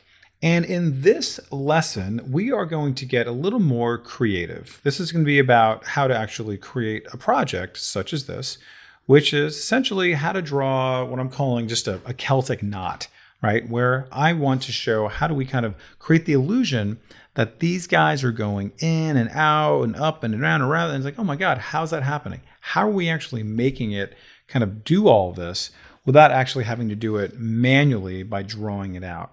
It's actually a little more simple than you may realize. Okay, so follow along in this exercise. You may need to watch this again and again to get this and maybe write some of it down, but I have provided some exercise notes on this within the courseware. So let's go ahead and just create a blank new document. And I'm just going to make that square. That's perfect. And we're going to start off very simply by just drawing out a rectangle that is a stroke and it has no fill. Okay, so I'm going to make it so it has no fill, and then there's my stroke. Okay, and I'm going to make my stroke about 60. You can make yours a little thicker if you want to. And very simply, just draw out a rounded rectangle. So just come in maybe like that. Okay, I like that. So far, so good. And next thing I'm going to do, if you want to, again, you can round the corners if you like. So if I want to, I can round them a little more. So just maybe go more. So it just kind of looks like that. Fantastic, good to go. Now, next thing we're going to do is we're going to rotate our shape. And I'm also going to copy it. So I don't want to just rotate this one. I actually want to have a second one that is based off of this one that is rotated. So very simply, I'm going to go over here to my rotate options. You can see here is rotate. And if you double click on the rotate tool, you will see this pops right up, giving me the options of, okay, well, what is the angle you want to rotate on? I want to rotate 90 degrees. Perfect. But instead of clicking OK, I'm going to choose copy. And now look at that. Cool. I have the beginnings of my little Celtic knot. So what happens next? I want to actually make it so my stroke for both of these is on the outside of the shape. This is very, very important because in a minute, I'm going to do something called expanding my appearance. So I need to actually make it so my stroke is now going to be on the outside of the shape. This is the part that you'll forget. It's kind of odd, but let me just show you what we're going to do. Very simply, we'll go over here to stroke, and I'm going to choose that I want it to be on the outside. Notice it says a line stroke on the outside. Cool, there's that. I go over to here. I'm going to choose this guy. Again, same exact thing. I'm going to say align to the outside of it. Okay, cool. And if you want to, you can just kind of manipulate this even further if you like. But I'm going to keep it as is. But understand that this is now the beginning. This is the foundation of what we're going to create. So it's very important that you have it more or less how you want it to look right now. And you're not sure about it, you can always make some copies of this. So then you can always come back to it later on, but maybe you make some different shape copies for you to work with in just a minute after you finish doing it and you don't like it. So let's now just highlight all of our stuff here. So I'm just going to marquee over everything here. And next, I'm going to do what we call expanding the appearance. Because right now, all this is simply just a stroke, right? It's not really going to do much for me. So when I expand my appearance, it makes it into a shape that I can work with. So how do I do that? I'm going to go over here to Object. I'm going to say Expand Appearance. And now that happens. And really, nothing really major happens for us in terms of like what we can see. It's still not looking like a Celtic knot, but let's just see what we do to kind of start the process to make it like a Celtic knot or whatever you want to call it, any kind of knot or any kind of like interweaving. We're going to use this amazing tool called the Shape Builder tool. All right, so let's just see what this does. You'll notice as soon as I click on that, I can now move my mouse over these individual parts to then blend together one section into another, because these are all now kind of overlapping with each other, but they're not actually blended together. Okay, now let's see what happens now when I drag down, going like this. I go across, going like that. I come up, going to here, and then I come over, going like that. And you can now start to see the beginnings of this little kind of circuitry that I've created. All right, now for us to really get some dimensionality, let's put a stroke around this. So I'm going to just simply highlight it all, and then I'm going to go over to here to my strokes. So let's make that red, and let's make that bigger, bigger, bigger, bigger. Love that, really coming together. It's all one big group. And I can now rotate it. And now I've got my finished product. Pretty amazing. And then maybe you're going to duplicate this. Maybe you're going to overlap it. Maybe you're going to put something inside of this. You're going to do lots of things, and this is going to be the starting point. Some of you may know how to work with symbols. Maybe you want to just spray out some symbols. We're going to be covering symbols in a little bit, but you can see how easy that was. Maybe some of you are going to work with type to do the same thing. You want type to kind of interweave with something else, right? With letters going into another letter. So this is a really extraordinary set of tools to work with, where we expanded our appearance that started from a stroke. And then once we did that, we're able to use the amazing Shape Builder tool to weave all of our content in between each other so they're all get connected and make the appearance and make the illusion that they're looping inside and out of each other. All right, so pause the video, practice this, watch this as much as you need to, and feel free to go ahead and look at the notes that I provided in the courseware. So in this next set of lessons, we're going to do a pretty heavy exercise where we're going to learn how to create this kind of like flower sort of mandala slash sort of logo potentially in a number of different ways.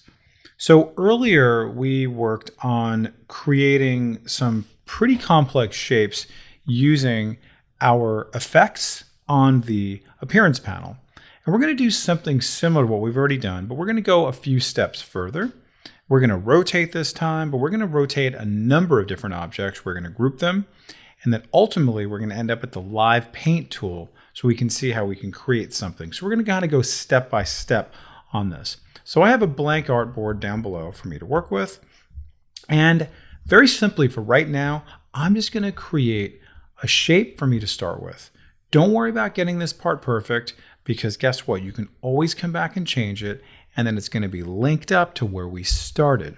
So how I'm going to do this is just very simply, I'm going to choose the ellipse tool, making sure, and this is very important, that I have no color fill, and I'm just going to have a very thin black stroke, and just simply click like that. Okay, great, fantastic, no problem there. But I really want to make my petal to be sharp on the outside, a little more pointy. So I go over here to my direct selection tool, choose that, and then as simple as this, I can just go over here to my convert tool, and then bam, that's now pointy. Okay, if I want to do the same thing on this side, I absolutely can. So click on that, great. If I want to make this a little bit taller, I can just simply click on that, use my arrow keys in my keyboard just to basically make that as tall or short as I want to. Same thing with this guy. All right, so this is just the beginning of my first petal. Next thing I'm going to do is I'm going to make maybe a little kind of circle, add some dimensionality in there. Sure, why not? So I'm going to go over here to my circle. Again, pretty much same thing, where I want to make it so my stroke is black and thin, and then I have no fill in there at all. So I'm just going to just simply click and drag more or less from the center in there. Okay, that's great. And again, don't worry about too much about the size and all that other stuff in terms of the stroke size and everything. But what I want to do in this case, I'm going to align this to make sure that these are aligned well. So I highlight everything, and then I'm going to click on this little drop down here to align selection and center it. Perfect. Now I can see that they're nicely aligned. Love that. If I want to be right smack in the center, then I would align my vertical centers doing it that way. But this is good for right now, because I'm going to change this. Believe me, this is just a start. Now, why did I do this, and why is this going to create this complex shape? Really, the question is how? How is it going to do that? So let's now highlight both your shapes and group them. So if you just right click on it, you can just choose group. That's fantastic. That's great.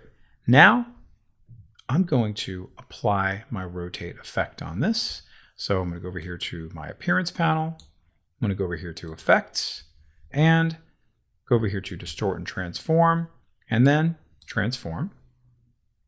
And from here, all I'm going to do is very simply adjust my rotation options. Okay, so here is rotate. And not only that, I'm going to adjust it so when I rotate it, it rotates in the right place. This is incredibly important. I want you to watch me like do it wrong. So watch this. I'm going to rotate this and I'm like, oh, wait, that's not at all what I want to do. Huh, what's happening here? Where is it actually rotating from? As you can see here, it's rotating from the center. I don't want that because I want to create like a million petals going along the outside. So therefore they have to rotate coming from the center. So if you'll notice here, way down below is this little guy right here, basically saying, hey, where do you want to rotate from? I want to rotate from that guy right there on the bottom. So now when I change my angle, let's just watch.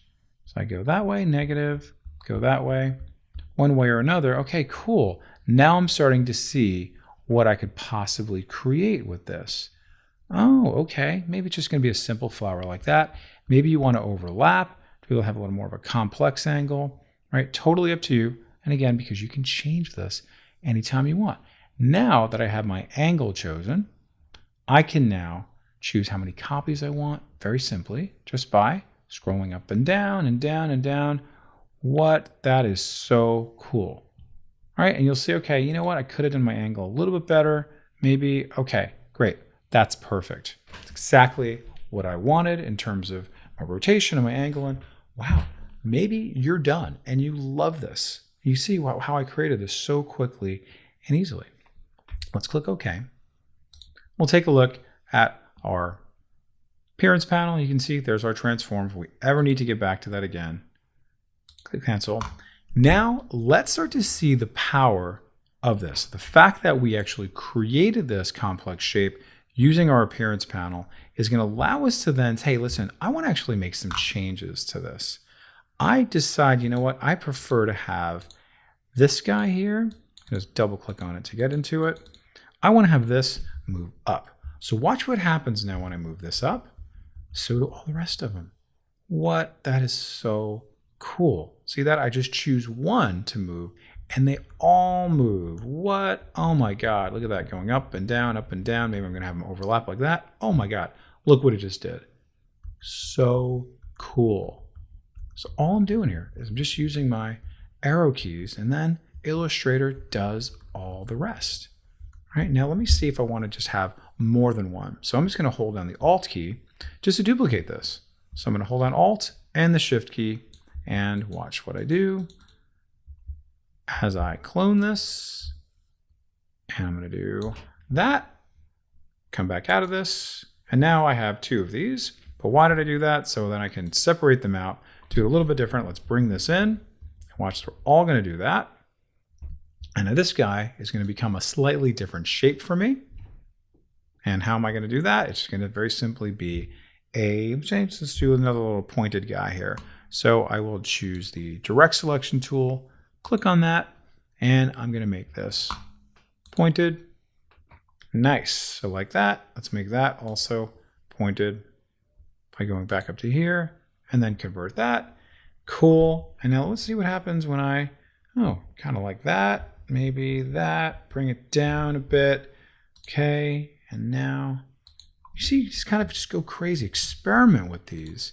Like what's the shape that you're looking for that maybe you didn't find right away, that maybe you're going to end up finding after you just kind of go this way. Oh, that's kind of neat. Look at that. Or go out like this. All right. Wow. Just make one change, and because it repeats over and over again, it makes that change repeatedly, so you don't have to worry about it. It's the coolest thing. So let's get back out of this. Let's check it out and zoom out. All right, maybe you're happy with this, maybe you're not. You can very, very easily change this. Okay, so this is really all about just choosing one shape, or maybe you're modifying the shape later on, but you're choosing one shape, you're grouping it all together with another shape, and then you go over to your appearance panel, and then you are going to apply some type of distortion. In this case, we transformed it and we just rotated it and then made however many copies you want to work with over and over and over again based off of a certain angle, and you're good to go. All right, so really practice that. Okay, understand how you can do it. You can see how, here's another example I've done. And this one involved color. So what we're going to do in this next exercise is going to be our first lesson on working with the live paint tool. All right, so stay tuned, but make sure you practice this and you can do all of these things before we move on. All right, so pause the video and have fun. Now at this point, you should have a nice little flower or mandala or some kind of repeating element that you've created, so we can now paint it. So earlier I showed you an example of this, and this essentially started off looking like this. And how did we get it to make it so we have these nice, beautiful colors inside of these shapes, we worked with something called the Live Paint tool, the Live Paint tool. And this is an excellent, excellent tool for working with painting for individual parts of something where you have these individual shapes and nooks and crannies, and to make it look really solid and really nice. So currently, this is not available to be a live paint group. I have to make it so. So I'm just going to simply just click right there. So I'm going to go over to my regular selection tool and I select it. Okay. Now it's still just one individual shape. So this is very important.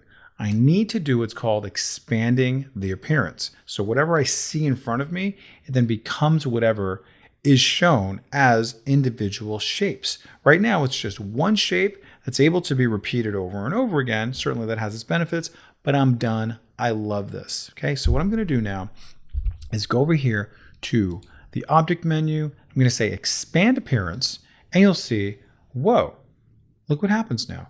Every single one of these becomes their own independent shape. So if I click on these, I can now manipulate this if I want to make this a little bit different, which is kind of cool, right? So if I actually want to make this a little bit more kind of realistic, I can bring this out here so they're not super uniform, because maybe that's something you want. Maybe sometimes you don't after a while. So you can just really kind of play around with all of these things here and just experiment that, like, all right, great. Now that I've expanded the appearance, I have all that kind of cool control to work with. Now, let's start giving this a little bit of color, a little bit of personality. So how do I do that? We are going to now make this into a live paint group. All right, so where am I going to find my live paint? Yours is probably hiding underneath your shape builder tool. And you can see there is my live paint bucket. So when I click on that, you're going to see it's going to give me the option now to start painting. But what I need to do first of all is make this into a live paint group, right? So that could be a little bit confusing. It's like, well, why am I getting this circle slash? So if I now select everything and then I come over to here, now I can then make everything into a live paint group. You have to select it to affect it. Okay, so now watch what happens now. I'm going to click and now it's a live paint group. I know nothing really happened. There's no fireworks, nothing like that, but it is now a live paint group. Now let's watch and see what this is going to allow me to do. So your live paint bucket works in sync with your swatches. So let's bring our swatches over here. And presumably you got your swatches all ready to go, whatever kind of swatch you want. But I'm going to start off with this nice pretty purple color. And watch what happens now when I mouse over and I just simply click. How cool is that? Bam, bam, bam. Just going to town. Love that. That is awesome. Very cool. All right, just clicking away, painting some flowers, and just notice how everything is separated out individually, right, by what I have created using my earlier tool to make these individual shapes, and then I expanded my appearance. So Illustrator knows that these are all individualized, okay? Let's now do something in the middle here. Let's just do pink. All right, I'm gonna come over to here, bam, bam, bam. Okay, very cool. All right, loving this, so happy. Nice.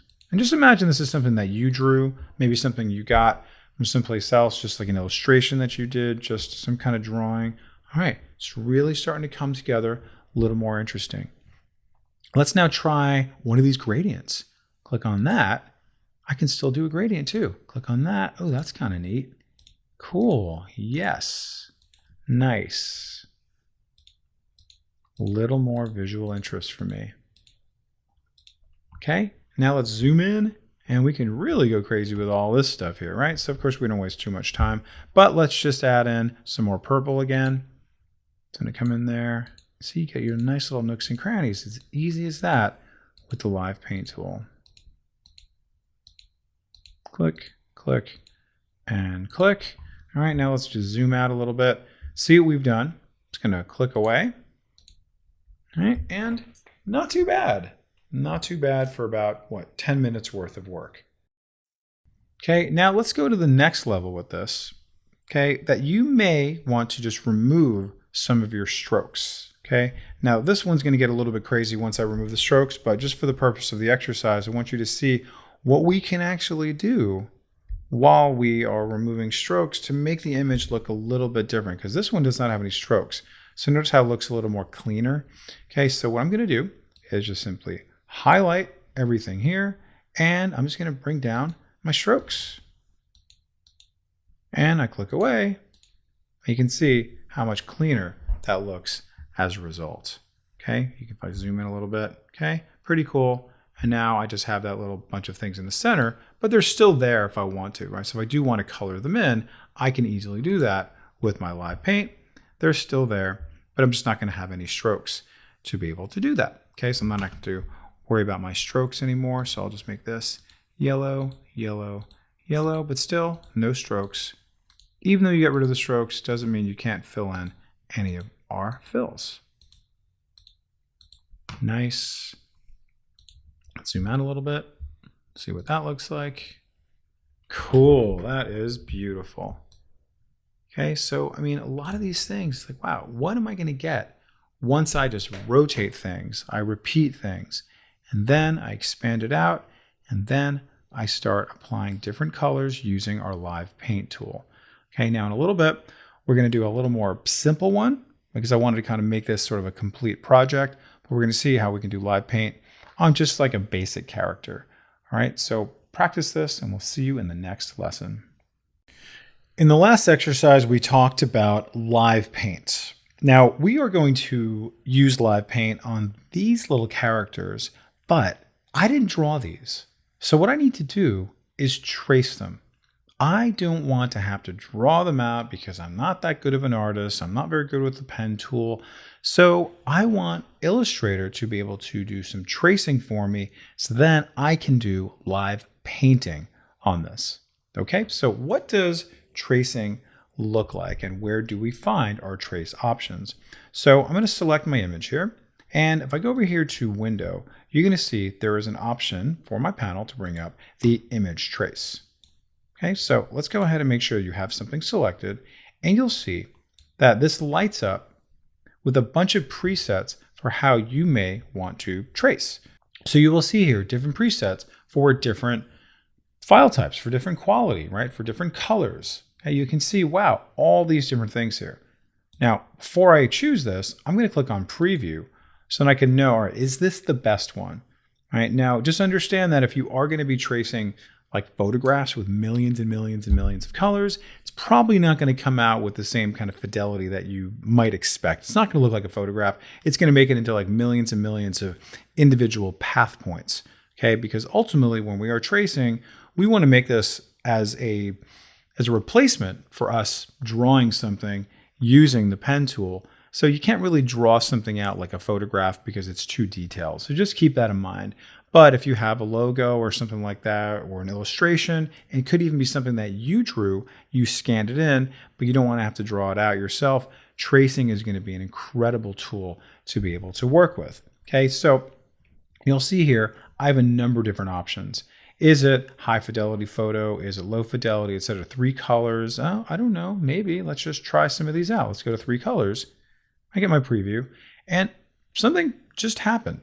If you notice, it just kind of just froze a little bit and just kind of went into place. But I don't know, did that actually work? Okay, let's just see what happens now when I go to the next step, which is expanding.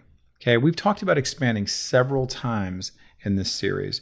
Where expanding is going to say, hey, listen, make whatever you see here into vectors, right? Whether it's going to be a bunch of shapes, it's going to be some lines, some strokes, etc.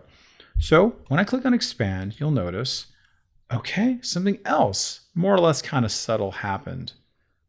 All right, what's next? Okay, I remember he said that this now becomes some kind of vector. So how do I choose my vectors? Oh, let me go over here to my direct selection tool. Whoa, okay, now I see what's going on here. Okay, now before I start doing anything, let's come over to here. Let's do one more time with Donald. Let's do the same thing. So you can see this go in real time. I'm going to click on that. I'm going to come over to here, and you'll notice here my presets. And let's just try the same thing. Let's go to 3 color and wait for it. This maybe is having to work a little bit harder. Okay, and again, you can see a little tiny flash there. Okay, something happened. Don't know exactly what happened, but it actually did do something.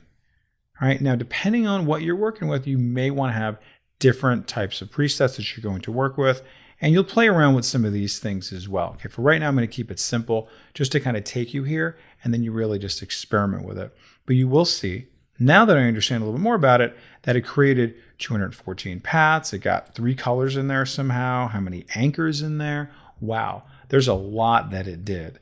All right, now I'm going to expand it again. Click on that. And then I'm going to go over here to my direct selection tool. And yep, okay, that seems about right. And I zoom in. I can say, whoa, there's a lot going on here. Okay, so I may have to clean this up a little bit, but it still saved me a ton of time having to draw this out. Now at this point, you probably already know about what you can use your add anchor points and your delete anchor point tools to how to work with them, and also how you might want to work with something like this. All right, so now let's see what we can do with our little minion here. All right, now I'm going to go over to here, select this, and you will see that there's actually a little more than meets the eye, believe it or not. I know you probably want to focus directly on the minion. You can see I've got his glasses there and his little overalls and everything like that. But I actually have something else that kind of I need to grapple with, and that is this little guy right here, which is the background, because I actually did bring in the background. So I'm going to use my group selection tool and just simply click. Okay, and that actually groups everything outside of his body. And now I want to get rid of that, so I'm just going to hit delete, and I'm just going to just grab these guys, okay, and then just hit delete again. And again, I'm just using my group selection tool and hit delete.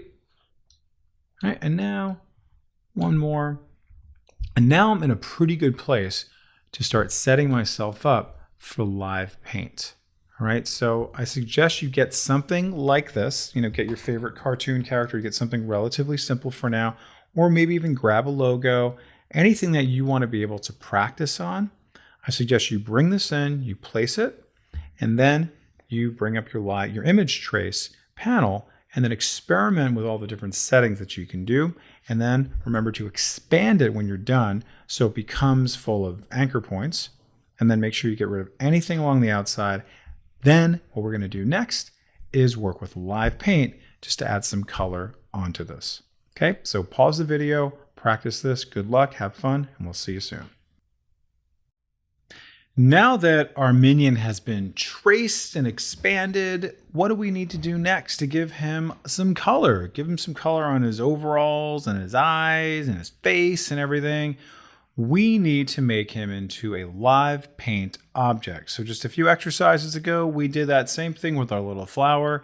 Now we're going to do it with this cool illustration that I didn't even draw. It just came in and I traced it, and now I can paint it. So let's go ahead and just select everything.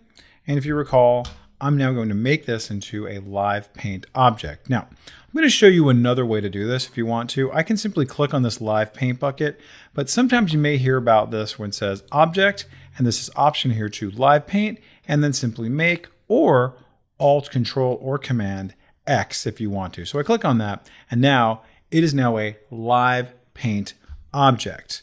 Okay, now remember what that means. That means I can then go over here to my live paint bucket and then just start clicking on the object based off of the color that I have here. Now, earlier we were working with our individual swatches, right? So let's just say I want to make him yellow, and you'll notice how my swatches come up on top of my little bucket. Now, you'll notice how I have these 3 little little swatch thumbnails that come up. What is that referring to? Essentially, that's referring to the middle one, that is what I just selected, and the one on the left of my swatch that I just selected, which is here, and also on the right of what I selected. So now if I go to the right with my keyboard, you'll notice how I can toggle through all my individual colors, and it changes accordingly. Okay, so that might be a little more work than what you want to do, but just know that is a good tool to work with. So I click on that, and very easily, amazing, I just now added some skin color on from, that's so cool. I just did it for his head. Now let's go ahead and give him some black glasses, come around, pretty neat. And now let's give him some nice blue eyes. Let's come right there in the center. Okay, cool. And then let's give him maybe some brown overalls. All right, very nice. Look how amazing that is. So cool. How about some yellow gloves? I don't know. I'm sure it's a different color, but let's go ahead and just choose it accordingly. You know what? I changed my mind. I don't want to give him yellow gloves. That's the same color of his skin. What could I do? I can go right back and make some changes accordingly. He's going to have now red gloves. Awesome. So cool. Now let's give him some dark blue shoes and give him some pants to match his overalls. Love that. Amazing, amazing, amazing. Let's go back, grab that. Bam, bam, and bam. Love that. Now, click away, and there you have it. So cool. So just as we did with our mandala flower, and just as I suggested you do with your tracing, I want you to now grab your own character and start applying your live trace using some of the colors and swatches that maybe you've created, but also working with the tools that we discussed earlier with being able to now toggle back and forth, going through all your different live paint objects, maybe adding on some patterns, maybe adding on some gradients. Okay, just go crazy, have fun with it, and just really be able to just behold the amazing awesomeness that this tool has to offer. Okay, I'll pause the video, you pause the video, and have fun, and we'll see you in the next lesson. At this point, you are most likely aware of how strokes work. We see some strokes down on the bottom around our shape. We see some strokes around our text. Now, in Illustrator, strokes are considered brush strokes or considered strokes. We have a whole brush library, and there's some kind of overlap between them. But there's also a number of different kind of brush strokes we can work with, and there's also a number of different ways that we can apply them. So we've already seen how we can apply a stroke just on a shape, going over here to our strokes. You can see over here, go to our strokes, change the color. And also note that you can click on stroke here, and then you can change some of the parameters. You can change the width, you can change the quality of it. So all kinds of different fun things you can do. Hopefully at this point, it's relatively familiar to you. But let's talk about some other kind of creative ways that we can use strokes and apply them. So you have something called the brush tool, and you'll see the brush does more or less kind of what you expect it to do. Now you'll notice I click on brush, and I have something left over here from in terms of what all my brushes are available as. I'm just going to do just a very basic brush stroke, right? Which with nothing too fancy on there, because notice how we have different types of brushes we're going to apply, but I'm just going to keep it at just something very basic for right now, choosing my stroke width and my color. And I'm just going to go ahead and just click just like that. And then bam, I have that. I'll do that one more time. So I'm going to go a little bit more kind of like that. Okay, pretty good. Not too bad. Let me go ahead and undo that. Let me show you just one thing you might want to do while you are brushing is to double click on your paintbrush, and you will see you have the option to adjust what's called your fidelity. Notice how smooth mine came out. Let me bring it down to accurate, and then let me just make this maybe a little bit smaller. And I'm just gonna say I'm just kind of drawing something here. I'm just kind of tracing it. I'm doing here. Okay, great. All right, great. Now you can see how that looks. Okay, it is how it is in terms of my smoothness and everything. I'm gonna go to my direct selection tool, select it. You'll see, okay, not that smooth, okay? But you know, I did my best. Illustrator did its best. So let me go ahead and back out of that. This time, I'm gonna double click, bring up my smoothness away from my accuracy, click OK. And now this time, let's see what it does. Okay, again, just kind of doing that, doing that, doing that. Okay, and now you can see it's a lot smoother. I do that, and now, okay, pretty good, pretty good. Okay, I like that. Now, some of you may know about the smooth tool, okay, where you can actually smoothen out stuff even after the fact if you want to smooth it out so it actually takes away some of those extra anchor points. So you can very easily do that, but just notice how it did take away some things. So you just want to be aware of that. So notice you can also double click on the smooth tool to make things, you know, accurate or smooth as well. Okay, so that's just another parameter on the smooth tool, not on the brush tool, right? So it's kind of nice that they give you all those options. Pencil tool, which is living right in here, is very similar. You can see here, okay, really nice. And then I can go ahead and make that whatever size I want. And then again, I can go to my stroke and I can make some other changes to this, make that have some little rounded butts there, and pretty cool. All right, now again, keep in mind that these are all just individual strokes with little path points in there, and really very cool. Like, just wow, it's just kind of nice because I have the ability to then come back and adjust these however I want, right? I can come back here and I can just select each individual anchor point and then use my Bezier handles and then just manipulate it however I want. I can come back and bring this up here. I can bring this up like that. Okay, so good, pretty nice basic stuff there. All right, now because these are all individual strokes, we have the ability to now apply different types of brushes to them. Again, there's this kind of nice little overlap between all the things that we're working with here. Even though they are strokes, they are also brushes. Okay, so there's this kind of overlap. And you'll see here we have a number of different types of brushes we can work with: calligraphic, art, scatter, and bristle. And you'll see here just some nice examples of that. Now, if I were to simply click on this right here, and I'm going to go over to my brushes panel by going here to window and go over here to brushes, we'll see here I have a lot of different brushes I can choose from. Okay, and these are just ones that I've recently used. And then you can see some other ones here. Okay, now if I want to see all of my brushes in the library, I can click on this little library guy right there. Everybody see that way down there? I click on that and you're going to see I have a lot of little kind of like libraries and sub-libraries, right? So if I go over here to artistic, you're going to see here's a bunch of calligraphic, chalk and charcoal, ink, paintbrush. Wow, so many cool things. Go here to borders. Wow, pretty amazing. I might want that for this part here, for my square, decorative, all these things here. Now let me just go back to artistic. I'm going to choose calligraphic. All right, and then I can choose this and that. Okay, very neat, very nice. Okay, cool. Go to town, go crazy like that. Kind of bored with it. So guess what? I can just go from library to library using this right here. And then I can just say, hey, you know what? I want something a little bit more interesting. A little bit more interesting. Oh, kind of like that. Oh, wow. So now that's up here. Let me just try doing it on something as, ordinary and standard as this. So let's just see what happens when I choose. Oh, wow. I can do my brush strokes on here and on here. Oh, wow. Pretty cool. All right. So you can see kind of goes across the board, right? So you can see our art and our calligraphic, they more or less kind of overlap in terms of, what we have here. Now, if we ever want to edit these, right? If you see here, if I'm looking at this calligraphic brush, you will see that this is now highlighted and I will have the opportunity to actually edit. One last footnote to discuss brush strokes and strokes in general is the ability to expand the appearance of the actual stroke. Because right now, this is just a stroke line, right? So I have a little spine there. And certainly I have, these individual path points that are there and I can manipulate those on the end. I can work with my Bezier handle and everything.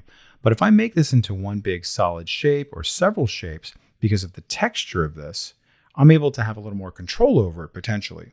Okay, so I just drew a nice little artsy brush around the outside there to kind of give our little donkey a little bit of shading. Okay, kind of nice, but I might want to have some control over that. So if I select it using my normal selection tool, I go over here to Object. I'm going to say Expand Appearance, and then I go and you can notice actually around it what happens, right? It looks like it's one big shape now. And now when I go to my Direct Selection tool, notice all the millions and millions of little path points that appear.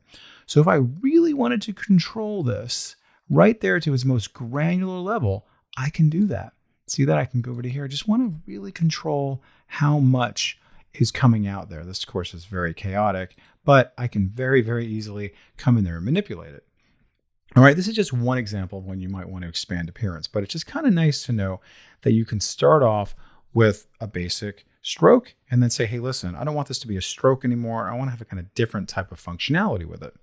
Now, if we go over here to this document, you'll see I have a nice little scatter brush, which has a lot of individual shapes here. But let's say I want some of these shapes. Let's say I want to work with these shapes independently. I want to change the color. I want to move them around, all that stuff. I can do the same thing with this brushstroke essentially by going here to Object, Expand Appearance, and now look what happens. Let me zoom in and let me just highlight just that star, and then notice I can now move this around. I can rotate it.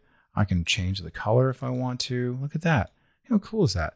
So it gives you that kind of control once you expand the appearance. So some of you may decide, hey, listen, I'm going to use this as just a brush stroke initially, and then I expand the appearance, and then I can control it however I want to. So you kind of want to think about that in all your projects, whether it's a brush stroke or otherwise, when you see something that you want to make it into an actual shape and give you that much more control over it, or maybe a different kind of control, consider expanding your appearance.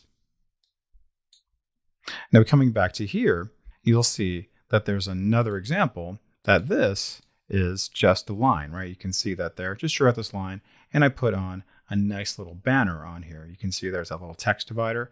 But let's say I want this as my own. So guess what? Let's do one more. You can see expand appearance, and wow, how cool is that? And I can essentially just kind of steal this if I like. So now this is going to be my own. It's got a little bit crowded in there. I probably have to lock some layers, but you can see, cool, that's mine. It's isolated from everything else over there. I would probably deselect all these, but you can see how easy it is just to be like, hey, listen, I just want this, this, this, and this. Great. Now I own that. See, it's separate from that where it wasn't before.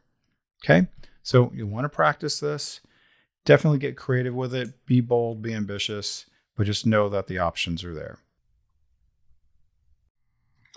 In this next few set of exercises, we're going to talk about symbols, where symbols are going to be a little gift from Illustrator that are going to have a series of very complex graphics that are going to be pre-drawn, pre-created, and also vector-based that we can reuse over and over and over again.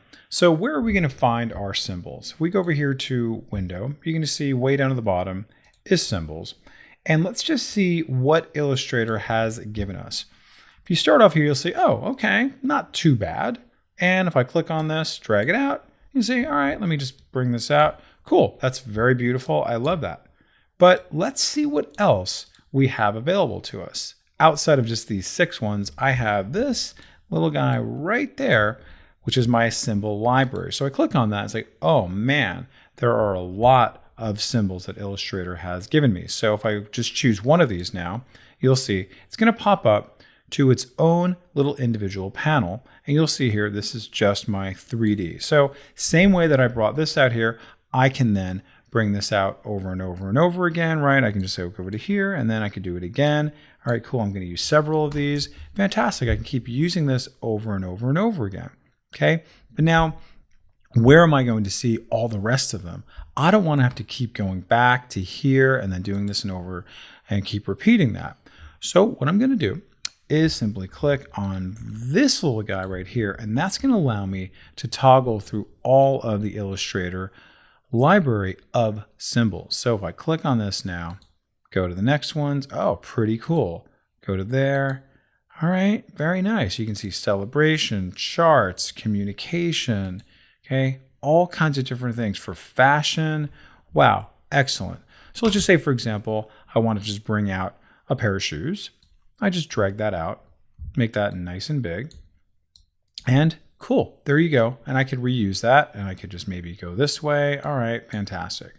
Now, let's see what symbols are all about. Now that we have them here, we can definitely just relish in the fact that Illustrator has given me all of these things for me to use over and over and over again, okay? And I don't have to draw anything out, and I can take full credit for it, okay? Now, you'll notice that way up on top here, I have this option to edit the symbol and also break the link from the symbol. What exactly does that mean? Let's just bring out something relatively simple. I'll just bring out this shirt. And let's say, for example, I wanted to make this a different color. Okay, I'm gonna bring out another shirt just so you can kind of illustrate the point here. I'm gonna make this into a different color. So when I edit this symbol, you're gonna see I get this message. It says, hey, you are about to edit the symbol definition. Any edits to the symbol will be applied to all of its instances. Oh, that is interesting. So when I make a change to this one here, all of my symbols, oh, okay, so great. So I guess this is going to be a global change. So, all right, I'm cool with that. So I do that, and now I'm going to zoom in here, and then I select it. And now let's go ahead and make a change. Let's make it a blue shirt. Cool. Now let's go over here to the upper left where I'm going to just get out of this and then zoom back out a little bit. And then, oh, look at that. This is now a blue shirt. I see what it did. Okay, interesting. But what if I didn't want that to happen? What if I wanted to have a shirt come out, but I only wanted one shirt to be blue and then another one to be green, another one to be red, but I still wanted to have these shirts come out, but I don't want them to all globally change. Okay, so I'm going to undo what I did. Let's come back, and here we are before my editing. I'm going to break the link. I'm going to break the link so any changes I make just to this one don't affect the original and don't affect any of the other ones that are out here. So I'm going to duplicate this. I'm just going to hold down the Alt key, and then bam, I have 3 of these shirts. But now for this one, I'm going to break the link, and now it's all by itself. It's no longer linked up to my original symbol, and I can very easily now make a change to this. Okay, let's just make this green, and lo and behold, it now changes just that shape, just that drawing, and nothing else. But these guys are still linked up. Okay, do you see that? They're still linked up here. Okay, so I want to break the link, go over to here. Let's choose blue. Cool. So I still get the benefit of this because I did not have to draw this out. Illustrator did all the work for me. If I wanted to, I could even go as far as changing the shape. Okay, so I'm going to make this a little bit longer of a shirt. So let's just add that. And now I'll just go bam, bam, bam. Now it becomes a dress. Wow, that was easy. And then notice it didn't affect anything else. And also notice, of course, I did not have to draw anything else out at all. Okay, now let's just quickly explore some of the other libraries. And I'm going to have you pause the video in just a minute and then check out some of the other symbols as well, because there are a ton of them and they are just fantastic. Okay, you can see here more flowers for me to work with.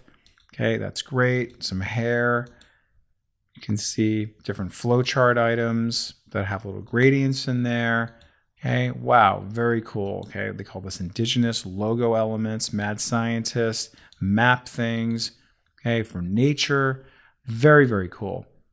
Now, if I were to take one of these that's a little bit more intricate, you'll see really how amazing this is that Illustrator is giving us these to work with. Okay, so let me just go ahead and break the link here, and I'm going to zoom in, and I'll be able to see, wow, look how amazing this is, right? This shirt was just a very simple drawing, but this one is now going to allow me to come in to this drawing, and with my direct selection tool, I can now change the color of this. Okay, so you can see really the benefit of how I can work with my symbols to help me save lots and lots of time to do all kinds of different beautiful things very quickly and easily. And Illustrator did all the hard work for me, so I did not have to draw these things out. Now I have this big, beautiful butterfly that I did not have before. Now, once you do this, after you've created these things, you can then make your own symbol out of it. Okay, so if I love this butterfly, I might want to save this and make a symbol out of it. Okay, so that's what we're going to do in the next lesson, and we're going to see how we do that, and then we're going to see all the benefits of that, and we're going to see how we can implement it in a very, very cool way using a bunch of things called the sprayers and all kinds of other things there. All right, so pause the video, practice up, and we'll see you soon. In our last exercise, we learned about symbols, and we learned about the symbols that Illustrator gives us. Now let's talk about times when we want to save our own symbols so we can reuse them over and over and over again. So I have this beautiful mandala that I've created, and I want to be able to use this in many, many different capacities. Okay, so some of you may recall that I worked with my CC libraries for essentially doing the same thing because I want to have easy access to it. Let's do this as a symbol now, because you're going to be able to see how we can have some of the benefit of where we can either break the link from it or we can repeat from it if we make some changes to it. So we have a little bit of an extra bonus when we make something into a symbol. So let's just highlight our content. So let me just grab it. Wonderful. And now you'll see in my symbols panel, I have this all lit up here. You can see this little plus sign. You guessed it. This is going to allow me to now add this as a symbol. So really not a whole lot to change here except for the name. Okay, so I'm just going to call this mandala. Okay, and I was going to say DC for me. And then they ask us some questions like, okay, what is the export type? I have movie clip or graphic. You really don't need to change this. This is essentially if you're working with Flash. When you're working with Flash, then these things become important. So you can really keep this as is. Symbol type, dynamic symbol. Earlier we discussed the fact that when you make a change to it, it's linked up to its original. So therefore that changes in its original, and then everything that's else linked up to that, that also changes. That is going to be dynamic. So I'd like to keep it at dynamic, but up to you. You can make it static, so it's not going to be linked up. Okay, and this also is related to Flash. So we don't really need to do much here except for click OK and give it a name. And you can see here, the live paint object must be expanded before saving the dynamic symbol. Click OK to expand. I'm okay with that, no problem. Okay, for most of you, before you do it, it will ultimately be expanded. Earlier we talked about that. Okay, because this was a live paint object from our previous exercise, it needs to be expanded before it becomes a symbol. Illustrator is pretty forgiving about that. Now you will see I now have this ready to go. Awesome. Okay, so now let's see how I can apply this. So I have this here. Let's go to another artboard. Move this guy out of the way. Thanks, but no thanks. And now let's just drag this over here and make that a little bit smaller. Okay, cool. And let's use this again and again and again. Okay, very cool. All right, excellent. Now, let's say I said, you know what? Not a fan. I don't really want this one anymore. I actually want to kind of change the color a little bit. I want to do blah, blah, blah, blah. Okay, so what can I do is simply edit the symbol. It's going to say you are about to edit the symbol definition. Any edit to the symbol will be applied to all instances, just like how they warned me before. And yes, I do want to continue. I click OK. And now I can now make changes to this however I want. So let's now choose it. And I'm going to make some different color changes to this. Cool. All right. Let's just add on a little bit here. All right. We'll just kind of go on the edges.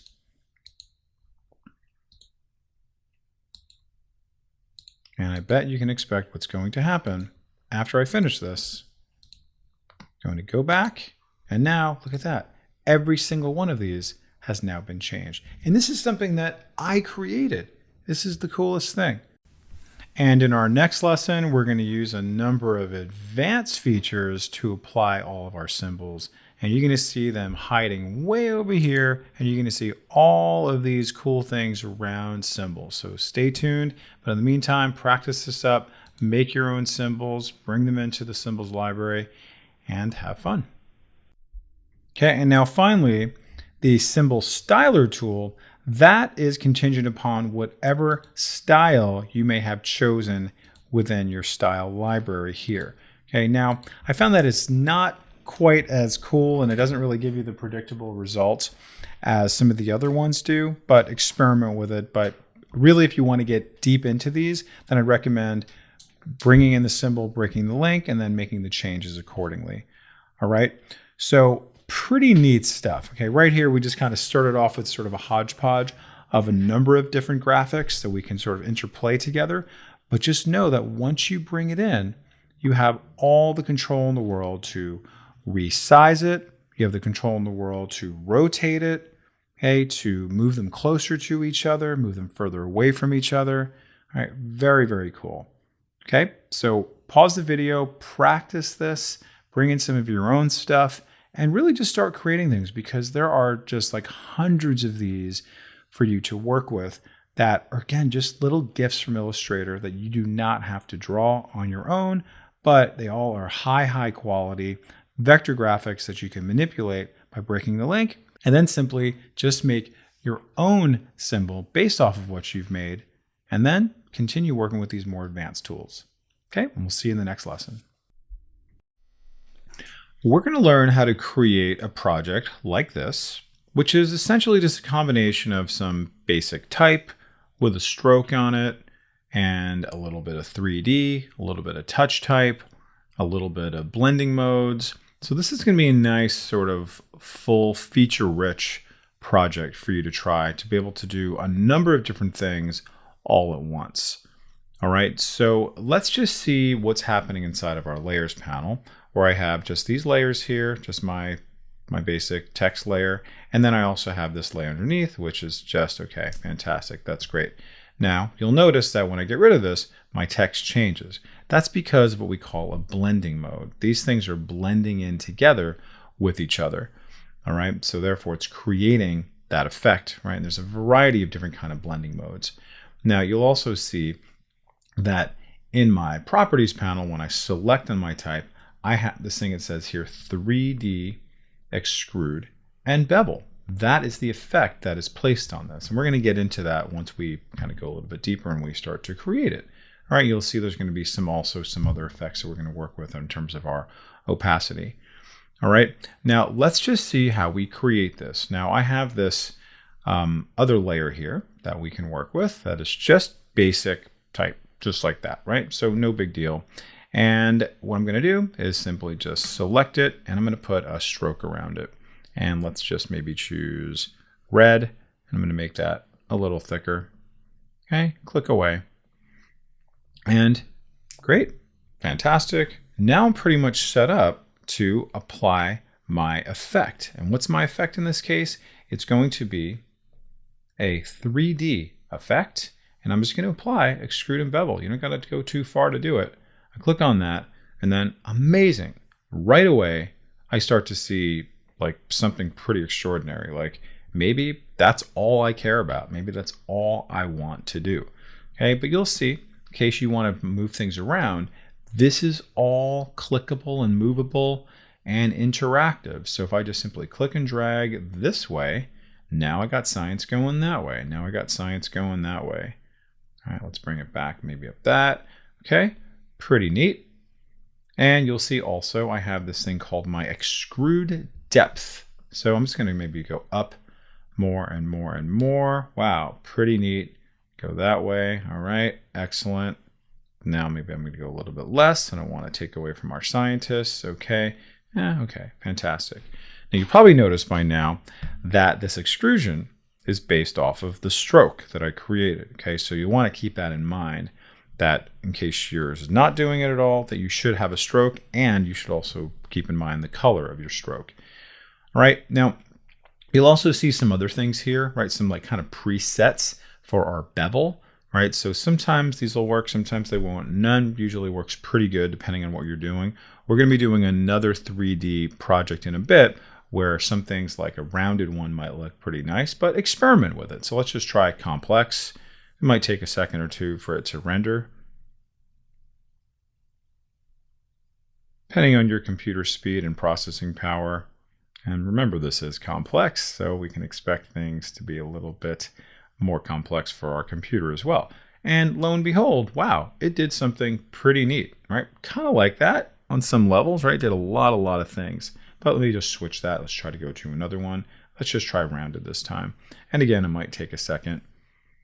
Like, okay, and not exactly what I expected it to do. So let me just come back to none.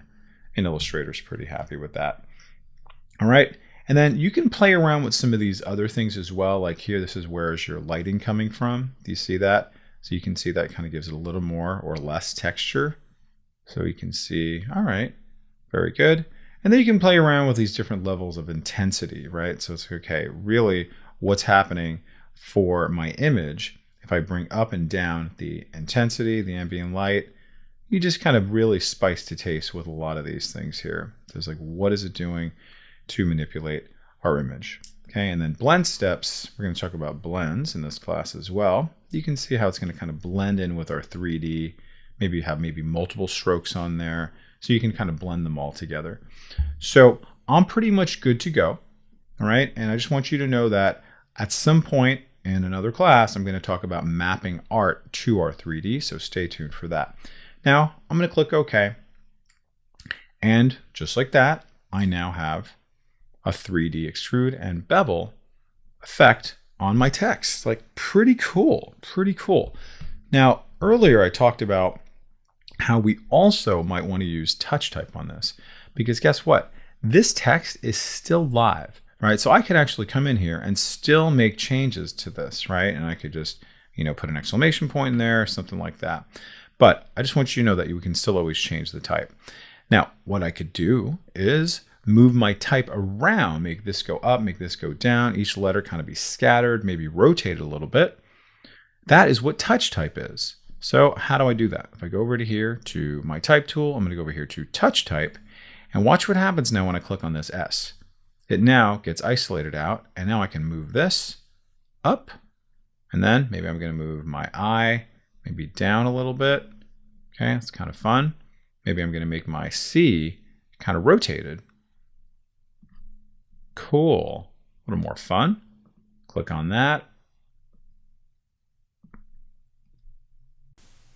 And notice also how you can just change individual colors. So maybe this is going to be something for kids, and you want to just kind of make it a little bit more fun and interesting for them. Because I'm using touch type, I can just kind of isolate some of these things out and make it a little more fun.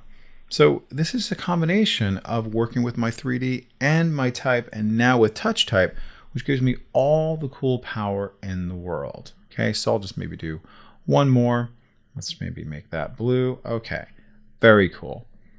All right, so I'm pretty happy with that. I'm going to go back to my regular selection tool. And now let's see what we can do with our blend modes. Now, your blend modes, they blend together different layers with each other. Sometimes to give it more darkness, sometimes it's going to give it lightness, sometimes it's going to be a perfect combination of the two. Sometimes you're going to get kind of crazy results just in terms of the saturation and color that it decides to do based off of the opposite side of the color wheel. So you'll really want to experiment with this. I have a nice little handout that kind of breaks down what each of them does, but really so much of it is about kind of spicing to taste so you can see what you can do. So now I'm just going to go over to here to opacity to find where my blend modes live. So when I click on this here, you're going to see I have a lot of different options here. So let me just go down here to, let's just say, difference, and say, whoa, dramatically different. Okay, I'll go to exclusion, slightly more different. Some of these won't really do anything at all, but they will blend in together. Notice how, because this is light, right, I actually was able to go through it where the darkness ones don't go so much where the ones that are just for perfectly black, but you get this really cool effect that I can now see through her where I wasn't able to do that before. So I'll change that to something a little lighter, and we'll see what that's going to do. And let's go maybe even lighter than that, and we'll go, okay, very good. Now I can actually see through that S. So if that's an effect you want to do, just make sure all of your colors are see-through if you wanted to do a blend mode for darken. So I'll just do one more. Let's do this kind of bright yellow again. And finally, let's do green to green. Okay, very nice. Get out of that. Excellent. All right, so we've seen now just a handful of different things that we can do to create something pretty extraordinary. So what did we do? We just started off with basic type. I converted it to a special effect called my bevel and 3D extrude. And I just made the changes accordingly, however I wanted to do them. Then I came back in here, and then I just played around with working with my touch type to move it up and down, rotating it, and also changing the colors. Now, let's say I wanted to make this a little more 3D, I changed my mind, I want it to be something slightly different. I can always come back here. Okay, so you can see it's going to be here in this appearance panel. You'll also see it's going to be here in this appearance panel. So when I click on that, you'll see it takes me right back to here. And then if I want to make up my extrude depth be a little bit more, I can do that. or a little bit less. Okay, or I want to rotate it slightly different. Pretty cool. Nice, I like that. Kids are going to love that. And wait for it to render. I click OK. And you're done.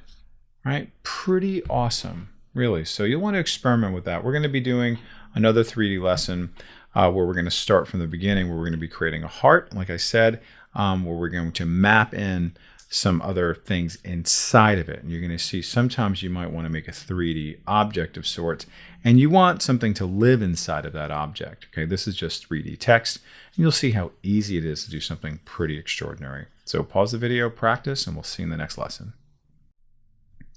Continuing on from our previous lesson on 3D, we are going to learn how to do 3D on non-text objects. And we're going to draw them from scratch because maybe some of you need some review on that.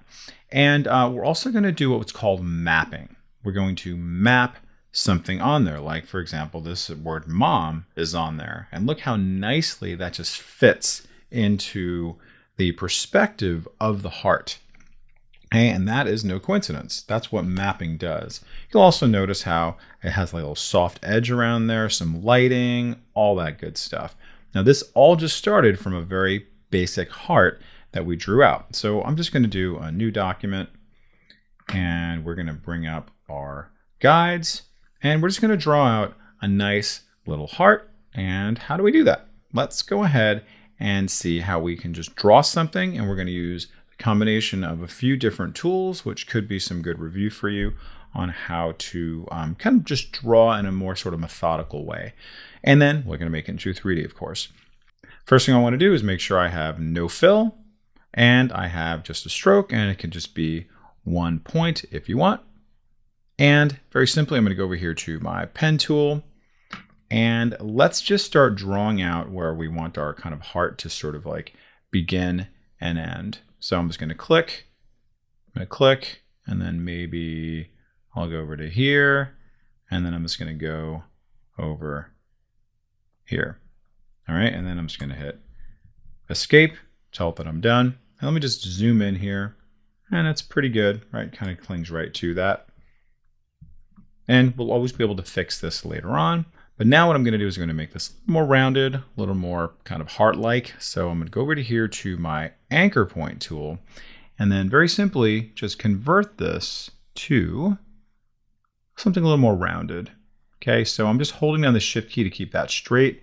And then notice I'm going about, 1, 2, 3, 4 little grid boxes over. Okay, so go ahead and just click and drag until you get the nice heart shape you want, and then how concave you want to make it. So again, I'm going to do 4. All right, and pretty cool. That's a nice start for my heart. And what I'm going to do next is something pretty cool, which is going to be a reflect option, and then just join the two together. So what's that going to look like? If you go over to here on the left hand side, you're going to see that there might be like the rotate tool if we worked with that before, the scale. Okay, we also have the reflect tool. So this is now highlighted. I have that selected, and I'm just going to simply double click on this. I want you to notice a few options for me to work with is to reflect this guy. Oh, okay, yeah, I definitely want to do that. And how do I want to reflect it? Oh, okay, do I want to go that? No, it's not going to make sense. Okay, so now what I'm going to do is make sure that everything is selected, and go over here to my appearance, choose effects, and go over here to distort and transform, and just simply go to transform. We've done this before. And very simply, I'm going to say, hey, listen, I want you to reflect this guy. So as soon as I do that, like, oh, that's pretty cool. You can see it does that, but it's not actually making my heart. So a couple of things I got to do. I got to move it. So you can see I can move it very methodically. I'm going to move this over 4 inches. How did I know that? Because look, this is 1 inch, this is 2 inches, and I have to go all the way over 4 inches. Okay, and look at that. I got a heart. Amazing. Okay, and finally, I need to say 1 copy. It's very important, because if you didn't, then it would just transform it and move just that object, and then you wouldn't have 2 versions of it. So I'm making 1 copy of this. and I click OK.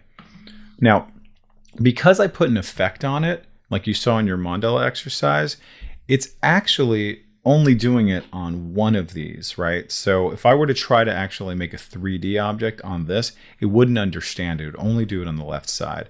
This is a great example of how you would expand your object now, right? We want to expand the appearance so they all become one, okay? So the thing I want to make sure though, for sure, is that these guys are actually connected to each other. Okay, so let's just make sure of that. So I'm going to highlight that, and then I'm going to join them. So the easiest way to join is just Control or Command J, making sure this is all one. Okay, because sometimes you can't tell. I did such a good job of bringing that together. I can't tell sometimes that they're not, in fact, joined. See? But now watch what happens when I do Command or Control J. Now they get joined together. All right, now you're going to see that this is going to have some kind of impact on my heart, but it might actually be pretty cool. All right, but we can, of course, fix that. We can just remove one of the anchor points after the fact. All right, but don't worry about that. Don't worry about getting it perfect now, because we're going to be able to do whatever we want to do later on. So let's now just start tinkering around with our heart. Okay, so I'm going to select my heart, and it's all complete. And let's just use a nice little pink heart there. Love that. Amazing. And then if you want to put a little bit of a stroke around it, you can do that. So let's put a little red stroke around it. Let's go back. Let's go to pink, and then my red stroke. And then maybe you want to make that a little thicker. Okay, make that a little subtle. Okay, good. Now let's make this into a 3D object. We've seen this already. We see that we can go over here to our effects panel. We're going to choose 3D extrude and bevel. And pretty quickly, it becomes a heart. All right, nice. All right, maybe I like that. And I can extrude this more and more and more. Nice. Make me hungry for some chocolate. Okay, and of course, I can play around with this just like how we did with our type, just in the last exercise. All right, nice. You can see what it's doing there. All right, I like that. Very, very cool. And then, like I said earlier, you have different options for beveling. In this case, we're going to choose rounded. Let's see what that does. Oh, that's kind of interesting. And I'm going to come down here to definitely say my plastic shading. And then after I do all these, I realize, okay, you know what, maybe it's too much extrusion. So let's just bring that down. Just using my scroll wheel, have these kind of joined up a little bit. Okay, not too bad.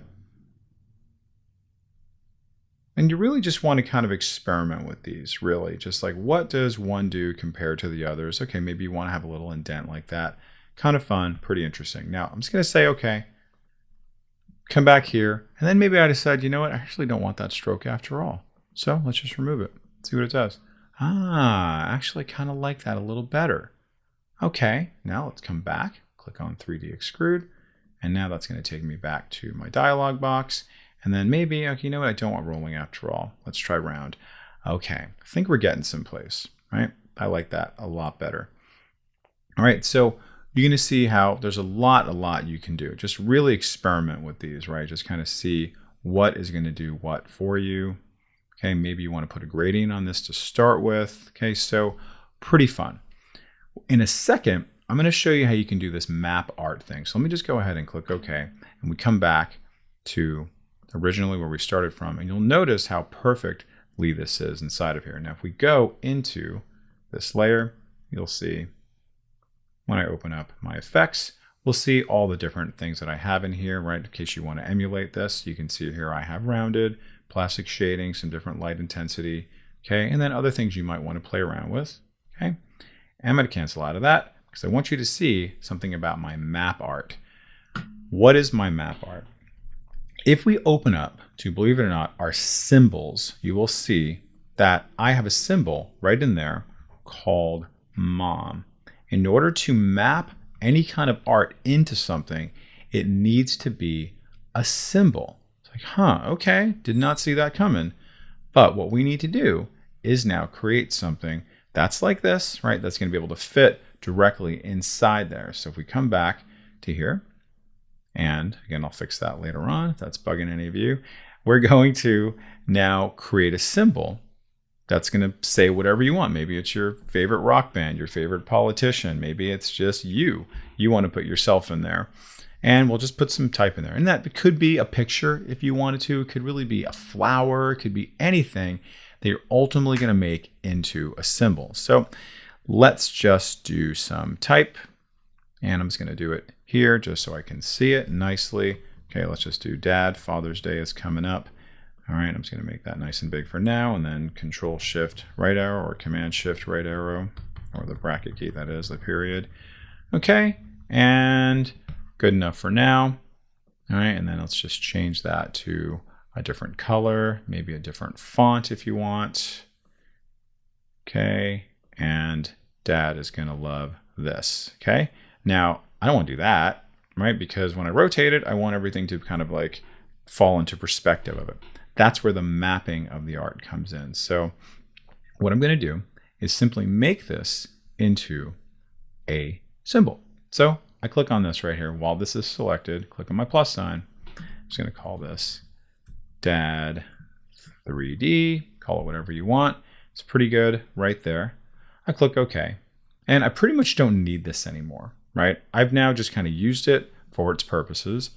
Now let's go back into our object. Let's go back into our 3D extrude and bevel. Click on that, and then I come way down here to map the art, and let's just see what it's going to do. Open this up, and it tells me, oh wait, Dave, you need a symbol. Like, oh, you know what? I guess you're right. I kind of do. What, I did make a symbol, didn't I? Oh, I'll click on that, and then guess what's waiting there for me? Is Dad 3D. And everything else that was just in my symbols library there. So when I choose this now, you will see, whoa, that is so cool. Look where it goes, right there, and it has its perspective and everything. And I can move this around and then notice how it comes off like this. Maybe you want to be a little cooler about that, a little more interesting, like that. And you'll see exactly what it does. Okay, I can even resize this if I want to. Nice, that's looking even better. Awesome. Okay, and then you'll also notice there's an option here to scale to fit. If you want to do that, nice, kind of like that. And then again, I could resize that after the fact if you like as well. All right, so I am really digging this. So I'm going to go ahead and just say OK. Click OK again. And voila, pretty amazing. Okay, and anytime if I want to play around with this 3D actual object or the mapping itself, I can always come back just by simply clicking back on my effects there. And then anything you want to do, let's just add on a little bit more extrusion, maybe a little bit less. Maybe playing around with this here. See what that does, see what that does. Anytime you want, you can always come back and manipulate it however you like. It's pretty amazing. So I click OK, and this is pretty much good to go. Goodbye, Dad, to this one. Doesn't affect this. And I am so happy, and my dad's going to be so happy. And you know what? Let's fix this, actually. So I come over to here, and let's just really zoom in so we can see what, in fact, is going on. Why is it causing this problem? I have too many anchor points. Even though they joined them together, they joined two together. So I actually don't need one of them. So let's just see what that does when I click on that to get rid of it. And now everything is hunky-dory. Nice. All right, so just in case that's not clear about how these things work and why that was a little bit screwy, that's why. Because when it joined it, they weren't perfectly overlapping with each other. So sometimes when they join, you just have to get rid of certain things because there might be an extra anchor point. Great. So I really want you to practice this, really starting from the beginning and seeing if you can even get some of those basics down if you're not comfortable with it, with just using the pen tool and then using your convert anchor point tool. And then remember how we did this cool little reflection and copied it. So therefore I didn't have to actually draw that all over again. Okay, that's going to be happening all the time for a lot of you when you're drawing things out that are just, symmetrical on one side. Could be a face, could be a bottle, could be a machine, could be anything, right? So just really practice all of this from beginning to end. Watch this as much as you need to and have fun. We'll see you in the next lesson. This lesson is going to be about working with blends, not blend modes, but actual blends. Many times you're going to have objects that you want to blend together, going step by step. Sometimes you want to blend things together by color.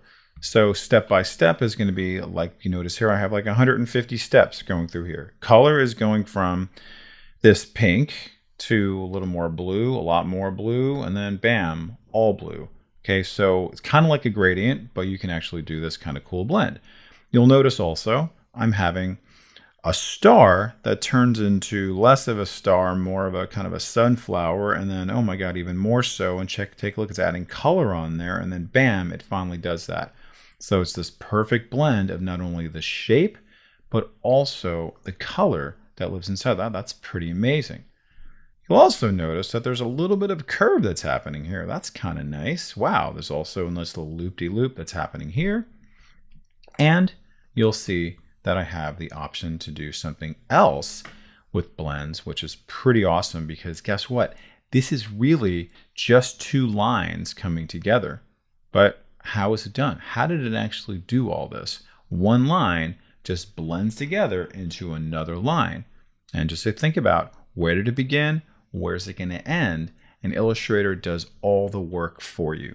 All right, so let's look under the hood and let's see how this is in fact done. So if we take a look at, let's just go to between these two colors here, right? Let's just kind of start with our kind of most basic type of blend, how we can actually create the blend. So notice here I have two colors here. I'm going to select one and I'm going to select this guy. And my goal is to make something like this just to blend them together. First thing I need to do is make the blend. I know it sounds weird, but you basically have to tell Illustrator, hey, these guys are going to blend together. Can you hook me up? Yes, I can. So if I go over here to Object, come way down here to Blend, very simply I say Make. And now, oh, all right, I can see what it did there. And it just made a step-by-step blend for me. And it did not a bad job. And maybe that's exactly what you want. Like you're doing a rainbow of sorts, or you're just kind of like just blending in a more interesting way, you know, so totally up to you. This is not what I want. So I need to go check out what my blending options are. If you see here in the far left, you're going to see a little icon that looks like that. You move your mouse over it. It's going to tell me that is the blend tool. With this still selected, I'm going to double click on this. Remember, double clicking goes a long way in this program, double clicking on these little icons. And you'll see that I have this spacing and its specified steps of 8. 1, 2, 3, 4, 5, 6, 7, 8. Okay, great. That makes sense. Let's just change that real quick. Let's just make that 15. Because preview is chosen, I can see that there. Still not getting the effect I want, right? I could probably even say 100, and it might not get exactly the same effect that I want. Okay, you can see it's getting closer. So what I'd like to do, instead of saying specified steps, I'm going to say smooth color. Right? Okay, I like that. And you can see it's a lot more similar to that one. And believe it or not, Illustrator has to work a lot less harder to be able to do that. Okay, so I click OK, and that's pretty groovy because take a look at this. This is actually still a line that's connecting both of these shapes together. So that blend tool is still there. All right, now if at any point you don't want something to be blended anymore, you just go back to Object, you go to Blend, and then you just say Release, okay? And if you ever want to expand it, we've talked about expanding quite a bit, so then it just becomes its own sort of shape of like, okay, this is now going to be its own little shape with a gradient or whatever it is, then it becomes its own separate shape from any kind of blend or anything like that. So totally up to you, however you want to do that. Now let's play around with these two here. I'm going to make this shape go into this shape. All right, and just notice here how they're different colors, different sizes, etc. So what do? I simply go over here to Object, Blend, and then Make. And then, okay, that's pretty cool. Not exactly what I wanted, but we're on the right track. Not too bad, not too bad at all. But I want to do more of that. So if I double click back on here, you'll see here, I can say, listen, I actually want to do more steps than that. Let's do 15. Nice. That's pretty cool. Let's do 20. All right. Now we're getting someplace, something a little bit more interesting. I'm going to click OK. And now let's see what happens when I change the look of one of them. So I change this, right? I'm just going to go ahead and get into this shape, double click on there, and let's just change this to this red color. And now I go back out of this, and look what that's doing. So it's living, it's dynamic, it's paying attention to what I am doing. So therefore the blend then gets updated as a result. Very, very cool. All right. Now let's say I want to combine this with this little curve here. Like what? What are you talking about? I want this to be curved, essentially. So there's a couple of different ways I can do this. Number one, I can combine it with this curve. And number two, believe it or not, I can actually draw out another anchor point and then make that curved, if you will. All right, so watch what I'm going to do now. I'm just going to select this, and then with my Shift key, select this guy here. Okay, make sure maybe your backgrounds are locked, like I had that tiny little issue there. Just make sure either you zoom in or your backgrounds are locked. Now, watch what I'm going to do here. This is very cool. I'm going to go back up to Object. I'm going to come down here to Blend. And I'm going to say Replace Spine. And then what? Oh my God. Didn't even know that these guys had spines. And you'll see what that did. That little line that was just a straight line before now was replaced by that little curve that I had created ahead of time, of course. So you'd want to have your curve set up ahead of time to be able to do what you want to do. Okay, so I'm going to back and just know that I could, I can do all kinds of different things to that, and I can stretch this out and do all that kind of stuff. Let me show you another way you can do this. If you're not super comfortable with drawing out your lines or whatever, let me just go ahead and just select this. I'm going to zoom in a bit. And I'm going to go over here to my Add Anchor Point tool. Of course, you can hit the plus sign. Okay, and you'll see I can now add an anchor point pretty much anywhere I want. And then maybe I want to move this over a little bit. And I'm just going to kind of use my little arrow keys, maybe get that more in the center, however you want to do that, right? So now understand what I did is I now gave my ability to have a little bit more kind of flexibility in its movement of things, right? So now if I select this, I can now move this up and down just like that, like controlling where that blend is going to go, right? And you probably can guess where I'm going to go with this one. If I want to have a little bit of a curve, I can then convert this using my anchor point tool, or guess what, even using my convert selected anchor point to smooth. So if I click and drag now, I will now get a nice curve. Very cool. And guess what? This is still living. If I ever want to come back to my blend tool, I can now specify less steps if I want to. And you can see, all right, cool. Now I'm getting that effect. And then I can go over to here and I can even move this around someplace else a little bit further away, and then you start to get a very, very different effect just based off of the beginning and the end of whatever object you're creating. Love that. So cool. All right, and then again, you saw earlier, if this was something I was done with and I didn't want to do this anymore as far as the blend, but I wanted to keep it, I can easily expand this. If I go over here to Blend and I can say Expand, now they're all just simple individual objects for me to work with. Okay, very, very cool.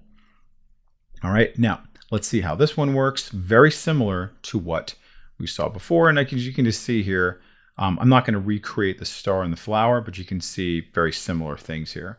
This one is just a little loop-de-loop that I drew, and watch what happens now. I'm going to select both of these. I'm going to go over here to Object, go over here to Blend, go over here to Make. Awesome. And now I'm going to add this guy to the mix. You might have to zoom in to really get it. Great. Now all three of these objects, essentially it's two objects because it's the loop-de-loop and the blend I just created. What am I going to do? Object. And I'm going to go here to Blend. And I'm going to say Replace Spine. And then this time I'm going to do lots and lots and lots of them. So go to my Blend tool. And let's just do like 150. And what? Oh my God. Who would have saw that coming? Isn't that amazing? Just like really just such power you have to create something with just a couple of steps that would take you like forever to do manually. All right. So you want to kind of practice these things and more than anything, really experiment. Just experiment. Now let's see how this one's working. We just kind of break this apart and see what in fact is happening. I just really only have one simple line here and another simple line here. Now if we manipulate this, we'll see I can now move this little anchor point down, and we'll see, notice how everything now comes in. Oh, that's pretty cool. I kind of like that improvement.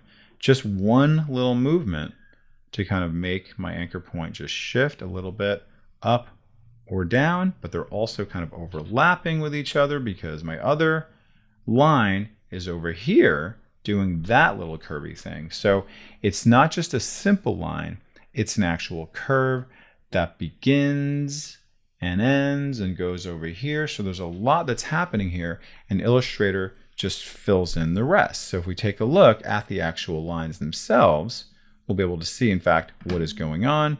This is just a stroke that has a gradient on it, and this is another stroke that has a gradient on it, and that's what's making it do this cool thing. All right, so let's just do kind of a basic one so we can see this in action. So I'll just use my curvature tool this time, and I'm just going to click and then click and drag, click and drag, click and drag. Okay, great, and I'm happy. That's just one. All right, and then I'll just choose, maybe this one right now, and then you can see as I make it bigger exactly what's happening there. And let's just do another one.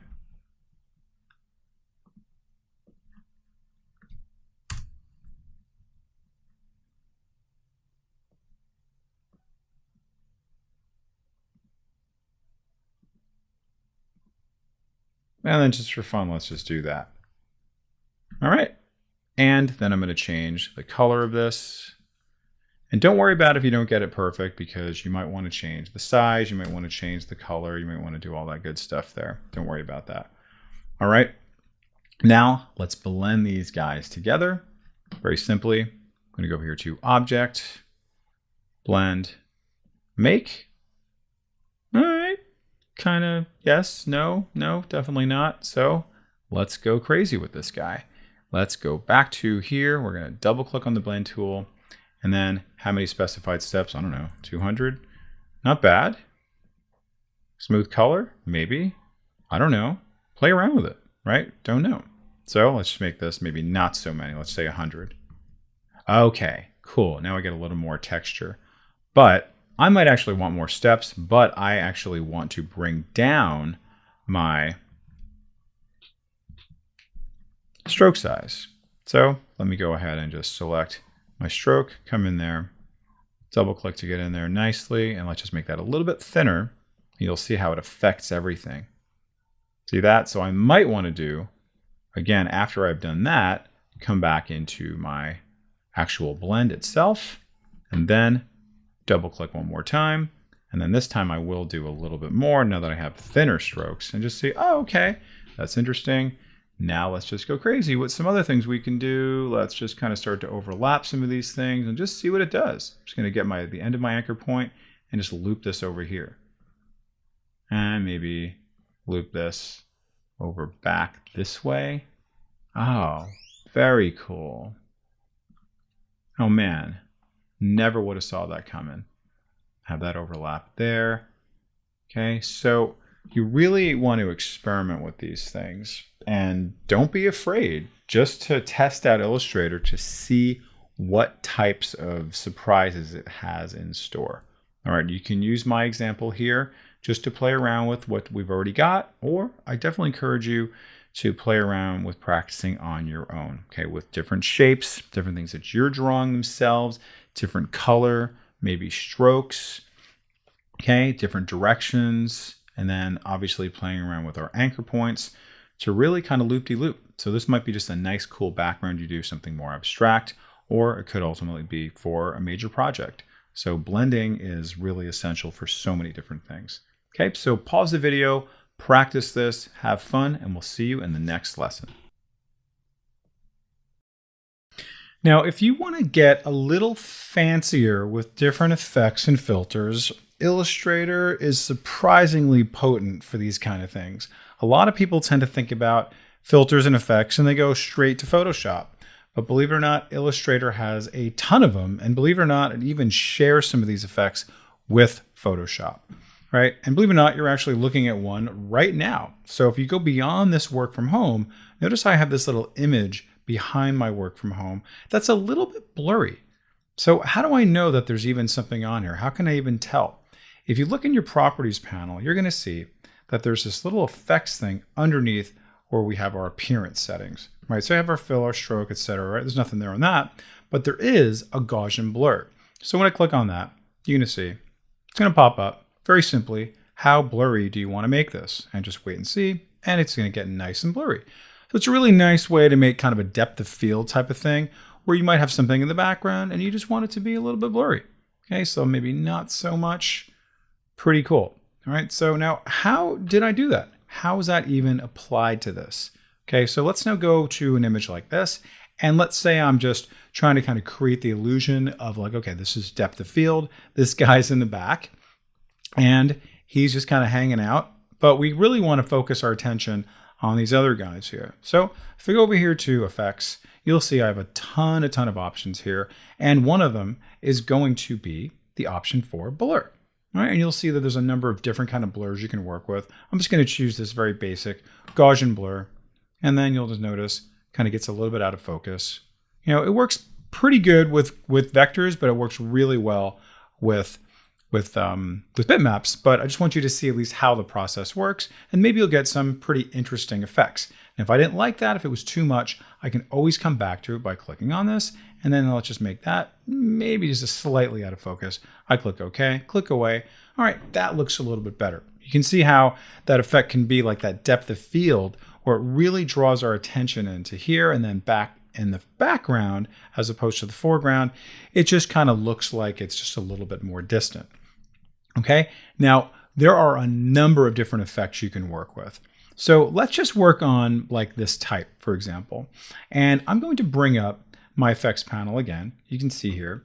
And earlier we worked on the 3D. Now there are a lot of things you can do with 3D. In a little bit, we're actually going to talk about working with styles and graphic styles where they are all saved for us. We're going to go a little bit deeper than that, but let's just take a look at some other options that are here and also some options that we already looked at, right? We went into transform, right? And there was a lot we can do with that. Remember, we could move, we can rotate, okay? We can scale. Well, let's just take a look at some of these other ones. Let's just do, let's say twist. And then guess what? I can twist this, let's say 45 degrees, and wow, that's pretty cool.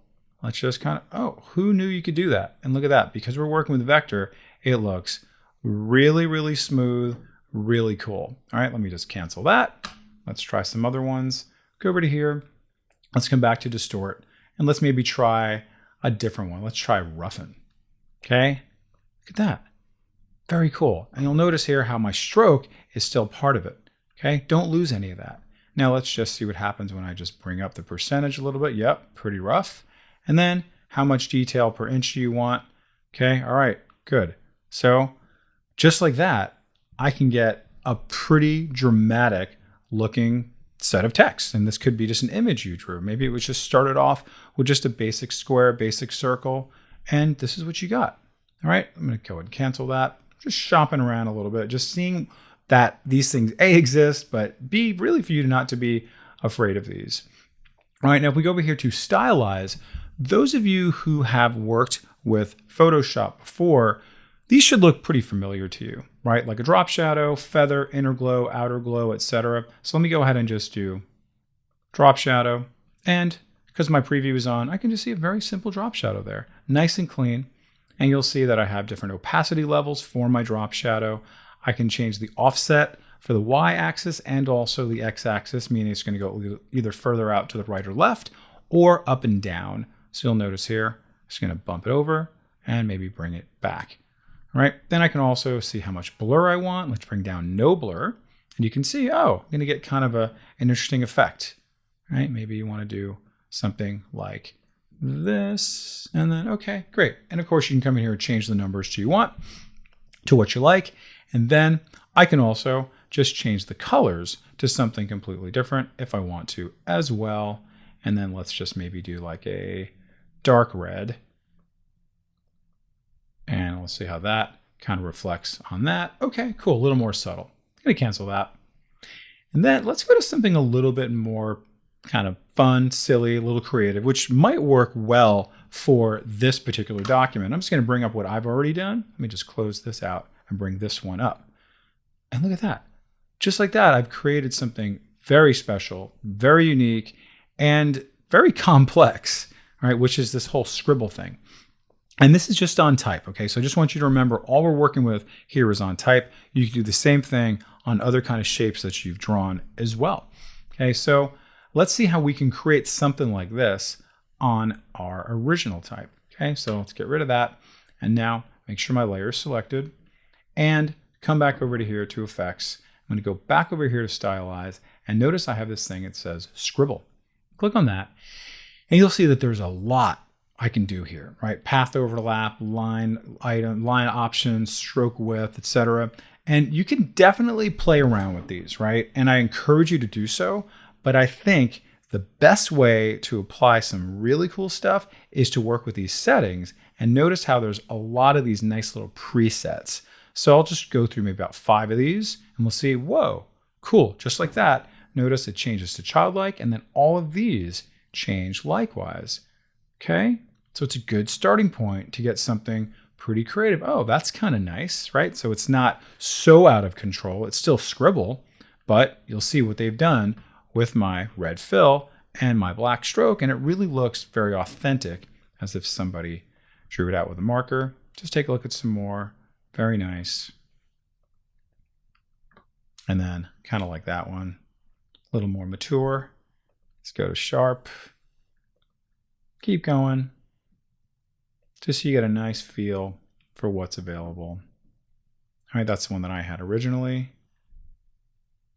Okay, now if I'm in this now and I say, oh, listen, I really like this, but let's just change it a tiny bit, right? It's a little bit too static. So what I can do very simply is just change things a tiny bit. See that? I just changed the angle. Okay, what about my path overlap? What does that do? Let's go over here. And, oh, that's a little bit much, but actually kind of cool, but not for right now. But I'm getting kind of a 3D scribble situation. Okay, just maybe a tad, who knows, or maybe not at all. Okay, maybe you want a variation on the scribble, so it's not so perfect. Great, I just went up a tiny, tiny bit.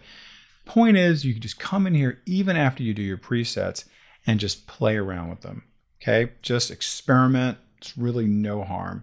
So I'm going to click OK.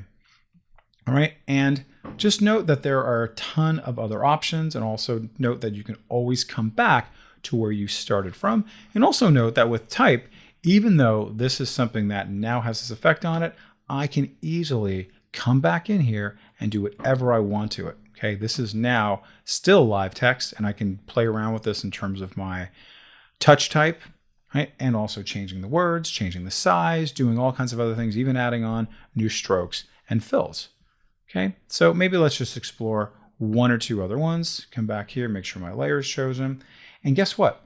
I could add on multiple effects on top of other effects. So if I do that now, and let's just say I wanted to do this and a tiny little bit of a blur on this. So I do that, and let's just wait and see. Oh, that's kind of cool. Let me just bring that down a tiny bit and we'll see. I just have a little bit of a blur on this and I click OK. Now that actually looks a little more realistic. I kind of like that. Maybe I have that kind of blending in with something else. And now you can see it's showing me, I'm not going to see it here, so I need to go to my appearance panel, be able to see exactly what I have here. So the properties panel doesn't show it, but the appearance panel does, okay? And you'll see how I can always go back to what I was working on very easily from my appearance panel, as well as adding more on from the effects option within appearance, just like I can in my properties.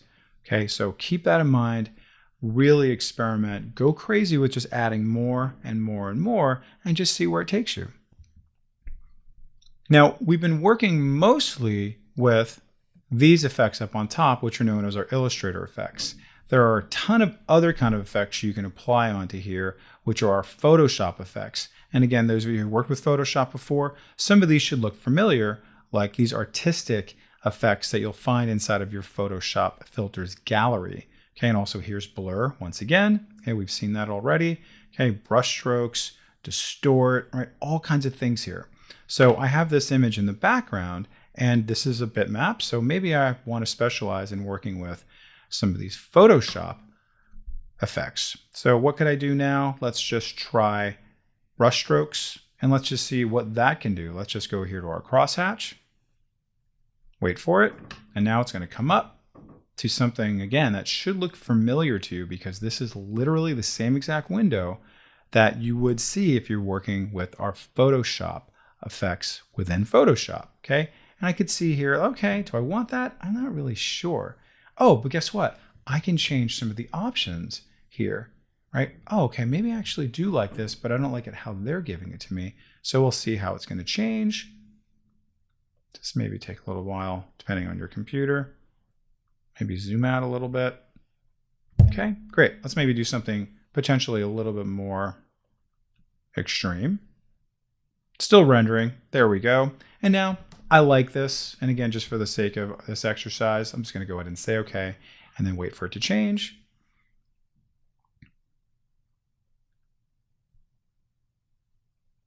And bam, there you have it. Something a little bit more abstract that is underneath there.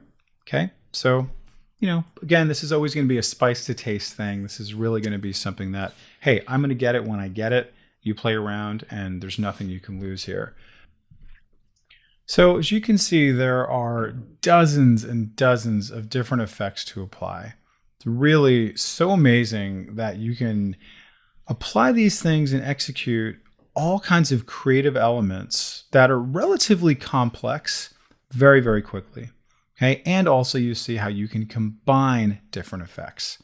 So I encourage you to experiment, do it on some shapes, do it on some graphics that you've drawn, do it on text. You see how malleable text is. All right, and then in our future lessons, we're going to be working on our graphic styles, which is going to show us a bunch of things that are all preset and have a combination of a different set of effects. All right, so pause the video, please practice up, and we'll see you soon. In these last few lessons, we've been working on a lot of cool, creative, complex effects like 3D. We've been applying some filters. We've been doing some scribbles, drop shadows, all kinds of different things. And we've also been layering some of these different effects on top of each other. And I showed you how we can go back and make some quick edits to them. So really, really cool stuff. But what if I told you that Illustrator had a whole bunch of even more stuff to work with that you can apply in a much more efficient and even more complex and creative way? Let me introduce you to our graphic styles. Where are you going to find graphic styles? Just like you find all your other good stuff inside of Window, we go over here to graphic styles, and you're going to see this thing little pops up here.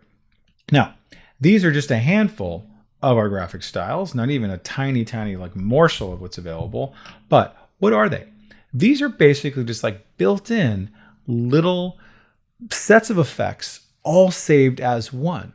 So we can define a style as a pre-format, if you will, of like a zillion different things potentially built into something. So as an example, I'll just choose my little shape down below and I'll click on that one.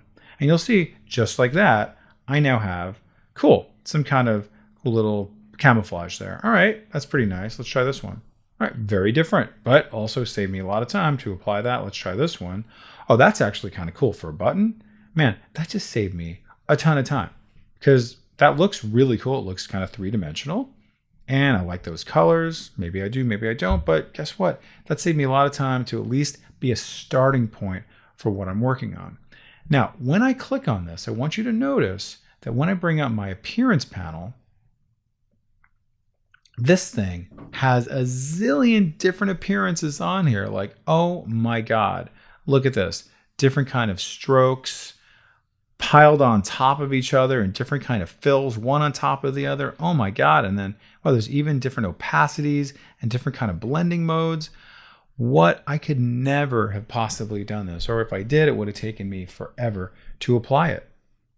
Amazing. Let's bring up my graphic styles again, and let's just try looking at a different one. Let's go back to what we just created and keep your eye on the appearance panel.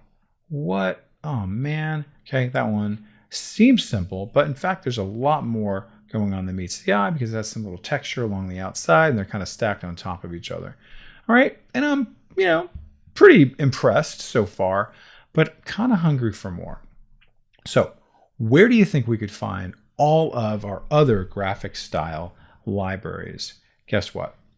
Just like we did with our symbols library, we're able to go deeper into here and find more of them. So I click on that and you can see that there's a ton for me to work with here, right? I'm just going to go ahead and just show you what they are, and then we're going to start applying them. So I click on this here and I'm just going to make this a little bit bigger and we'll be able to see, wow, pretty neat. 3D effects. I just spent all this time trying to create 3D from scratch. Guess what? Now I don't have to, right? There's about like 20 of these that I can explore. Pretty neat. So we'll come back and explore those. Over here, what is this? Not very good for me. This is for the blob brush. We're not doing that. Okay, you can see here, artistic effects, right? Some overlap with what we did before, but let's just try it on the same one that we have selected. And let's just go to here. Ooh, that's kind of fun. Let's try that one. Let's try that one. Okay, oh, pretty cool, pretty quickly. And then again, keeping your eye on your appearance panel. Let me zoom out a little bit. Let's now choose a big shape like this. Okay, because sometimes these things can be applied to backgrounds. Yeah, maybe your character, maybe you want to give somebody a fun shirt, something like that. You can absolutely do that. So let me try, for example, this guy. I do that, and then, oh man, if nothing says Happy Land, I don't know what does. Like, that is amazing so quickly and easily. Now, when I come back into here, I'll be able to see, whoa, this is a combination of a lot of different elements here. So if I look at this, there's 4 different kind of fills happening here, and there's also an effect of halftone. So if I click on this little drop down, you'll see that this is applied here, and there's also 100% opacity, right? Which makes sense, which is fine. But more importantly is this 100% exclusion, which is a blending mode. Let's go to here and we'll see, okay, here's another one, right? But this is 100% difference. And then here's another one. And then you can see 0% opacity, but it also still blends it in, right? For some texture because we have this little gradient, and it goes on and on and on. Okay, like, whoa, I couldn't possibly create this, but believe it or not, I can affect this if I want to. So let's just see what happens now when I click on this, and I'll just choose something totally different and no idea what that's going to do. And wow, kind of like that, like off to a good start. Let's try this one. Wow, all right, I like it. Let's try a very, very different one. See what that does. Okay, cool. So my graphic styles started me off with something pretty interesting, and then I was able to come in and then just do something a little different just by coming here into my appearance panel and then playing around with the individual layers inside of these. All right, and let's just kind of just take a nice little tour of what other things might be available. Filling things for buttons. So, all right, I got a button here. Let's see how that's going to look. All right, look like that. Looks a little more three-dimensional. I like that. Okay, just check it out. Nice and quick and easy. All right, I like that little gradient. Makes it a little more beveled. Okay, kind of nice. All right, and again, you may have this as a starting point, and then you go over to here to your appearance panel, and you say, listen, I don't want that to be blue. This is going to be red, but I do like the fact that it is, beveled like this. I like the gradient, and then you go from there. All right, let's just check it out. Some other categories, illuminate styles. Let's just try that one. That would be good for one of these.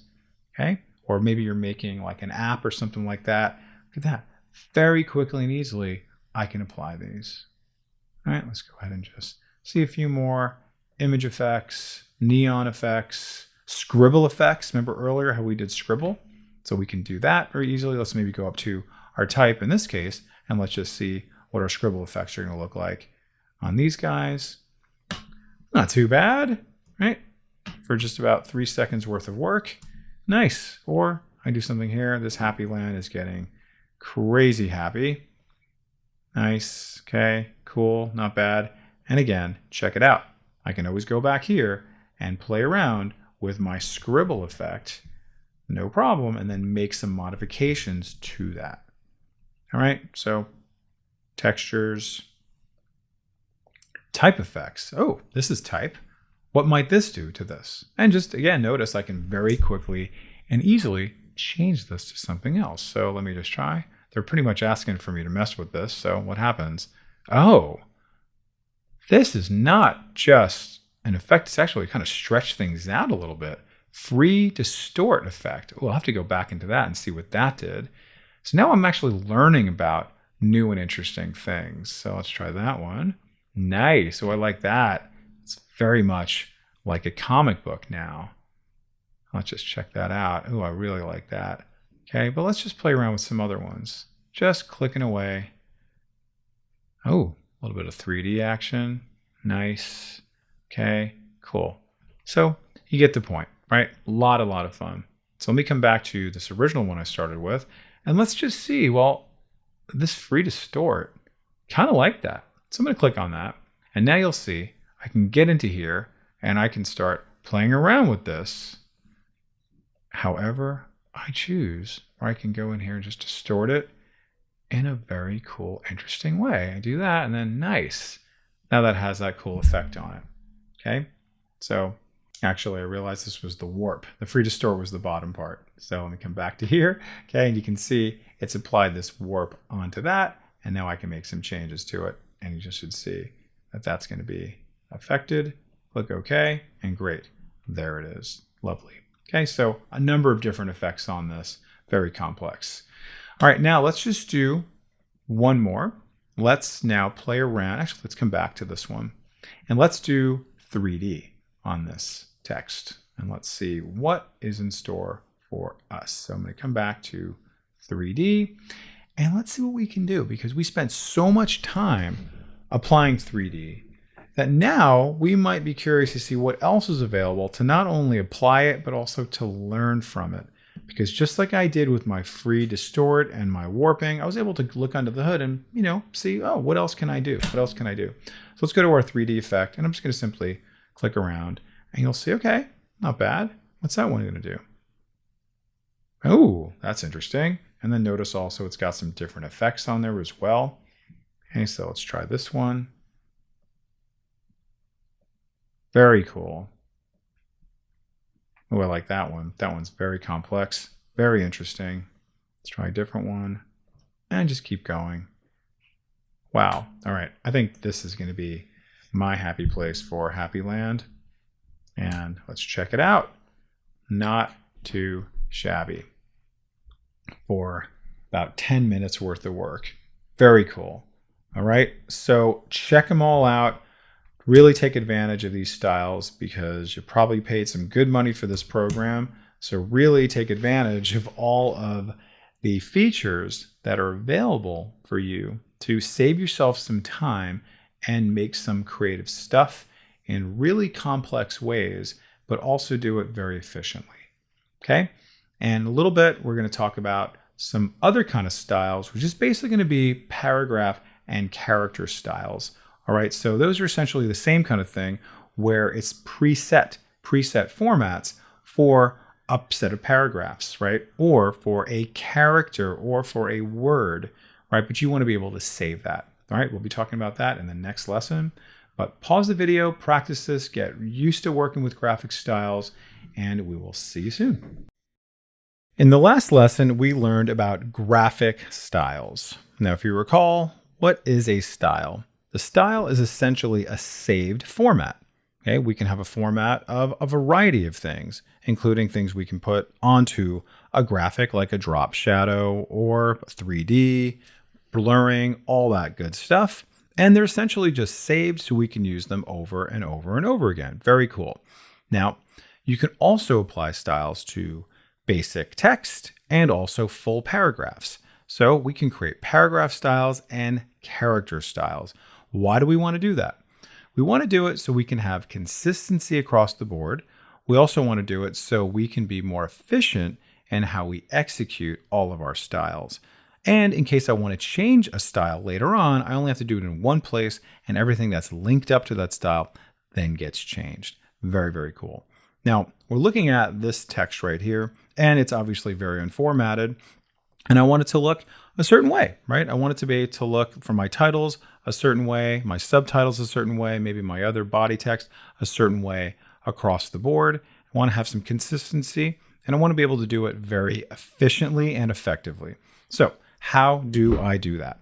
We need to bring up our panels that are going to live inside of the type panel and fly out here, called the paragraph styles panel and also the character styles panel. Now, when I click on that, you're going to see they come up together as a team, which is pretty great. There's my character style and there's my paragraph style. And now I'm just going to start applying the actual formatting that I want first. I like to actually do this on the front end initially, meaning I'm just going to use my basic formatting tools. Then I create the style based off of what I have selected and created. So I'm going to go over here to my lunch dishes. And very simply, I can either go up top here to my control panel, or I can go to my properties panel and then just make some changes accordingly to whatever I want that to be. Okay, so I'm just going to make this nice and big, and I'm also going to make this the Bungie font. Okay, very cool. And then maybe I want to have a little bit of space underneath there, so I'm going to bring up my paragraph panel. So let's just say a little space after because it's a giant title. Okay, very cool. Don't worry about it because we can always change this later, but I'm pretty happy with that. And I'm going to keep it black. Good to go. Now let's save this as a style so I can use this for my dinner dishes. So how do I do it? Very simply, on your keyboard, hold down the Alt or Option key and then just simply click on this plus sign where it says Create New Style. And notice I'm in the Paragraph Style panel. Wait for it to load up. And then, bam, there we are. New Paragraph Style. And immediately it's going to ask me, hey, would you like to name this? I'm going to call this Recipe Titles. All right, some of the lunch dishes, dinner dishes, vegetarian dishes, whatever it is. Cool. Then I got that there. On the right-hand side, you're going to see all of the settings that you just saw me create. Okay, pretty cool. Very nice. Love that. And you can see very simply, I can make some changes to that on the left-hand side with all my options. I'm not going to do that right now, but I do want you to know that we could very easily go back and make changes to my font. You can do all kinds of other things on there if you want to as well. Pretty cool. Definitely experiment with it, but we'll be coming back to this in just a little bit. I also want you to notice that there's this option here to add to my library.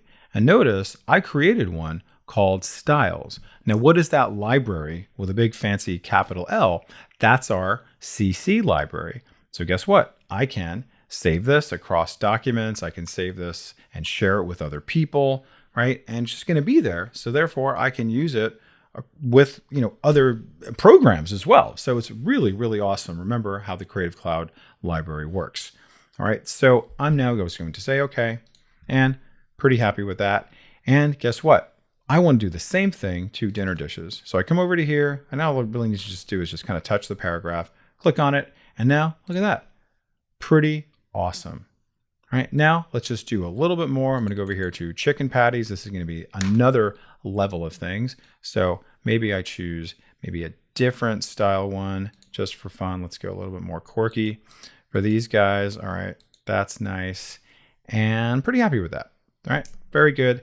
And that's going to be the same thing for my baked macaroni and cheese, same thing for my corn pudding, same thing for my cheese souffle. Love it. Now, again, hold down your Alt or Option key while that's still selected.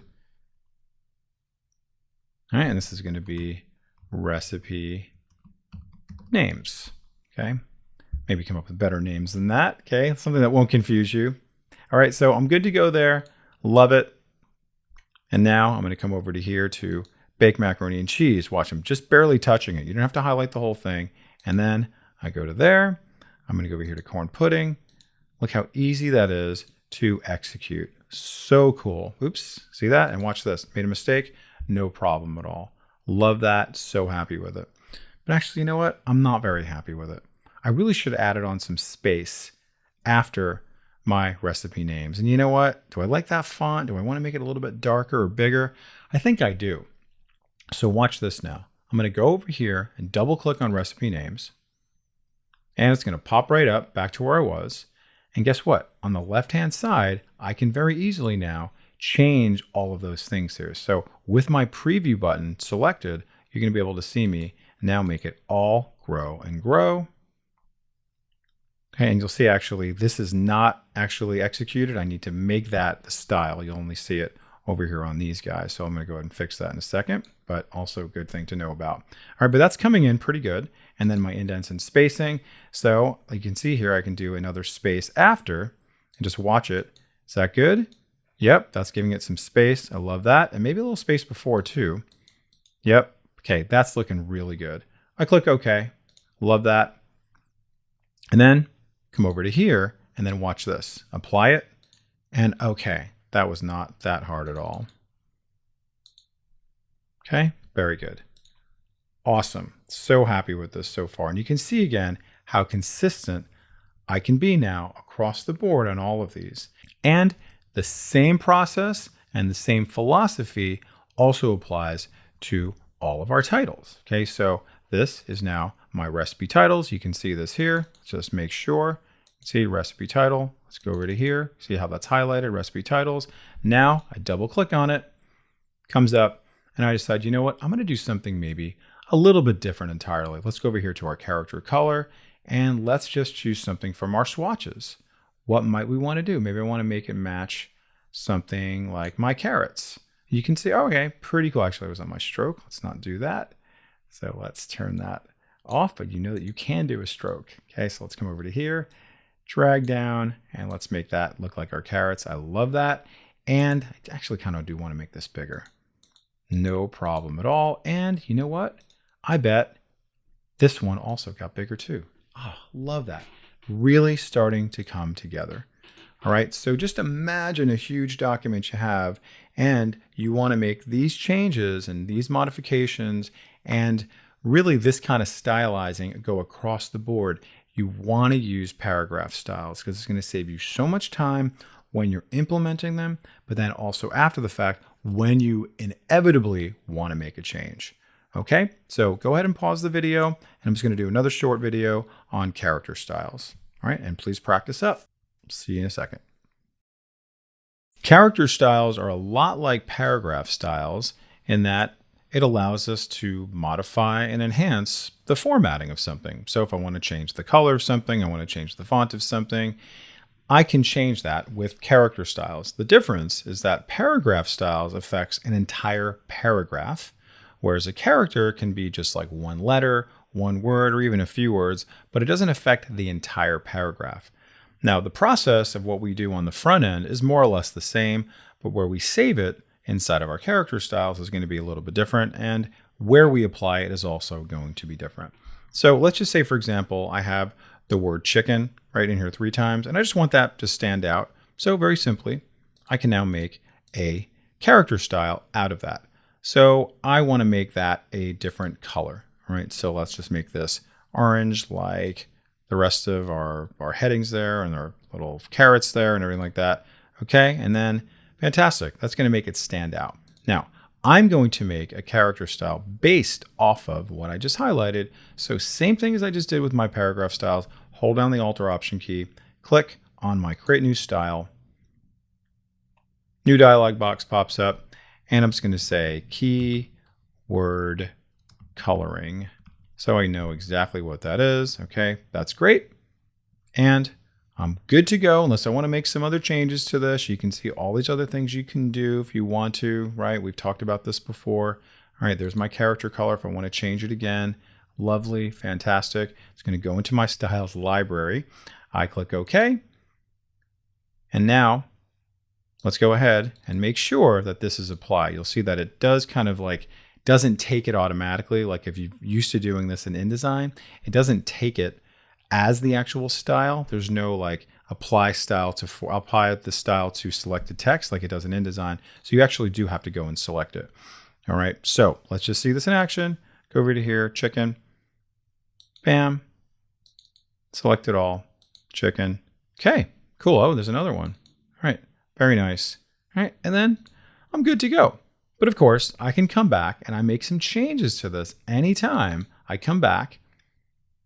It's going to bring up the dialog box, and anything else I want to do here, I can do. So let's go back to my character color, and then let's just make that red, and you'll see that every single one of these now changes to red. Let's see something a little, okay, good. Let's green chicken. We want to be healthy, right? Connotes a certain kind of element there. Keep that. Very good. Very happy. I click OK. All right. Awesome. Very cool. So you want to practice this, put it into action, but this is all about time saving. It's all about consistency. So both character styles and paragraph styles and also graphic styles are invaluable. All right. So practice up, have fun, and we'll see you soon.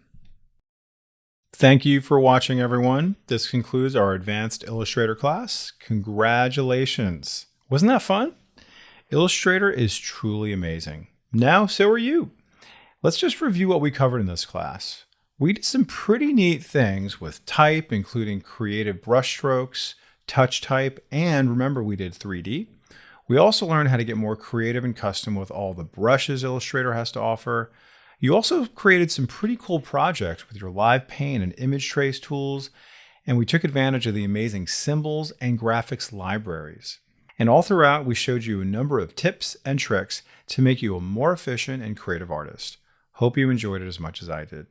Thank you again, and hope to see you in the next class. Thanks for watching. Don't forget we also offer live classes in Office applications, professional development, and private training. Visit learnit.com for more details. Please remember to like and subscribe and let us know your thoughts in the comments. Thank you for choosing Learnit.